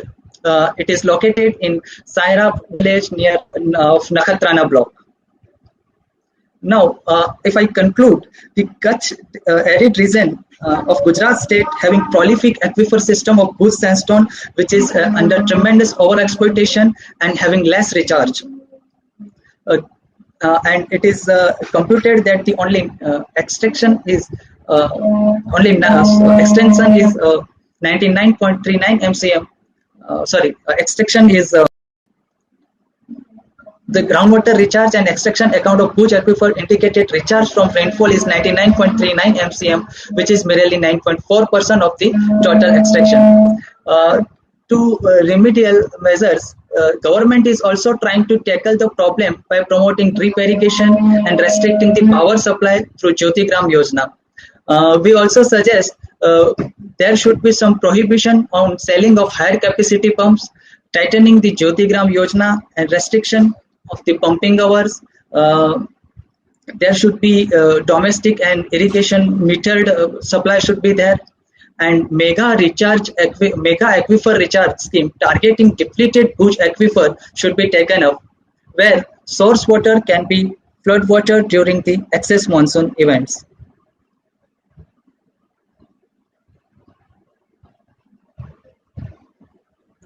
Rooftop rainwater harvesting also promoted for groundwater recharge.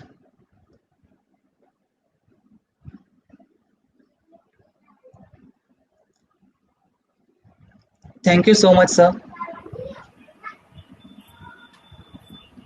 Thank you, Naresh. Hello.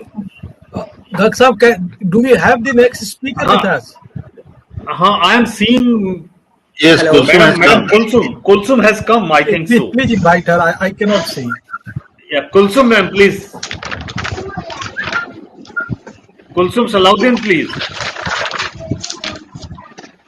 Hello. Please speak Yes, sir, please. so that we can understand.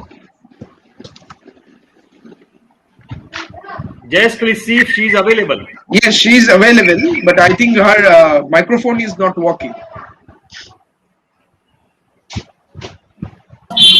She said she would connect from her mobile device. Hello, Miss Salahuddin, can you hear us? If yes, please respond through the chat box.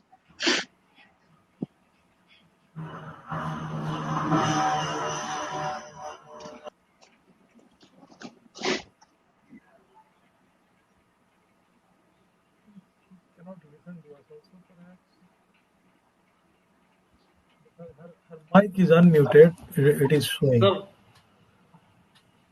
Yeah. hello. But her microphone is not working, I think. Yeah, looks like. She can log in from her mobile. Can you call her, Jayas, if you have her number? Is her number with us? No, sir. We have only email IDs of our presenters. Mainly. Okay. I can call her. Let me just wait. Just a minute. Yes, you present and she can speak from her mobile. That should work. Sir, actually there's connectivity issue. Just give me 5 more minutes if it's possible. No, can you connect from your phone? Cell phone. They are asking that you can connect from your I'm cell. trying. There's connectivity issue. Yes, sir. I'm just trying. Just give me 5 minutes, please. Okay, Last 5 minutes, we'll wait a couple of minutes. That will be better. Last presenter. Please, sir. Please. Okay. Please, sir. Thank you. Okay, right. Yes, she says she's connecting.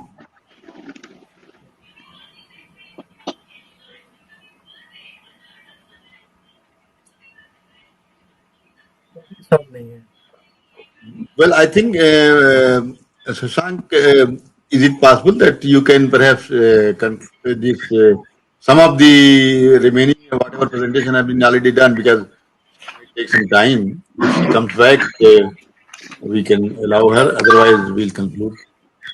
Okay. She might take some time still.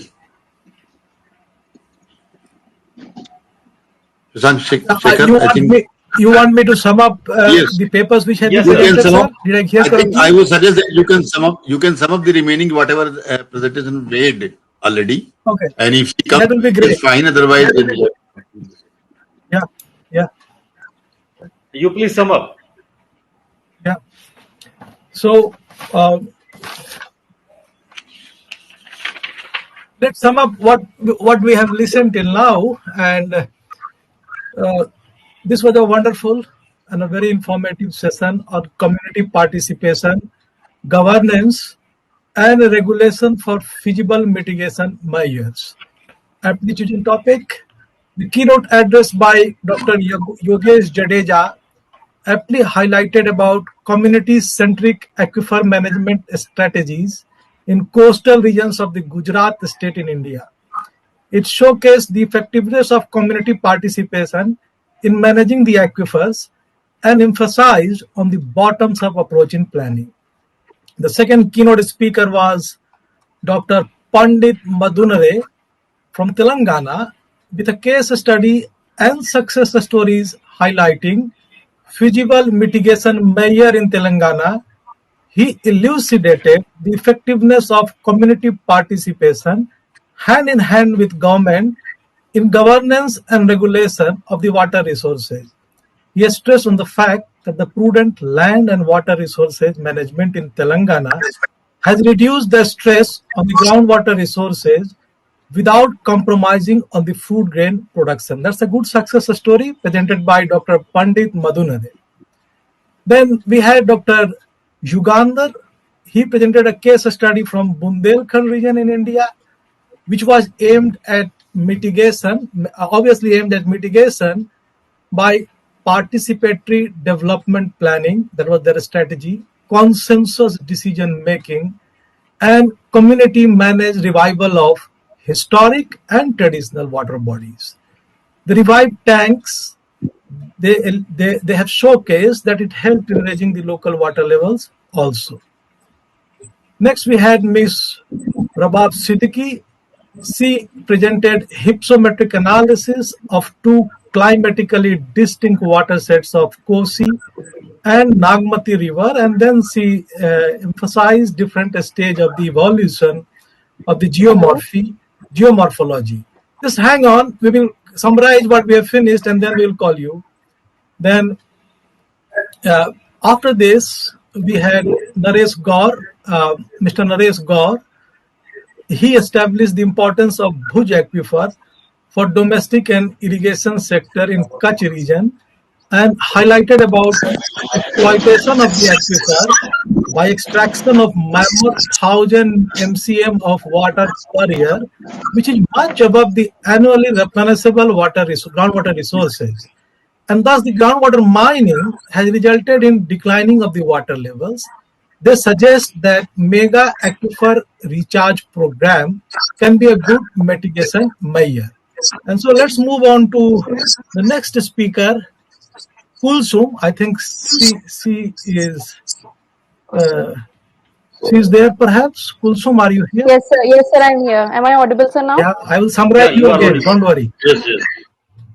Thank you so much. Yeah, good. You are now audible. Kulsum. Yes, sir. Just a second. Just a while.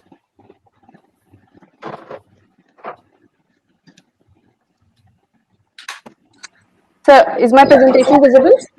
Not yet. It would be coming soon, I guess. Okay, yeah, it is. Just give it some time. Yes, sir. Is this visible now, sir? Not yet.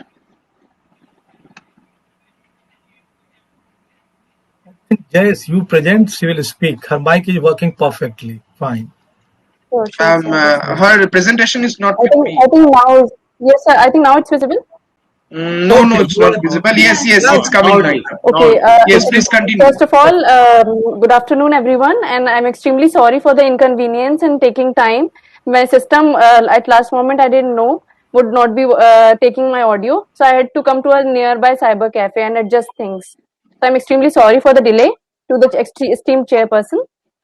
And now, good afternoon to the dignitaries and all the delegates. I am Kulsum Salahuddin, research scholar from Department of Geography, Aligarh Muslim University, and I am presenting my paper entitled Rapid Urbanization, Climate Change, Groundwater Depletion in the City of Jaipur, Rajasthan.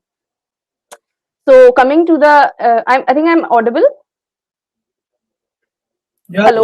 Yes, you're yes. Thank you, sir. Thank you. You're audible. Yes, you are audible and your slides are visible. Please continue. Thank you, sir. You can put it on slideshow mode. You can put it on slideshow mode. Sure. To begin with the identification of the problem, urban climate change is a problem of large city size and function, and it is proportionate to the greenhouse gas emissions in the city. And urban climate change is associated with rapid population growth and higher density of population. And it has a problem of weather extremities and uncertainties. And it has serious sustainability. Kulsum, slideshow mode. All right. I think, sir, it's that only. It's okay. Let her go ahead because sometimes it creates problem. Okay. Sir, I am on slideshow mode only already. Okay. And it's okay. Go ahead. Okay, carry on, please. Okay, sir. It has serious sustainability problems for the poor, particularly and marginal men, in terms of groundwater depletion and high increasing temperatures. Coming to my objectives of the study, my objectives include to examine the population growth trends in the capital city of Jaipur, Rajasthan, to evaluate the Ms. decadal. Alauddin, sorry to disturb again. You are not in slide 3. We can see your slide 2. So can you just reshare your screen once again? I think for yes. So Sure, just I'll stop again. sharing that and just reshare it Sure. again. And don't Sure, go to any full slide mode. Okay, sir. Okay.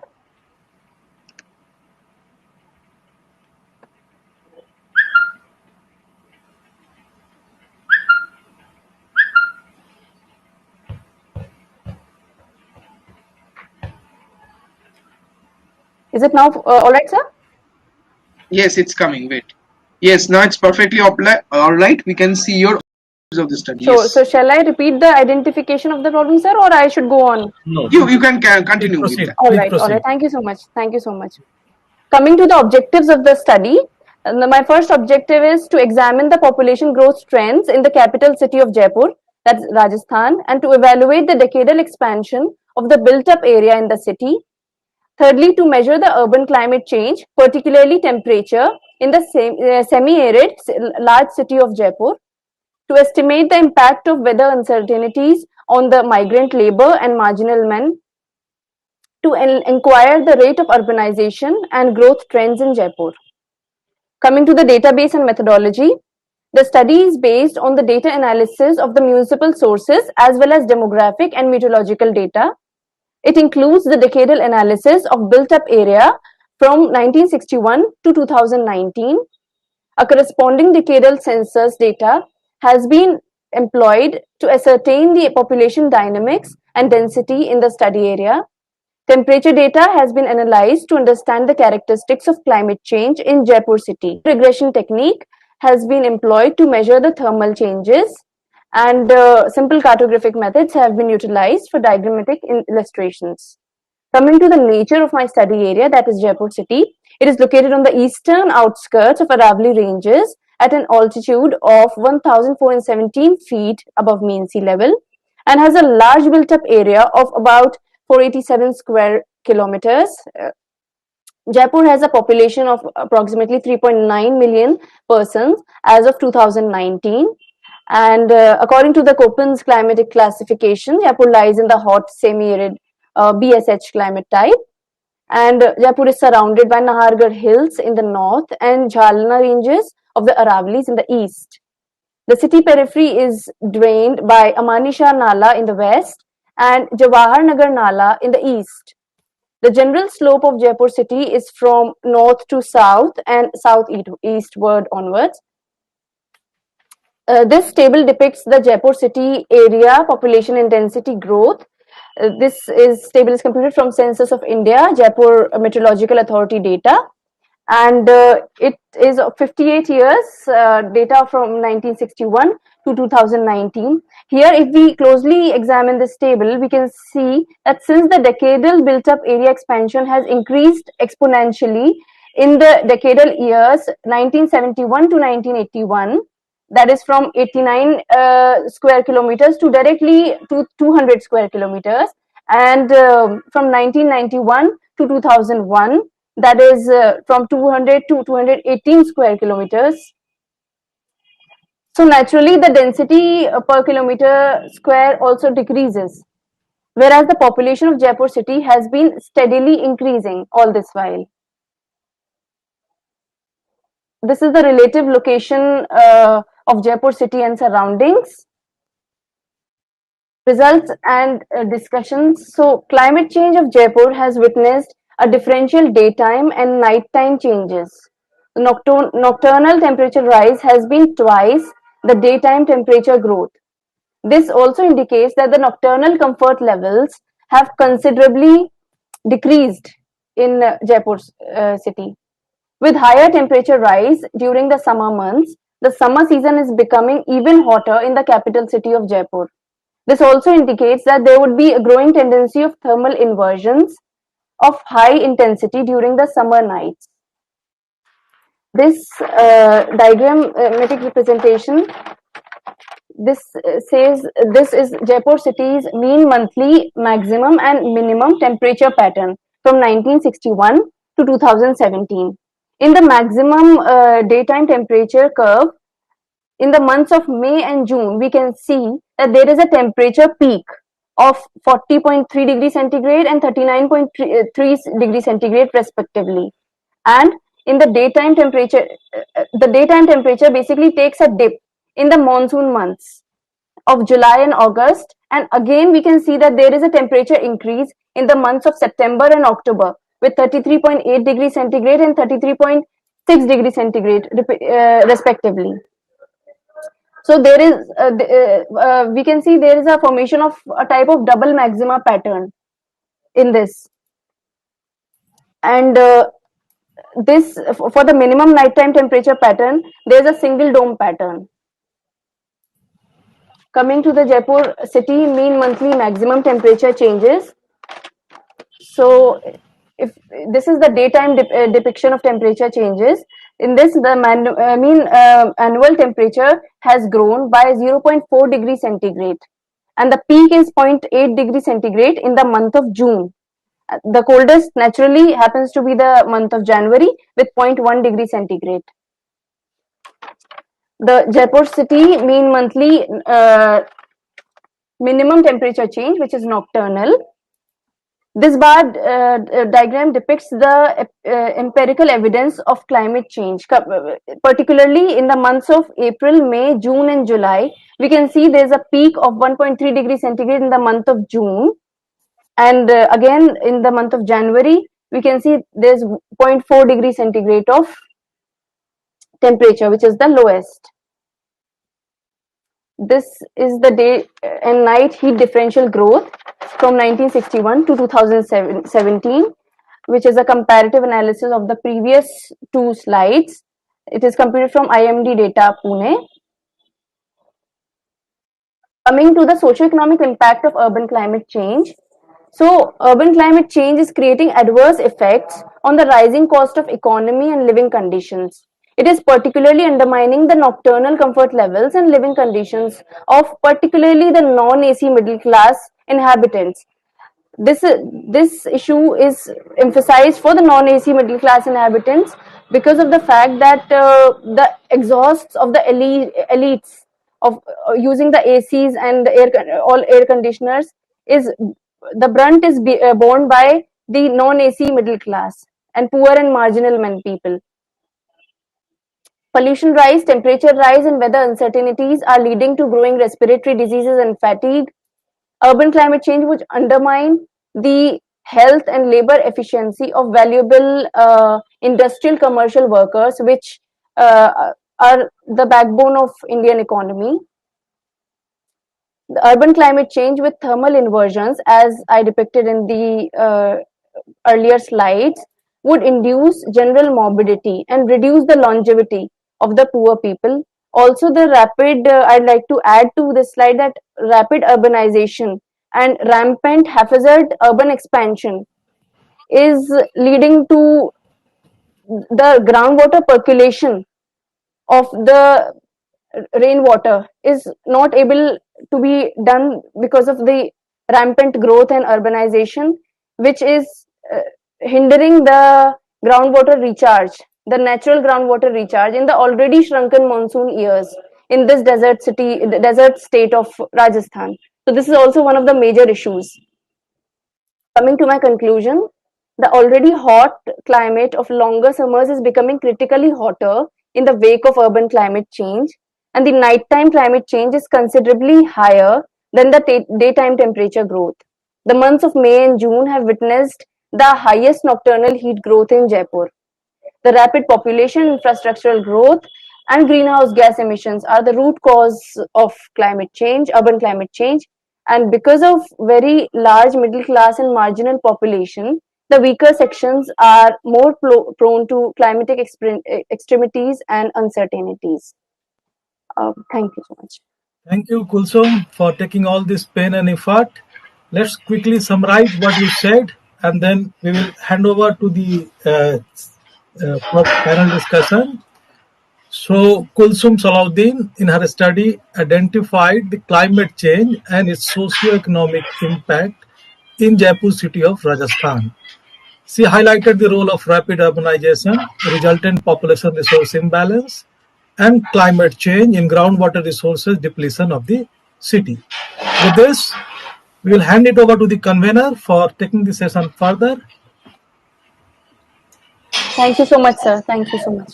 Sir, thank you, Dr. Himanshu Kulkarni. Thank you, Shashank Shekhar sir, and thank all the presenters. Now I have hand over to for this panel discussion. Shakil Ahmed sir. Thank you, Gat sahab, for thank you being all around. Thank you, Chair, Okay, Co-Chair, and Report Chair. Actually, thank you very much for conducting the whole session very nicely and timely also.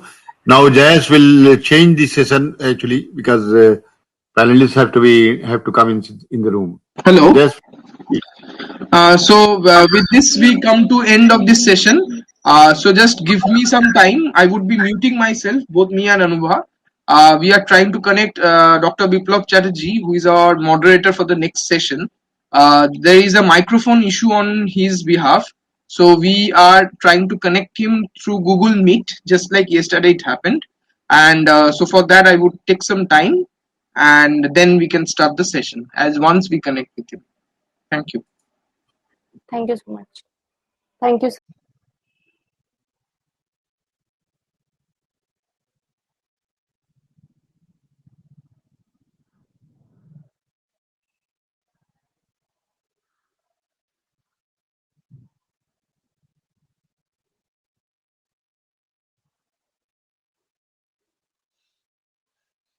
मैं सोच रहा हूँ खत्म कर ही लूँ अब 1 घंटा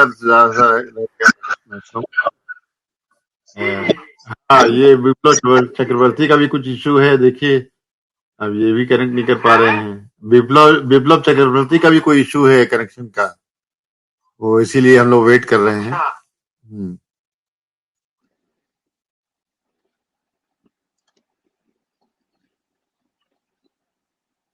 Sir, Biplab sir, you can now, you are connected with me. So yes, I think you can go ahead. Hello. I'm just wondering if you are able to hear me, Joyce, and ladies and gentlemen. Good afternoon, Dr. Chatterjee. Good afternoon, Dr. Chatterjee. Am I audible? Yes, you are audible. Can you hear us? Dr. Shakil is saying you hi. Hello, good afternoon, Dr. Chatterjee, and I'd like to welcome you in this panel discussion. And thank you so much for, you're going to moderate. And also, I welcome Dr. Vitala and Dr. Sahu and Dr. Anil Kumar. I hope they are here. I don't see most of them. Yes, I think these people are coming still, na? No, sir. Till now, no one is here. Oh my God! So till now, I don't find anyone. Dr. Anil Kumar also has some issue, na? In the poster session, he was not able to speak. Dr. Sudarshan Shahu is here, but I don't see him on the stage. So I don't know. I can't bring him to the stage because he's already mapped to this one. Right. So anyway, I think and Dr. S.S. Vitala is also not here among the list of attendees. He has not joined. I don't think so. He was there yesterday, but today I didn't find. Did you see Dr. Vitala? I don't think so. Vitala was there in the morning. Yes, Dr. Sudarshan Shahu is joining, I guess. Yeah. Yes, Dr. Shahu has joined. Yeah, Dr. Shahu, thank you for joining. We welcome you here in the panel. And I think Dr. Anil Kumar also may not be able to join because he had some problem of internet. So if we can continue now, I think, and we'll look forward. Dr. Vitala, I'll ask Dr. Saha to call him. and we continue. So, Dr. Chatterjee, I thank you again, and I hand over to you. And you two panelists are there, of course, along with your They have co-chairman, joined from mobile device. Oh yeah. Mr. Garg also. Okay.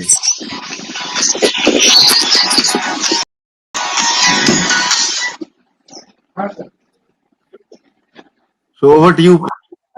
Professor Shakil, may I know if who all have joined? Is Dr. Vitala there? No, Dr. Vitla, we are waiting. Sudarshan Sahu has joined, and I doubt that Anil Kumar may join also because he had some issue of joining. But you have with you our chairman is not there in the session, but co-chairman and this rapporteur, Mr. Garg is there. Shashank Shekhar is there. So you have a team of 4 persons with you here. Right. So you can start. Like to listen to you perhaps, and then Dr. Sahu can speak, and then we can wait till Dr. Vitala comes. Otherwise, we will sum up. Yes, Dr. Vitala is with us. He has joined through mobile. So we have requested Dr. Shah to ask him to join through desktop or laptop. Okay, that's nice. Yeah, we can go ahead. So, Dr. Chatterjee, you can start the panel discussion, and it's over to you now. I thought was that I will probably go ahead. I thought was that I will probably go ahead. That format is accessible to you.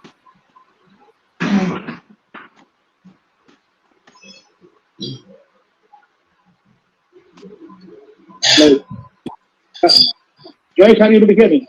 Yes, yes, Dr. Biplav, we can hear you. But your internet is a little bit slow. Ladies and gentlemen, let's get started. Yes, fine. Yes, sir, fine. We can hear you. So, as I saw in the last couple of days, INC-IAH is primarily a fascinating group of India's top scientists and academicians in groundwater. We have heard some of you yesterday and today, and in various aspects of groundwater. As a One second, Jazz, there is a presentation by you. Why can you stop the presentation? No, sir, I can't, because if I stop presentation, Dr. Biplav, you cannot hear Dr. Biplav because I am sharing Dr. Biplav through Google Meet. So I have to share my screen. So the whole session will go like this. Sorry for that. Right, if I may continue. So in this session, we heard some of the excellent illustrations of groundwater use management. Now, this is where we are extending the value chain of groundwater resources downstream. And in the ongoing session, we heard some of the well-known name and specialists who have made a mark in stakeholder interfacing. I mean, Himanshu Kulkarni, Yogesh, Yugandhar, all of them have made a significant mark in stakeholder interfacing. In this session, I'm supposed to have three well-known scientists from Central Groundwater Board and DSP respectively, who are also known to have heart and mind for stakeholders. Dr. Vitala, if he's there, he's a hydrogeologist from CGWB, currently posted in Hyderabad, has tremendous understanding of the hydrogeology of Bihar, Karnataka, and Telangana, as I understand.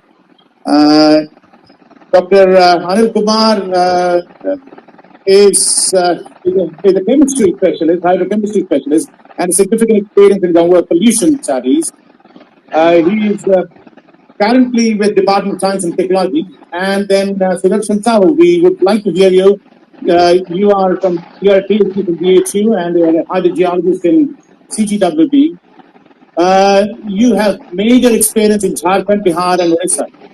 You are currently posted in Bhubaneswar, Dr. Sahu, and you have been working passionately among marginal farmers and other forest stakeholders as well in Orissa and other countries where you have operated.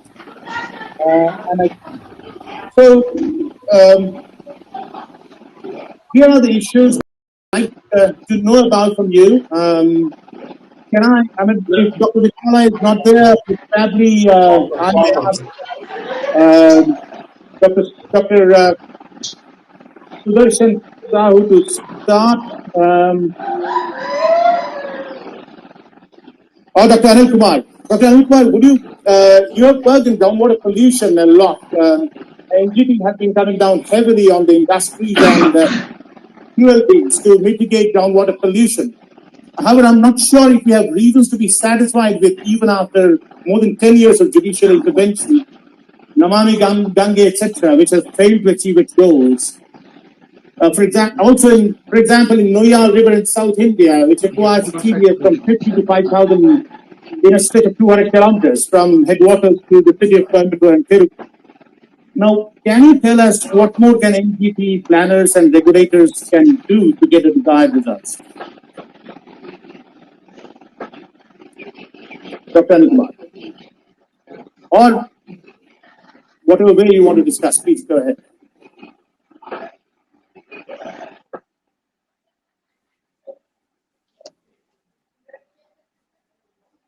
So Dr. Anil Kumar is not present, so we can move forward to the next panelist.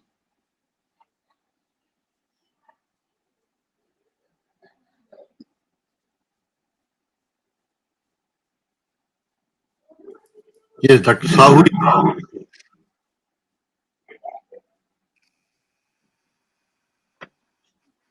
Dr. Shekhar, take up this issue. Do you think NGT and others have been able to have and their activism and the planners and regulators do you think they have been able to get a desired result in terms of mitigating groundwater pollution?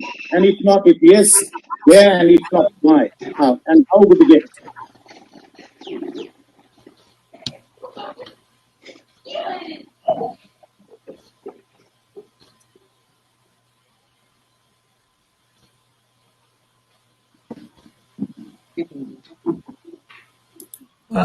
Who has been asked?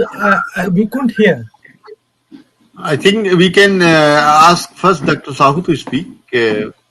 Sahu, he's available. Yeah. Hello. Hello. Yeah, you are audible. Yes, Sudarshan yes. Sahu. Am I Dr. audible? Shahu, we can hear you. Perfect. You are audible, Dr. Shahu. Hello. You are Hello, audible. sir. You are audible. Good evening, everyone. Am I audible? Yeah. Yes, sir, you are audible. Hello. Hello. Can you listen to us? You are audible. You can move forward. Put a message in his box, perhaps. No.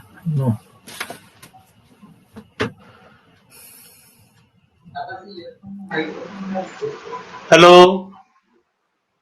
Dr. Sahu, you are audible. Please go ahead.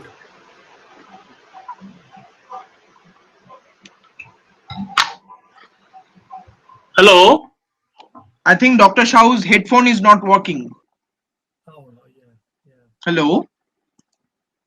You are audible. Please go ahead.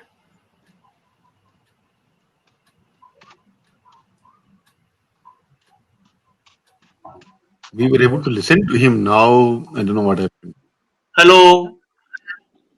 Yes, please go ahead. Call him if you have his number. I think there is some problem.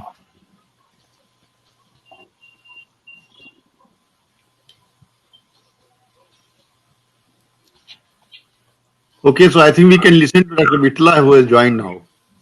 Hello, sir. Hello. Can you hear me, sir? Yes. I'm hearing you. Sorry for the interruption, sir. Actually, I was trying. Am I audible to? Yes, sir, you are audible. Am I audible? Yes, we can hear you, sir. Because of the network problem, I got delayed.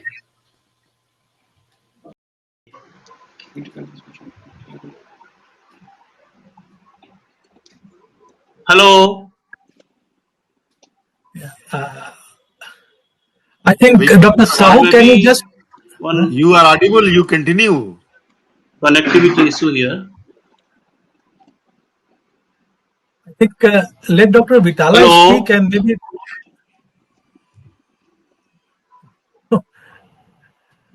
Yeah, you are audible.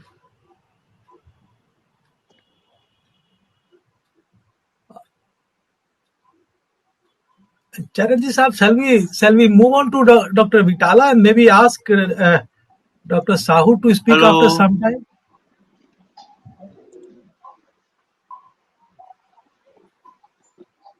He's not audible as well. Uh-huh.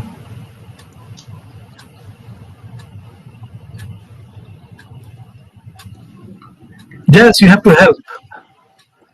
Please come in. Hello. Hello.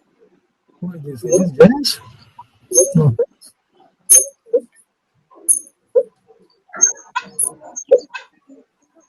Yes. Dr. Vitala, are you there?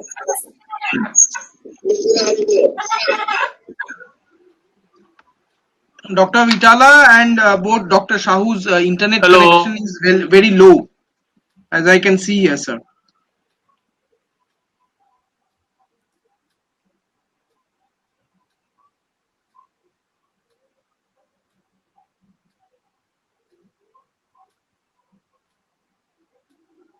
What's the way forward? Chatterjee Saab may advise. I think. Maybe, sir, if Deepankar is there, maybe we can have a discussion with Deepankar or anybody. I'm bringing Dr. Shah to stage. Yes, I think we can sum up this session with that study because others are having the problem. So we can sum up this session, no problem.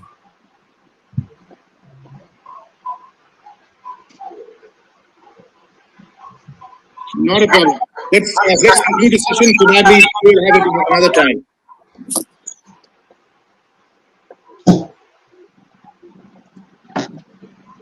Yes, Dr. Shah is here on the stage, I guess. Is he here? Yeah, he's here now. Yeah, I am here. I am on the stage. What I have to do? So the question is directed to you by Chatterjee Sahab. Kya question? Chatterjee He Sahab. wanted your take on NGT and other issues. He can. Sorry, Deepankar, I thought we will just casually discuss issues of stakeholder management in India. Where are we? Where do we stand? I had a few questions for the specialists. Unfortunately, they are not there at the moment. So I thought we can casually chat if you have time, or else we can conclude the session. Deepankar? Yeah, stakeholder. Maybe will in the next session. Please be there, and you can also be bringing in the next session. We can have a discussion in the next session, concluding session. We can have a discussion on that. Hello. The session has to be concluded anyway, now this. Am I audible, sir? Sudarshan speaking from here. Dr. Shahu, you are audible. Hello.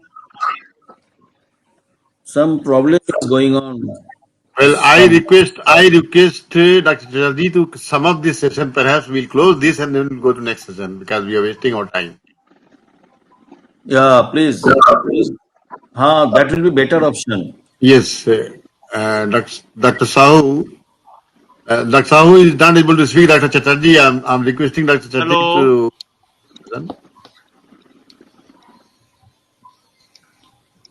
to. Dr. Chatterjee, are you able to listen to me? Professor Shekhar, please, Professor Shekhar, go ahead. Please sum up the session. Okay, right. Sasank, you can say. Thank you, sir.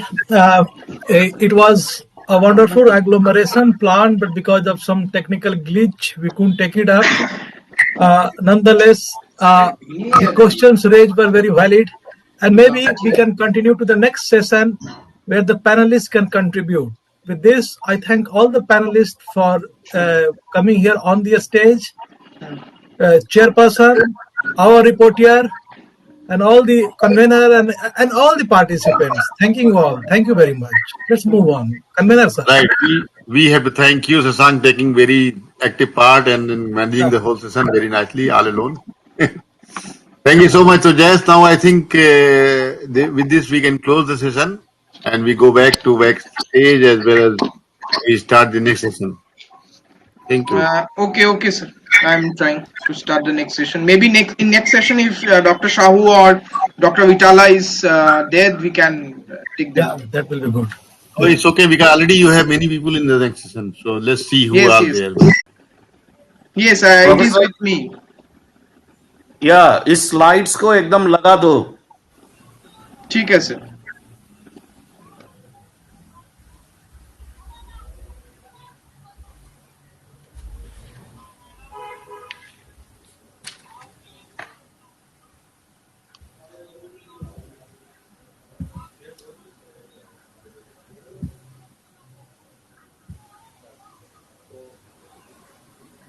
So we are ready. Yes, you have gone live. So I'm just trying to share my screen. Just bring all the panelists in. Yes, they will come automatically. My system is so many people are coming together, so my system has gone hanging. Okay, I don't know. Dr. Sinha has joined, but I'm not seeing him in the list of speakers. Yes, Dr. Nagar I have is there. seen Mr. Anup Nagar. Yeah, Dr. And Nagar is there. Dr. you Mehta are is there. there. Dr. Singhal is Singhal there. Sahab is there. Dr. Saha is there. Myself. One Dr. Yes. Sinha. There is Dr. Sinha. I am able to see, but Professor Sinha's name is there. yeah, but he is not inside the speakers room.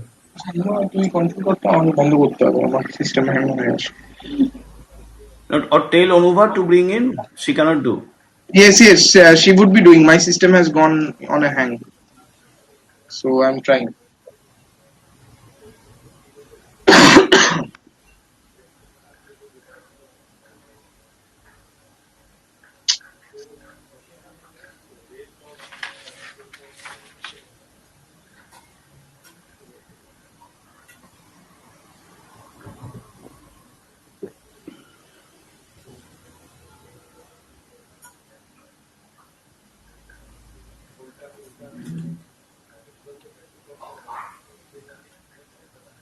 Hello sir. Hello sir. नमस्कार नमस्कार नमस्कार. मेहता जी नमस्कार. नमस्कार. कैसे हैं सब लोग? सब लोग बढ़िया हैं. आपका वेट कर रहे थे. हम तो थे अंदर. नहीं देखा आप जो है. नमस्कार सर. नमस्कार. नमस्कार. Anuva, can you hear Anuva? अनुमा दिख नहीं रही है. Our mic is off. Speaker is off. Anuma is there. But his speaker is not. किसका? मेहता जी का? नहीं, अनुवा का speaker. अच्छा अनुवा. अनुवा कैसी हुई है? Hello. Anuva, please listen. We can see Professor Sinha, A.K. Sinha, and Dr. Rajmohan, and Professor Nilachal Patel. Please bring them in. Sir, they are not in the attendee list. Professor Rajmohan cannot join. He sent an email yesterday. Okay, Nilachal Patel. He is also not there in the attendee list. Whoever is there, sir, they will be automatically coming on to the stage live, just like what. Okay, Professor A.K. Sinha. Professor A.K. Sinha. Professor A.K. Sinha and Dr. Nilachal Patel is not there in the attendee list. Okay. Would you? So we can start. Put my slides. And also, one of you try to call Professor Nilachal Patel and Sinha, if possible. And put the slide. Let us begin the concluding session and discussion. No, I'll try to contact Nilachal Patel. Okay.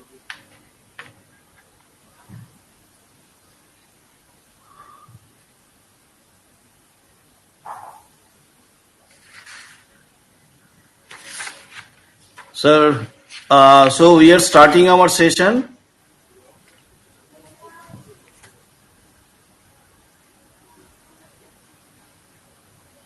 Okay, put the slide, please. Okay, put the slide, please. And, Yes, sir. Right. So, I think Mehta Sahib is present, Onup Nagar is present, B.S. Chaudhary Sahib is present. Yes, sir. And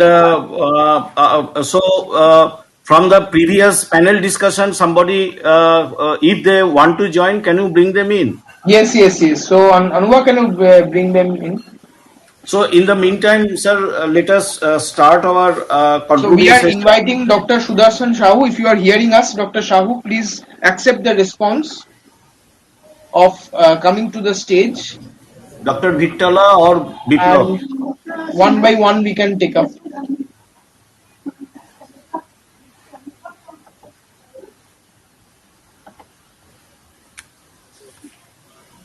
I don't know, Dr. Shahu, the response is waiting till now. I think Dr. Shahu cannot hear us because in the previous session we were having that same technical problem. I think it is his microphone or something headphone that would have been problematic. So let me try with Dr. Vitala. Okay. So, आप तो इसमें panel discussion में हैं, आप आ नहीं रहे. And if Mr. Anup Nagar is hearing us, yes, sir, I can hear you. Please, there are नहीं many आपका members. नाम We'll start इसमें है with ना, Professor panel Mehta. We discussion should जो है start. Final conclusion and validity function में है, तो आपका ठीक है सर, मैं स्टार्ट करता हूँ. Yeah, मैं there sir is no start कर advantage रहा in हूँ necessarily panel. waiting because we are live already on the YouTube. Okay. So let us start the panel discussion. For the title of the panel discussion is Jayesh, please place the slide. Yes, sir. I will. Just give me a minute. Please place the slide. So the panel discussion in the concluding session is the climate resilient groundwater management. So I thought that I would put a slide and ignite the issues which are really related to groundwater management and can be affected by the climate change that has been discussed in detail in different sessions of our 2 days National E-Seminar. I will first put up what can be the consequences of climate change and what can be the protective measures for the climate change. Of course, you will see that groundwater has got an inbuilt character for resilience of climate change. Please go to the next slide. Jayes. Yeah. So, sir, so that the discussion goes in a structured manner. So the first point I like to mention that in climate change, the parameters those will be impacting the groundwater the most are, number one, changing rainfall pattern. And in changing rainfall pattern, there will be alternating the time. They will be altering the timing of arrival of monsoon, arrival of each rainfall scale, and withdrawal of monsoon also. There will be a changing rainfall pattern and also affecting the availability of volume of water from rainfall. So there will be primarily the impact from rainfall will be, and that will be impacting the groundwater are altering the timing and availability of the rainfall water from rainfall. Then there will be another important point that will directly or indirectly affecting the groundwater is increased temperature. Obviously, groundwater lies below the surface. There will not be any may not be direct evaporation, but the evapotranspiration will increase. And in that process, there will be more soil moisture deficit. And that that will affect the artificial recharge adversely. Now, what are in this climate change, the issues are the natural recharge is going to be affected and will be less if we consider volumetrically. the natural recharge will be less, then groundwater dependence will be increased because the farmers face uncertainty. Lot of research has been taken up in this direction. Since the farmers will face uncertainty when the rain will come, when the drought will come, so they will go more and more on groundwater, and they will go for the stable return crops. I mean, lot of discussion is taking place that the farmers should come out from the wheat rice cycle, that in that they are fixed, say in the state of Punjab and Haryana, and that is the reason of over exploitation. But the recent, some of the important study says that with the climate change phenomena, the farmers will be compelled to be fixed into the rice and wheat more and more, because they give the stable return and government procurement is also there. Then with the climate change, less recharge, water level will go down. Obviously, there will be increasing footprint of groundwater pumping, greenhouse gas emission. We all know that there are 22 millions of wells in India, and 70% of them are working on electricity, 30% of them are working on diesel. And as per the latest study by Neha Durga Group that has been published very recently, that we emit more than 50 million metric ton of carbon dioxide through our groundwater pumping. And there will be increasing incidence of some contaminants. I will ask my panelists to give their learned view of the increasing incidence of contaminants. Are the contamination going to increase with the climate change, with the uncertainty of rainfall, and with the less recharge? And the last point is, with the climate change, first and most hard it will be the small and marginal farmer, the poor farmers, the tribal and the very small farmers whose wells are mainly shallow. They cannot drill a deep well. So the rich farmer will be the affected last, and the small and marginal poor farmer will be affected immediately. Next slide, please. Next slide. Now, what should be the strategy? I will ask for the opinion of our learned panelists. What would be should be the strategy? Number one, understand the aquifer and resource in more detail, because if we want to go for the sustainable management, we need to have more accurate measurement of aquifer, accurate measurement of groundwater resource, etc., etc. Point number two is more emphasis to save groundwater. Since there will be less recharge, so there should be more emphasis to save groundwater, and the mantra is that enhance water use efficiency. Then there should be a transition from the surface storage to the groundwater storage. You see, with the climate change, there will be many variability of rainfall, there will be extreme event, there can be dam burst, then there can be other natural calamities also. So why not to go for more groundwater storage, I mean more artificial recharge, and has the time come for mega recharge, where millions of cubic meter of water can be stored underground in some suitable geologic condition. Then the next point is involvement of all stakeholders in utilizing and protecting the resources. I mean, the Dr. Biplab Chatterjee has mentioned this issue about the different stakeholders. We always, when the climate change comes, we obviously stuck into the agriculture, because the common and popular argument is that the agriculture is using 90% of groundwater. But the industry is also a big stakeholder. Drinking water is also a big stakeholder. We should also take them into the board for fighting the uncertainty of climate and its adverse impact on groundwater. Then the next way to combat the climate change adverse effect is changing the cropping pattern, cropping calendar. You all are aware about this, that the cropping pattern and cropping calendar, if you tweak with that, less and less water will be required and there will be savings. Then water availability based agricultural practice. I mean, say why the rice will be in Punjab and Haryana, why they will not be from the eastern part of India. So should we fix our or plan our agriculture in a large scale, in a mega scale, as per the availability of water? Where the plenty of water is available, we should go for water intensive crop in those areas. Water scarce, we should go for agriculture crop, less water intensive crop, nutrient nuggets in those areas. Lot of researches are going on, lot of government initiatives are taken. In Manrega, no less than 25,000 crore rupees a year is being spent on rainwater harvesting and artificial recharge.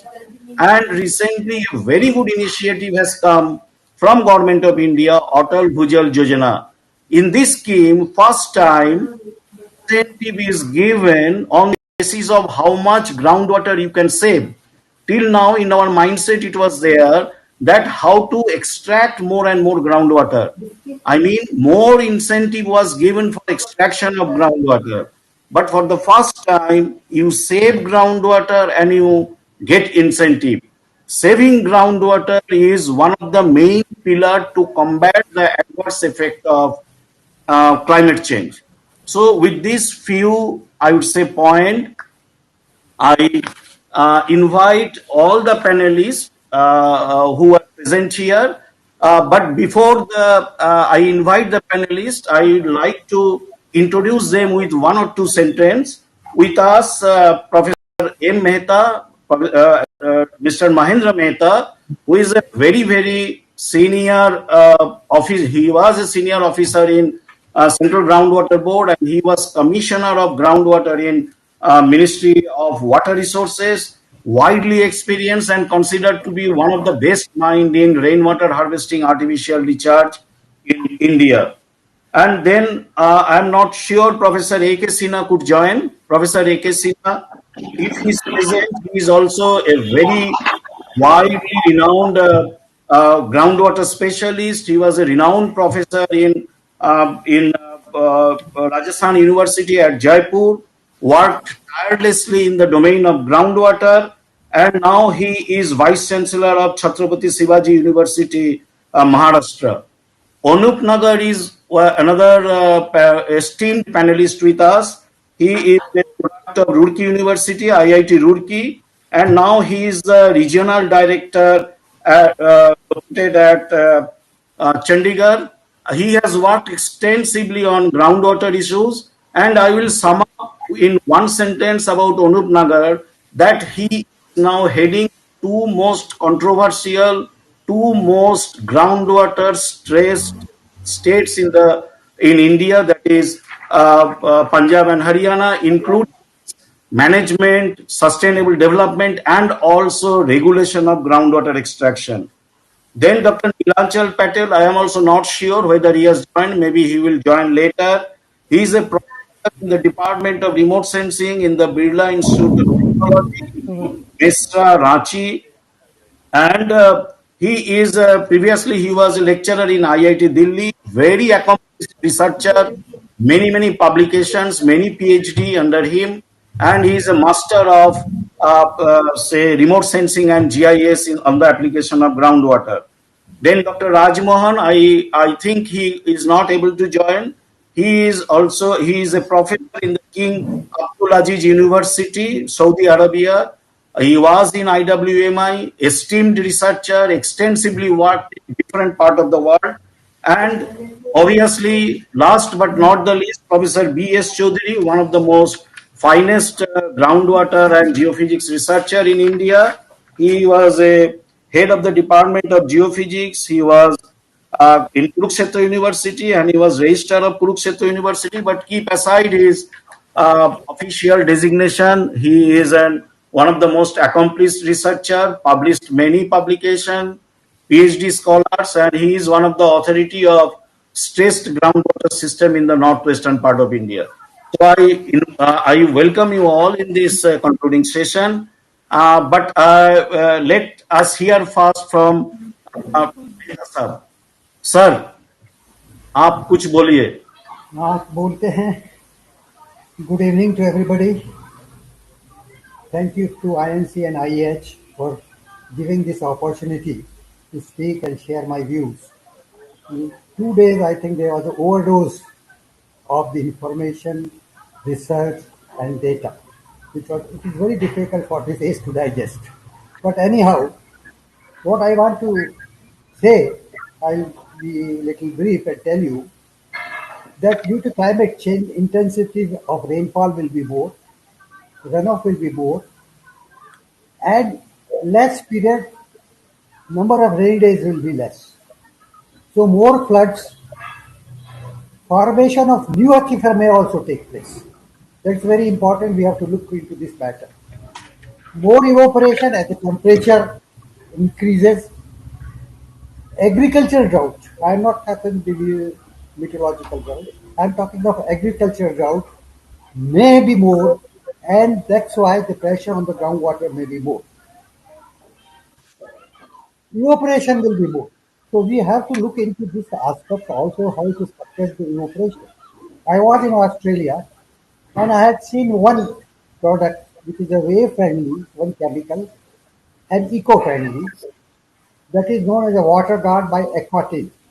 It is in Melbourne. We should try such things and save the evaporation to recharge time on existing water bodies increase. Take an example, Mr. Pandit Madhurne was telling a lot of small water tanks have been constructed. Very good, and a very good thing has been done. But in Telangana, if my memory is correct, around 2 meters, 1.5 to 2 meter column of water evaporates.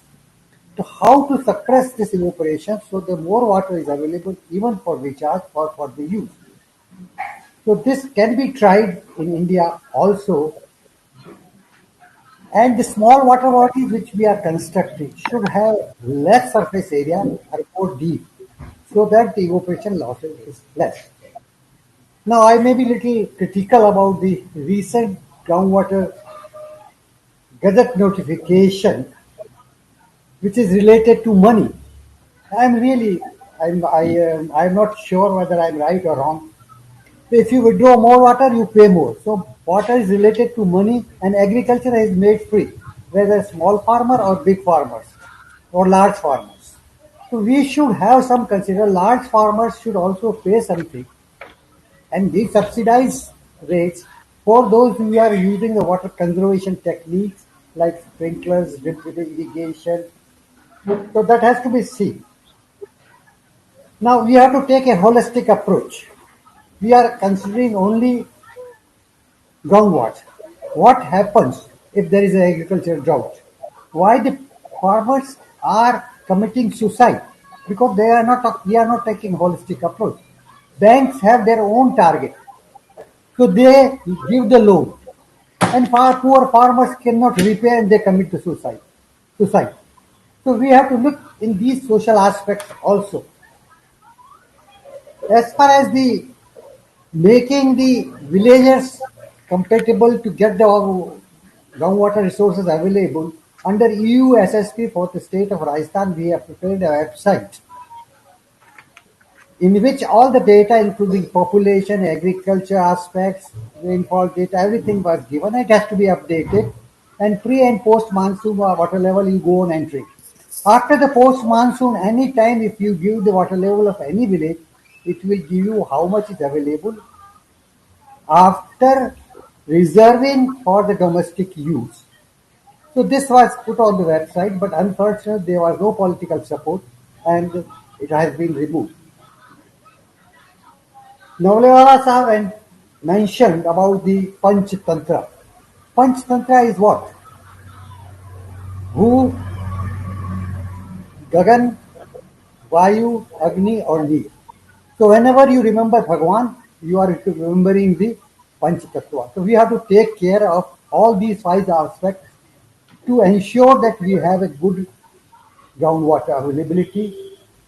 Now time has high time to recycling the water, farm ponds, road which has become very impermeable. We have to road rainwater harvesting, mining pits also should be used for the groundwater recharge. Then there is one more technology has come to using the poor quality of water, groundwater, for irrigation purpose, so that we have a more zone to recharge. So that technology is there, HydroSmart. If somebody wants, I think I have shared with Dr. Hindasab.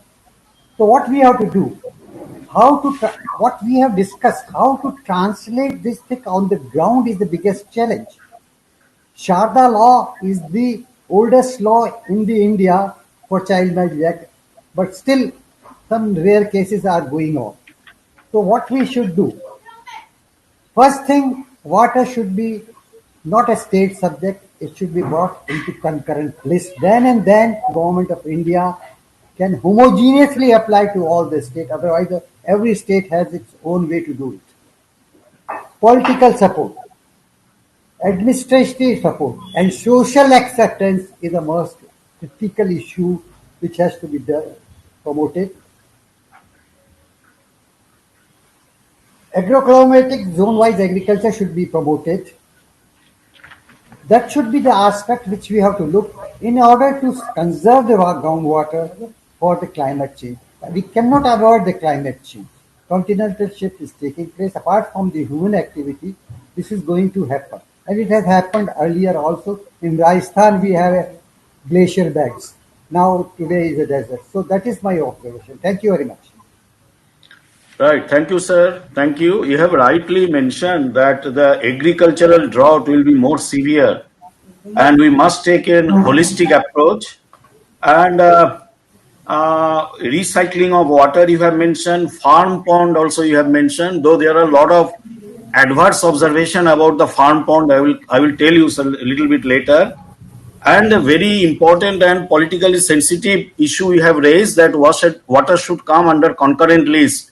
You are a commissioner in ministry and you know that meeting after meeting was held in different type of standing committee, consultative committee, eminent parliamentarians, and a lot of discussion taken place, but it never came into reality that it will come into concurrent list. So a lot of political will is absolutely required. When the climate is not, say, rainfall will not follow any political boundaries. So how come the water resource is still in these days is lying as a state subject? Definitely it should come at least a concurrent list, under concurrent list. So thank you, sir, for your observation, but maybe you will need your views even later. Now I will ask, if Professor A.K. Sinha is not there, then I will ask Anup Nagar, who is the regional director in Central Groundwater Board, the most accomplished mind in groundwater research in India, groundwater research, and in practical aspects, how to deal with groundwater in some of the most acutely overexploited region in the entire world, I will say, because Punjab and Haryana is officially termed as the most overexploited in the entire world. So Anup Nagar साहब, आपसे ये पूछेंगे, what are the problems you are facing there in managing the groundwater resource, though you are not an executing department, but in your perception, because day in day out you are dealing with the state government, क्या problem face कर रहा है, what are the reasons, and how to make the, and how the, is there any data on or any observation on how the climate change is impacting the, say, Punjab, Haryana or northwestern part of India, और state government का preparedness क्या है, groundwater board का preparedness क्या है? If you tell something, Nagar साहब. Yes, sir. Thank you, sir. As you have rightly said in the beginning, that Punjab and Haryana, they are the core point for water depletion. I have been listening to eminent panelists, their views, and this area is facing problem because depletion for last 2-3 decades. As you rightly said, because the crop pattern which is being adopted here, it is paddy wheat cycle, that is causing a lot of utilization of water, which may not be required as per climatic conditions here, because this is not a native crop here. So because of that, and over that free electricity, particularly in Punjab, because then the farmers tend to over develop the water, groundwater. There is no control on exploitation. these two things coupled create over exploitation, and water level is depleting. Hello. Mehta Saab has been working in this part. Yes, sir, I'm audible, no? Mehta Saab has worked intensively in this part. I think he will agree with me because he has seen the earlier years also. Yeah, that's why we have constructed the longest recharge shaft Dhuri drain. Yes, sir. So those experiment has proved very successful. It could recharge sufficient quantity of water. It has to be replicated. Such type of structure are to be replicated. Then we constructed one in Haryana, particularly we constructed one recharge structure in Mahendragarh. That has also proved to be very successful. That is in an arid area.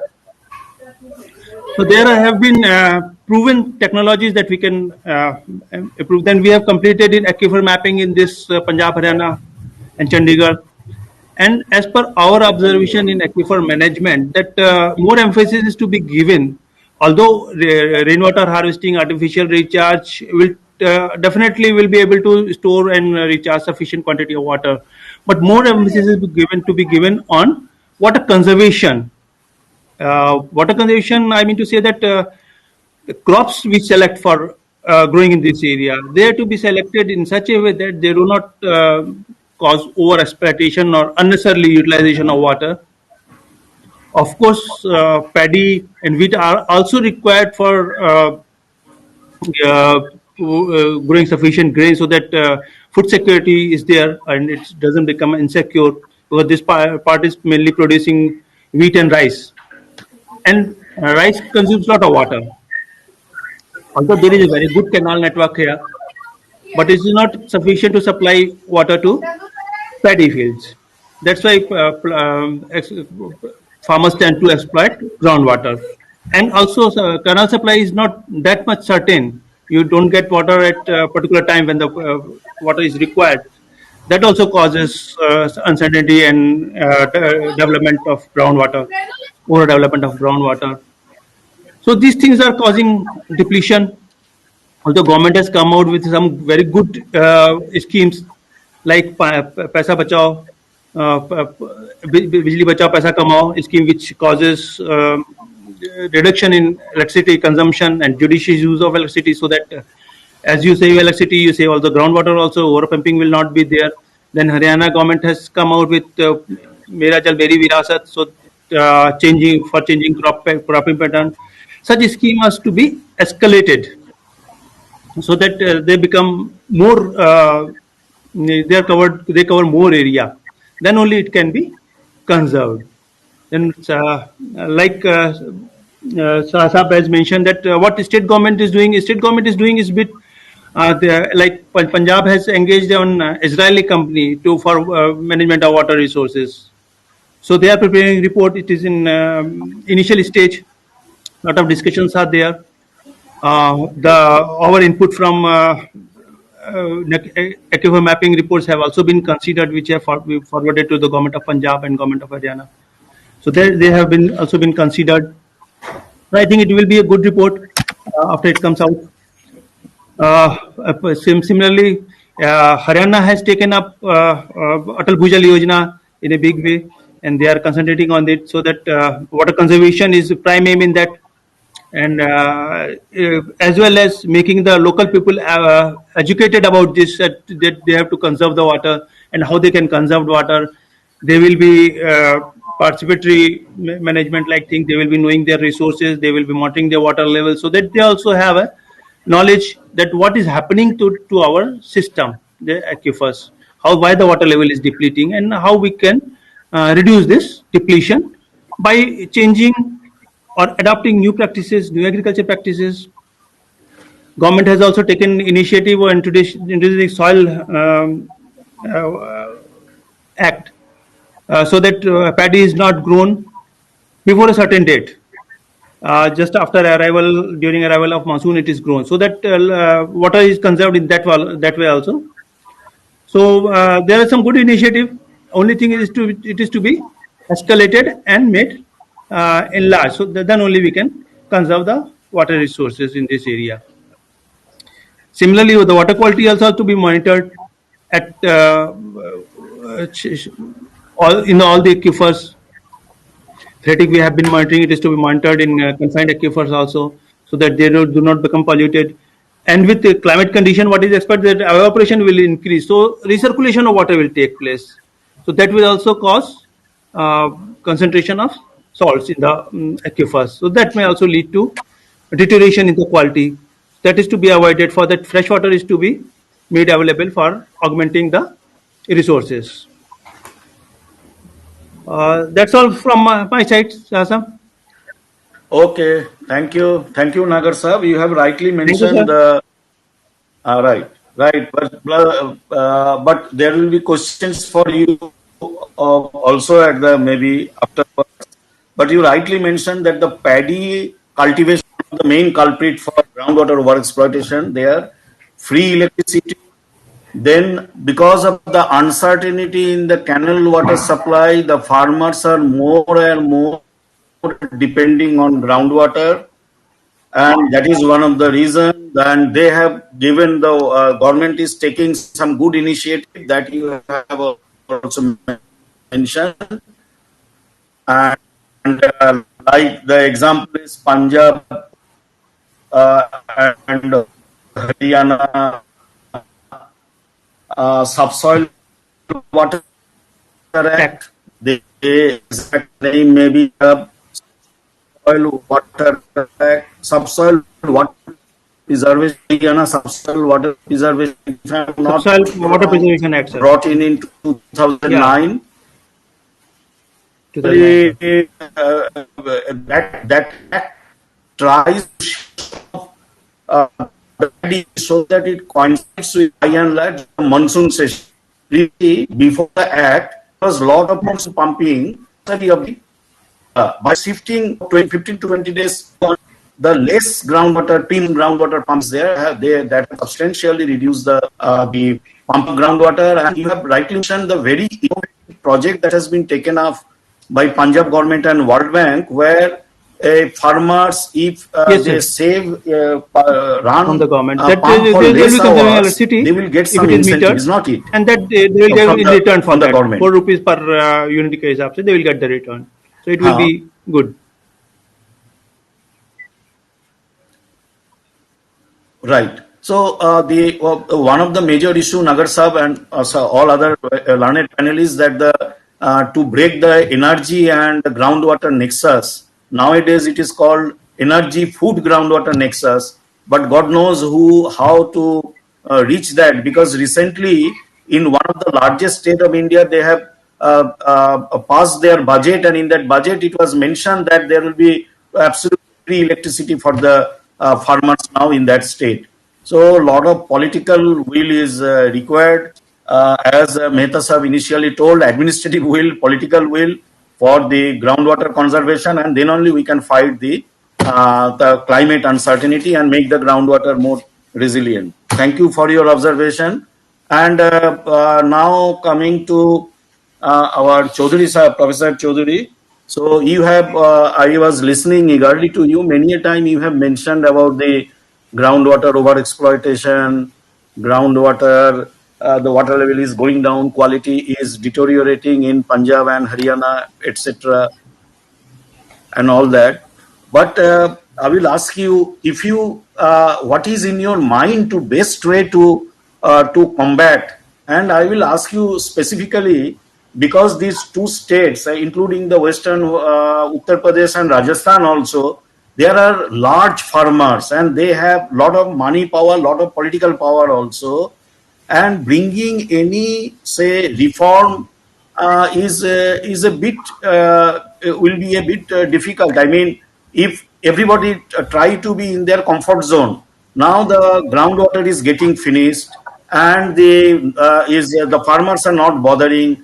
The energy is subsidized, and say government is of course trying, say Punjab and Haryana Subsoil Water Act. Then they are even giving incentive if the farmers grow other than paddy crop. I think 7,000 rupees per acre incentive that has been started, and different type of measures are being taken. And in your view, how this type of measures can be successful, how the farmers can be brought in so that a concerted effort can be taken to save the groundwater and the total water, both surface water and groundwater in the states, and groundwater and the water, particularly groundwater, become more resilient. Your view, sir? Go ahead, sir. Thank you very much, Dr. Saha, and I'm happy to be here amongst you, and I'm delighted to listen the views from Dr. Mehta and other senior colleagues, and equally happy to share and listen to the views of Dr. Nagar. He's specifically working in this area for quite a long time. You have rightly mentioned in the end, and I would like to start from there, that government of Haryana, last year they have introduced a new concept, that Mera Pani Meri Virasat. And under this scheme, the government of Haryana, encouraged the farmers by giving them the monetary compensation by, shifting the crops from rice to maize. And they were also encouraged that the good quality seed of the maize will also be provided free of cost. As we all are talking for quite some time, and when we talk about Northwest India, we know that we are having the problem of the steep decline in the groundwater table over the period of time. And I had a research scholar who carried out his study in Kathal district, and there is a scheme of CZWB also there. And we were able to observe that there was a decline of about 40 meters from 1974 to 2014. So we can say almost there was a 1 meter decline per year. And in 2008, there was another scheme, many of my colleagues might be knowing, that Haryana was quite infamous in the sense that the farmers were quite, eager to grow sati. And sati is a type of the crop which was, shown in the summer season, and it was like water guzzling crop. So government banned sati in 2008, and you might be happy to know that because of the stringent measures taken by the government of Haryana, now the sati cultivation has reduced to almost negligible extent. But even after the government encouraged it, made it mandatory that all the government land which are being given on the contract, there it has been made mandatory that the paddy will not be grown. Even on the panchayat land, the people were encouraged. As of now, we don't see much, encouraging response from the farmers. But with the passage of time, the way the government is encouraging, we hope that the farmers will be coming up and they will be definitely, taking the alternate route. The main issue is the commercial aspect. When the farmer is going for the paddy, he is thinking that is a cash crop, and because of that, he is more inclined to it, and he does not want to shift to any other crop. That is one aspect. So the thing was that if the farmers are encouraged, though Punjab is little bit ahead when they started floriculture and other aspects. So one of my strong point will be that crop diversification is a must if we have to preserve and make the water, groundwater resilient. In the sense that if we have to, anyhow think about having the crops which require less and less groundwater, number one, or the water requirement is less, it may be ground or surface water. And the second very important component is which we at times, Haryana has started a rooftop water harvesting scheme. And any, even the plot size of 200 square yards and more, they have to go for mandatory rooftop water harvesting structure. And that is must for, the groundwater recharge. But what is happening in practice? That you can find that almost each and every house is having this structure because it is mandatory for getting the clearance. Unfortunately, only 5 to 10% of these systems are working. So that is another aspect which is quite worrisome. And the third aspect which we have to think about is that when we are talking about the groundwater issues in Haryana, we are also having another scenario which is there in the central Haryana. And this scenario is where we are having the continuous incline of the groundwater. The groundwater table is rising. And the reason is that we are having a good canal network. The groundwater quality is poor. The farmer is not, taking the water out, and he is depending more on the surface water. And what the National Water Commission has rightly, envisioned in one of its goals, that we have to increase the water use efficiency. And the idea was that if we can increase it, somewhere by 10%, going up to 35 or more than that, still we are going ahead with the flood irrigation, opening the water at one place and letting the entire field filled. And the excess of the water is taking with it as a return flow. It is taking a lot of, chemicals in the form of fertilizers, weedicides, insecticides. So that is also, putting a lot of pressure on the groundwater quality. In the other areas like the northern Haryana and southern Haryana, we are having the steep decline, and the lower, the strata is otherwise also having, marginal or little bit salinity, more salinity is present over there. So what is happening? That in both ways, the soil is also getting affected, in the sense that its capability, its fertility is going to increase with the passage of time. And you might be knowing that another reason the soil is getting degraded is because of the this stubble burning. And stubble burning, the farmer is interested to get the new crop quickly, the next crop quickly, so they want to reduce the intervening period. So that in other ways also affecting. So what I would like to sum up is that we have to devise the strategies which were talked in the inaugural session also. All the strategies relating to groundwater management or the surface water management should be entirely ready to be developed on waterside basis.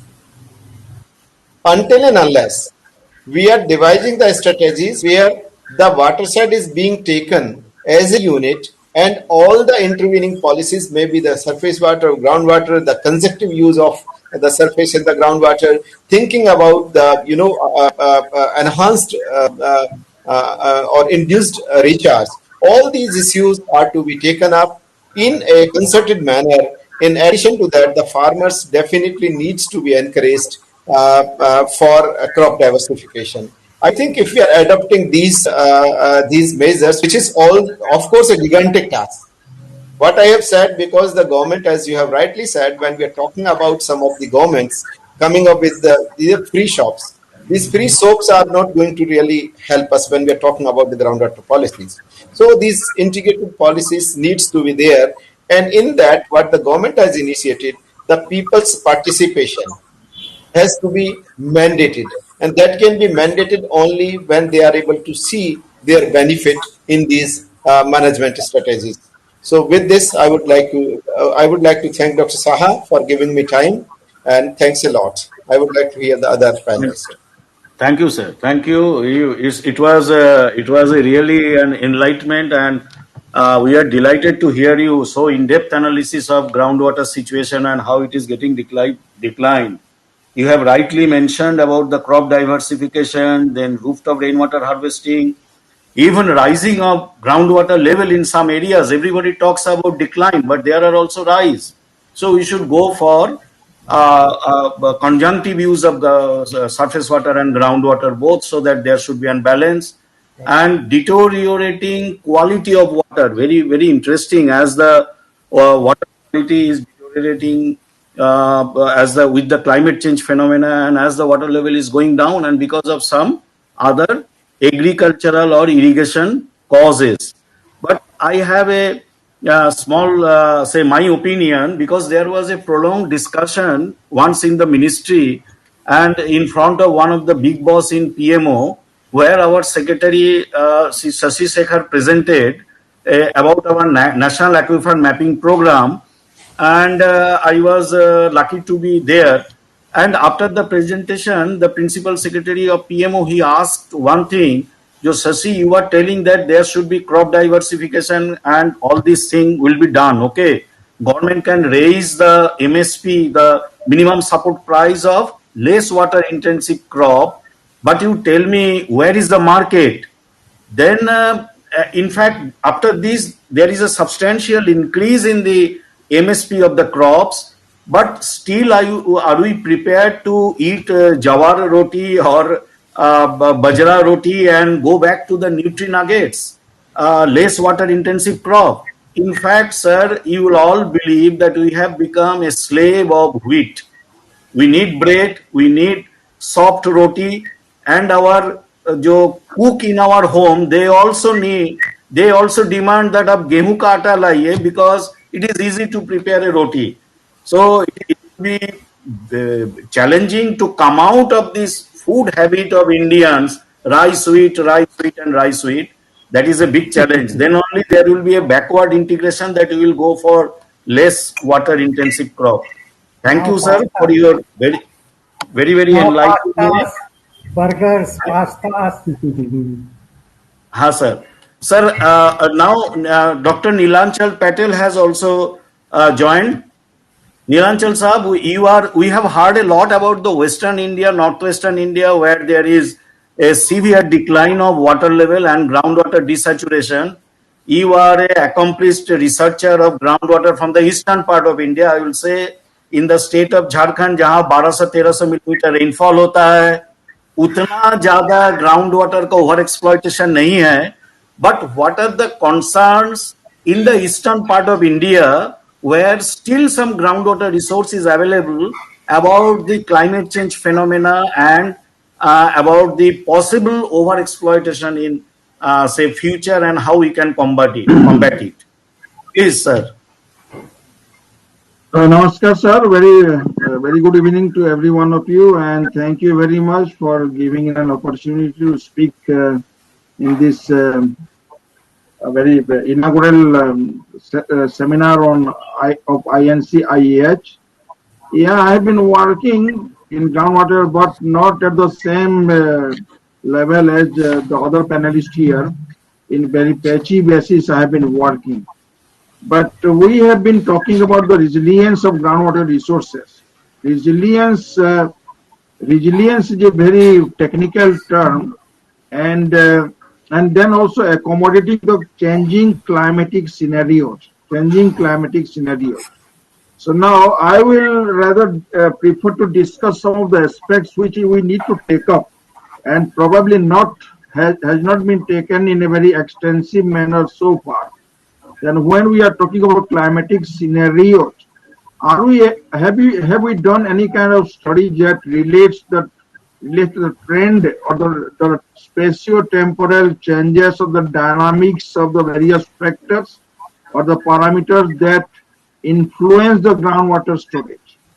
So some of the parameters like rainfall, infiltration, exploitation, trend analysis, aquifer parameters, then the different climate scenarios, then the use of the satellite data like GRACE is one of the sensor which gives us satellite groundwater storage every day, probably gives us the data, or every 7 days. I think resolution is every 7 days. So maybe aquifer basis, the one which are surplus aquifer, the one which are just normal aquifer, and the deficit aquifer. In terms of these three classes, we could probably integrate the various influencing factors and develop models. These models could be useful to predict the groundwater scenario, and also maybe we could find solutions that where the groundwater storage is declining in some of them and where it is increasing in some of them. So there is a need to carry out holistic study integrating the different climatic scenario as well as the integration of the satellite data and the various spatio-temporal modeling aspect of the geographic information system.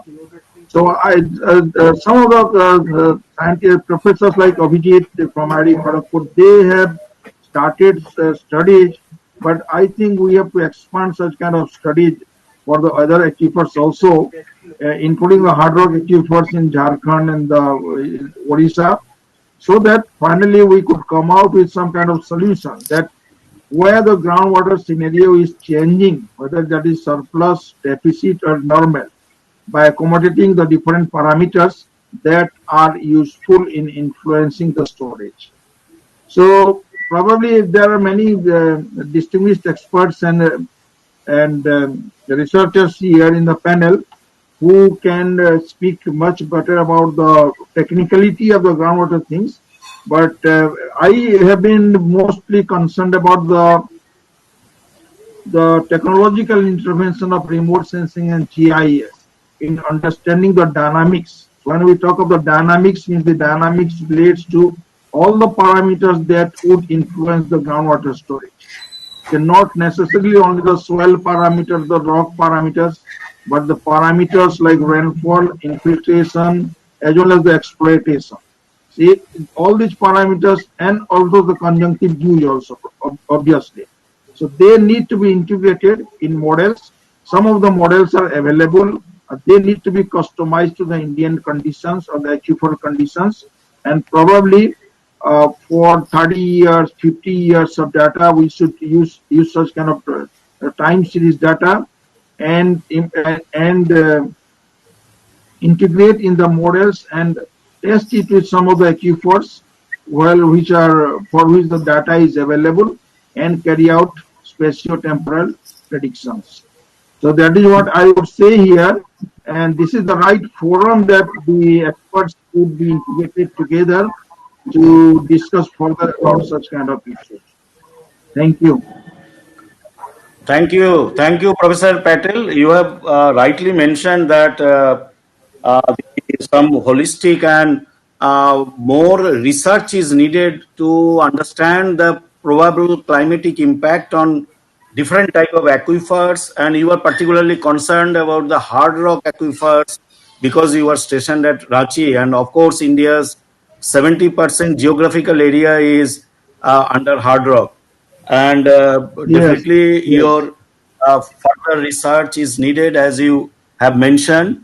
And though you are telling you work little, but we all know that you do a lot of research on groundwater, and of course you are more in the application of different type of satellite data. I hope you have started the application of GRACE also in your Yes, institute. I have started. Okay. I need collaborators to expand this work. Thank you, sir, for your kind views. And we have Professor DC Singhal also with us. And I would request Singhal sir to say a few words on the theme, how he feel about the resilience of groundwater in combating the climate change issues. Sir. Yeah, thank you very much, Dr. Saha. I am enjoying the views given by different experts, and I am really, I would say, at loss of words as to what to add to this, because whatever I wanted to, communicate has already been said. But still, my there are few aspects which I thought they need to be highlighted. One is that, as Dr. Chaudhary mentioned, that am I audible to everybody? Yes, sir. Yes, sir. Yeah, Audible. good. So, it's about this Haryana, because I was in Kurukshetra University also for 2 years, and there very interesting things were happening. Just in front of my residence, there was a rice cultivation going on, and one evening, but they harvested the crop, and the next day, I found that there was a tractor running in the field, and so my point is that farmers are bent on taking double rice crops. Paddy crops are two, and then the augmentation of tube wells, which was attempted in Haryana, uh, it caused waterlogging in some areas. You know that the water bowl, like comprising the parts like Karnal and Tethel and Ambala, all that, there was a decline in water table significantly, as mentioned by Professor Chaudhary. And later on, this there was a UN project in which Dr. Krusman was also working on the drainage studies, subsurface drainage studies. And in '94, when we organized a regional workshop on environmental aspects of groundwater um, development. So Dr. Krusman was invited to talk about this aspect because he was stationed in Haryana for quite some time. So this is one aspect which was really matter of concern. Of course, later on, many other schemes, incentives have been launched in Haryana. So hopefully they will be of use and they will be of benefit to the farmers. But still, as the ongoing agitation in Punjab and parts of Haryana, it is indicates farmers are rich farmers. They are trying their best. That these middlemen should be retained, and government should be somehow defeated in their efforts to bring in new farm laws, which apparently seem to be beneficial for their scheme.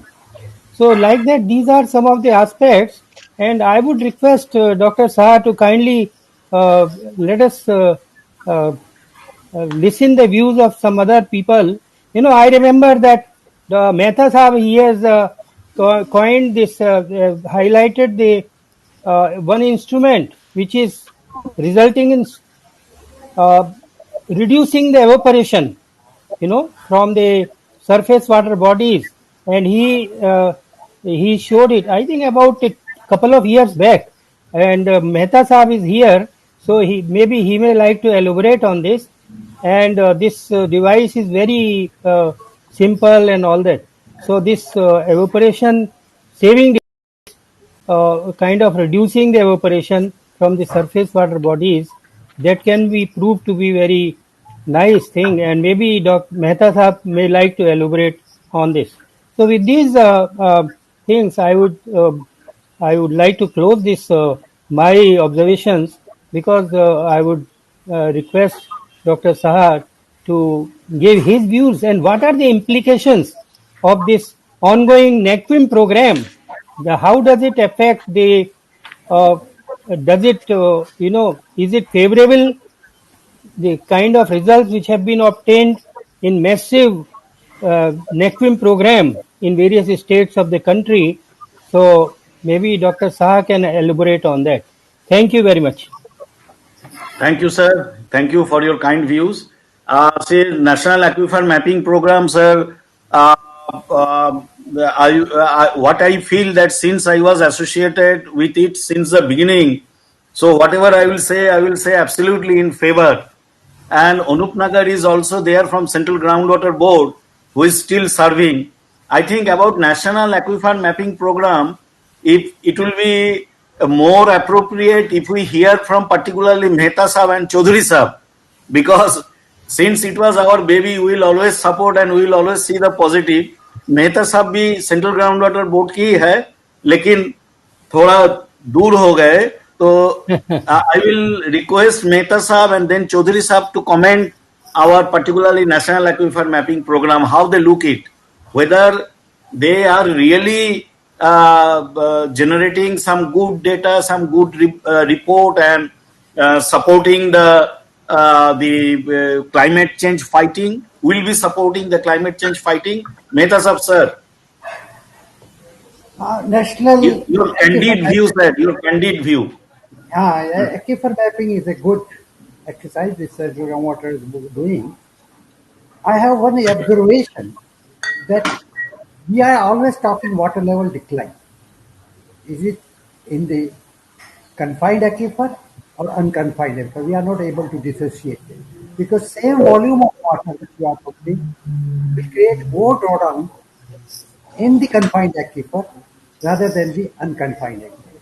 That has to be looked into where we are measuring the water level. So the aquifer mapping helps in that. That is very important thing.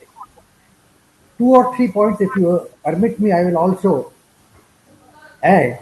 that the approach should be top to bottom, not from bottom to means big farmers to small farmers, big buildings, big colonies to individual houses, and practice before you preach.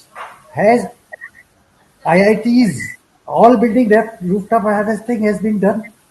Has the rooftop harvesting in all the government building has been done? We are preaching, we are not practicing. The third thing, water should not be associated with voting. It has become there. That's why the government is not taking, state governments are not taking the chances to make water in concurrent list. These are the issues which we have to take. Rainwater harvesting system in the buildings has been done. Who has designed? Architects.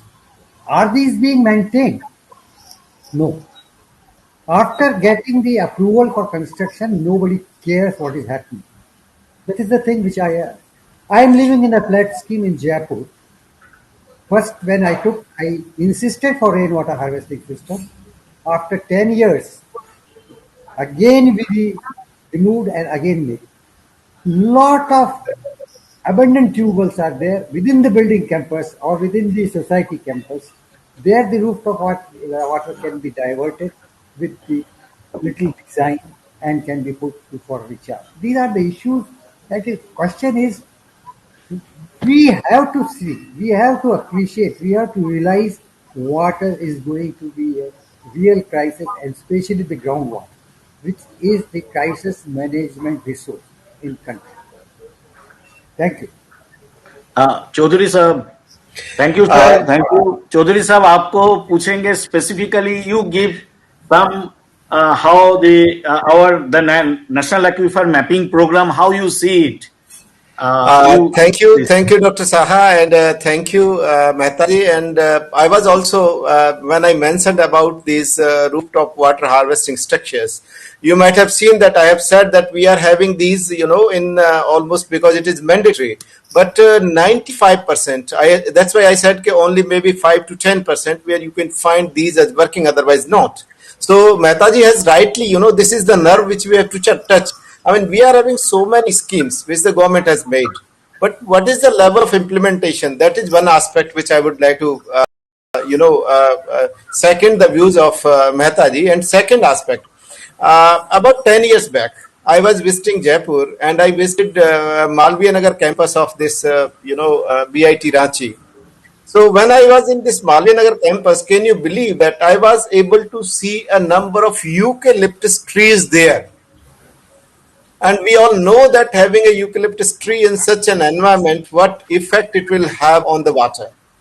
So that is just to mention a few. And when I'm talking about Dr. Saha, specifically you have pointed out, and what I would like to say that I have all praise for this project, which is National Aquifer Mapping.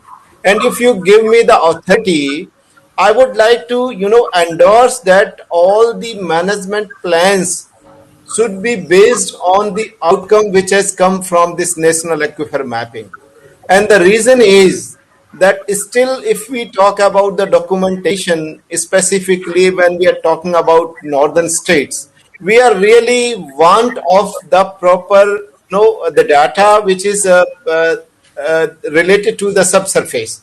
So until and unless we are having the data which is which has come from the CZWB and this NGRI collaboration, when we are talking about this National Aquifer Mapping Mission, the data which has been generated is helping a lot to the government, and then it will be culminated to the line agencies when we are going for the planning purpose. And Mehtaji has rightly pointed out that when we are talking about overall availability, we have also to think about, the groundwater is such a resource about which we have to worry more in comparison to when we are talking about the surface water.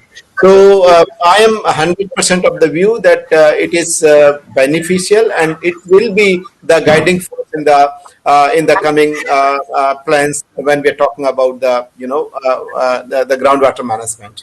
And government of Haryana is coming up with the groundwater policy. They have come with a user manual, but they are again refining it. And I'm hopeful that with a good intervention from the CGWB and the other you can say collaborative, the guiding agencies, Haryana may be coming up very well. Right. Thank you, So, sir. thank you, Dr. Saha. If there is anything, I may be adding. Right, sir. Thank you, sir. Thank you. Dr. Nagar, Anup Nagar, sir, you want to say any concluding remark? Nagar sir? Lot of expectation Yes, sir. for aquifer mapping. Yes, a lot of expectation, and we have been sharing, and we have, almost on every platform we have been advocating this that we have completed aquifer mapping report, and state is also adopting it. Like I earlier said, also Punjab has taken up water resource management through a Israeli company. We have shared our data and report also with them, and they have adopted this whatever we have said in our management plans. They have adopted part of it. So it is a good, and state is adopting. Haryana also in aquifer this Atal Bhujal Yojana. We have shared with them all the reports, and they have also using this for preparing plans for water security plans for the blocks and villages. Right. So it will be a good exercise, and it is being adopted, sir.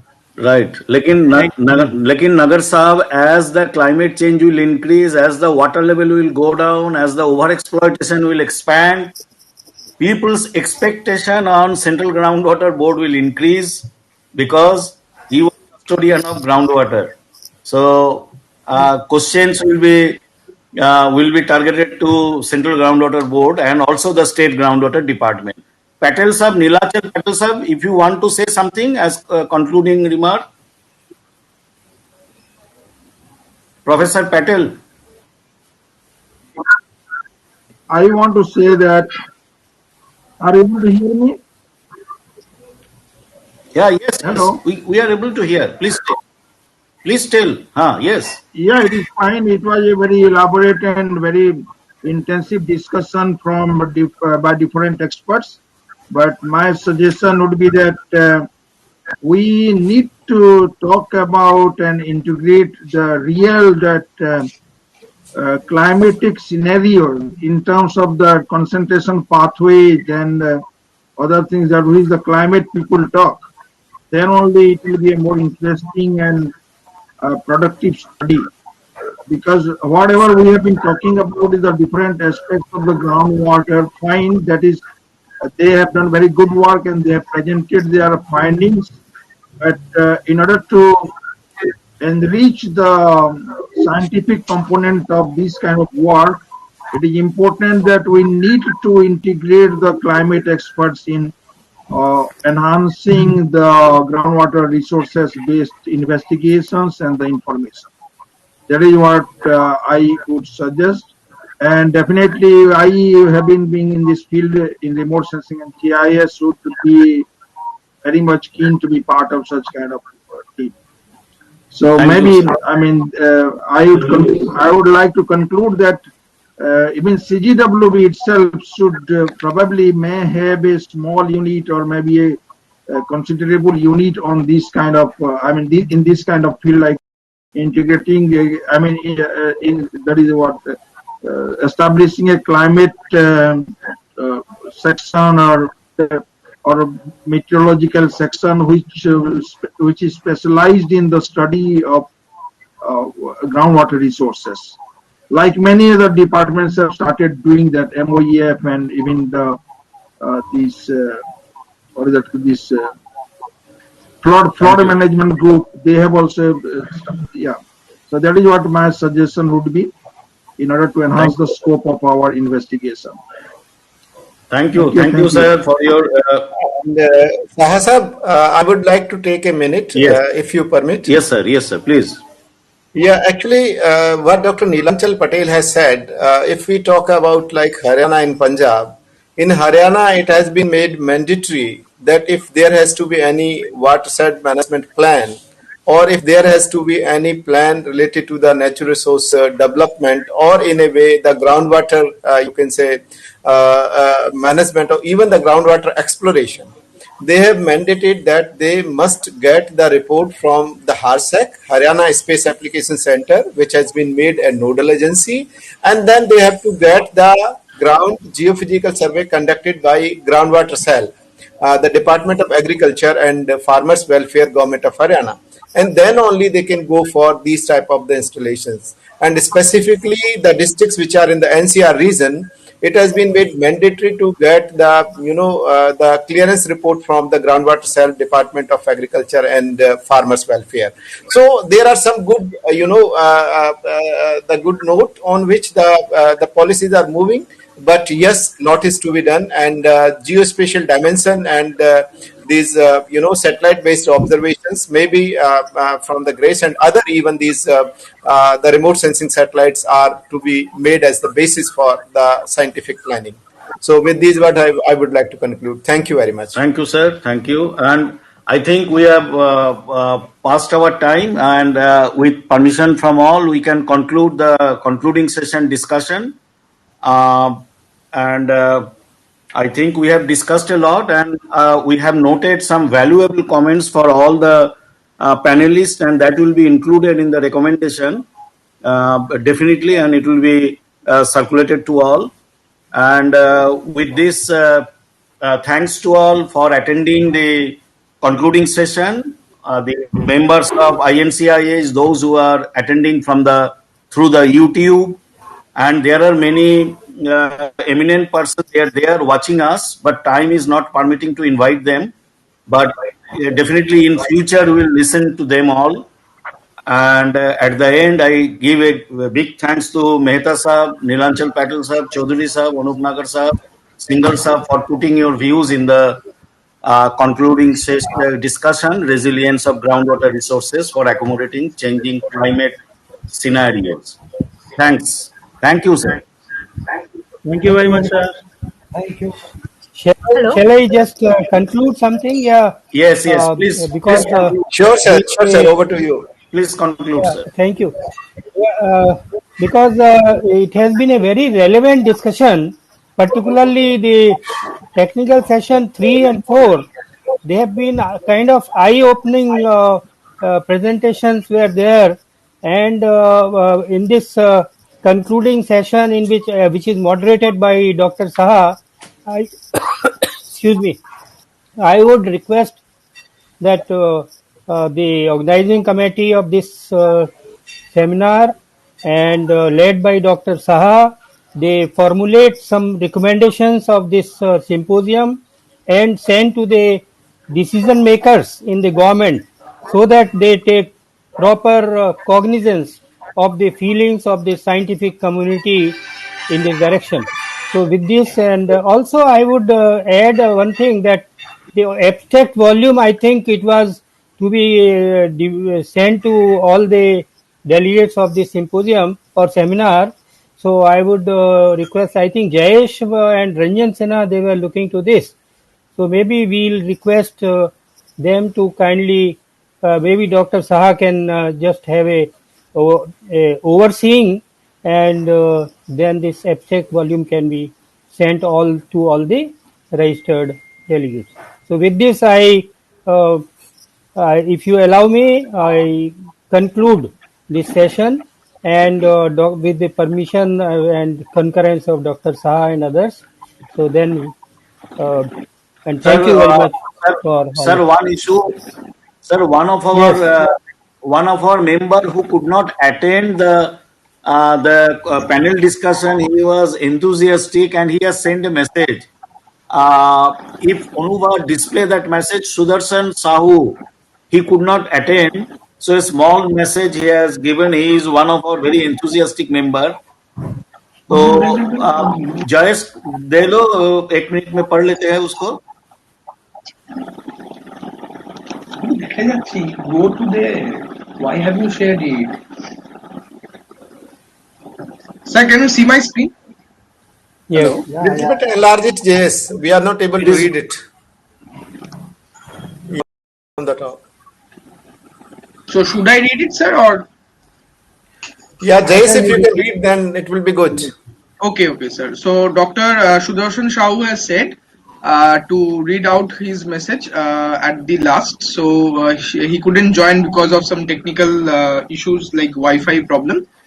So he says that there is a way we have to be resilient to the climate change in every sector, including the water sectors for our survival. Our water use habits, practices, irrigation techniques should be resilient. We should help make our aquifers resilient. The end users and their agricultural patterns should be resilient to the impacts of climate change. Nice stories of people being resilient in the state of Telangana and parts of Bundelkhand. It was really a shocking story explained by Dr. Naresh Gaur for Bhuj Aquifer, where the rainfall is only 300 to 400 millimeter, how the Bhuj aquifer can sustain to the sinking of hundreds of bore wells. Here, the need comes for a people's involvement and wholehearted participation for the management of these unique aquifer. Here, in the state of Odisha, the state government has initiated one program of Mo School for the renovation and maintenance of the local schools. People have been given the scope and responsibility for the upkeep and betterment of the school, where people and alumni donate. Government gives double an amount collected from local people and alumnus. For example, my school in the village was able to collect more than 5 lakhs of rupees. So government also provided 10 lakhs of rupees. This example I cite to express my view that Mira Jal or Mira Aquifer kind of programs can be initiated. Local people will be entrusted for the generation and management of water and the aquifer. Technical support groups, taking into account the experts from various organizations and departments, can be formed to help and support for technical know-hows of the aquifer or local hydrology concepts. The agricultural practices, cropping patterns, and irrigation techniques can be remolded as far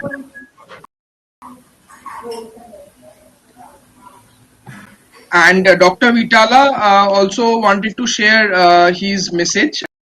He wanted to be a part of the panel discussion, but network issues and voice breaking didn't.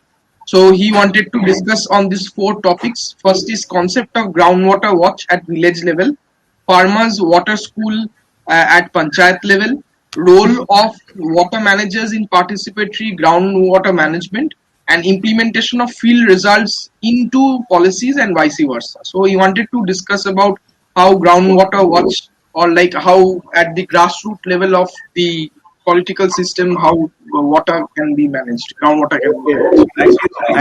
Thank you, Mr. Jayesh. I think we have done enough discussion, and thanks to all the INC-IAH members and others who are participating, our panelists, and I think with this, I hope we will all agree that the seminar was a grand success, and all the technical sessions were absolutely enriching, and all the participants have given their best so that the seminar is a success.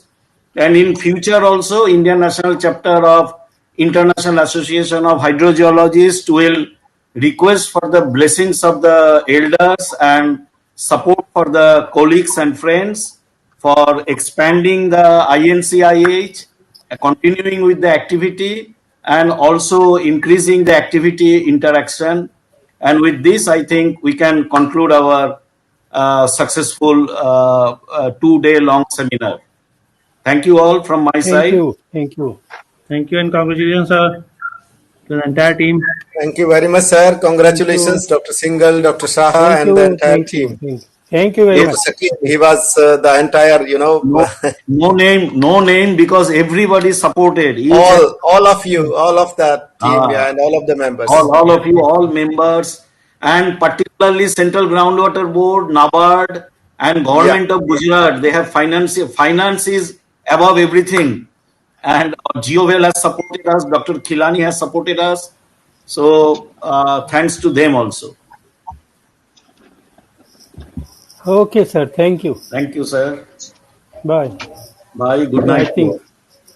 Yeah. Good night. And Thank thanks you, for sir, the, for concluding the session. yes, and thanks to before I forget, Jayesh and Onuva, both of you have taken a lot of pain. Of course, there are hitches at certain times, but you know, in the practical life also, the trouble sometimes comes and it goes away.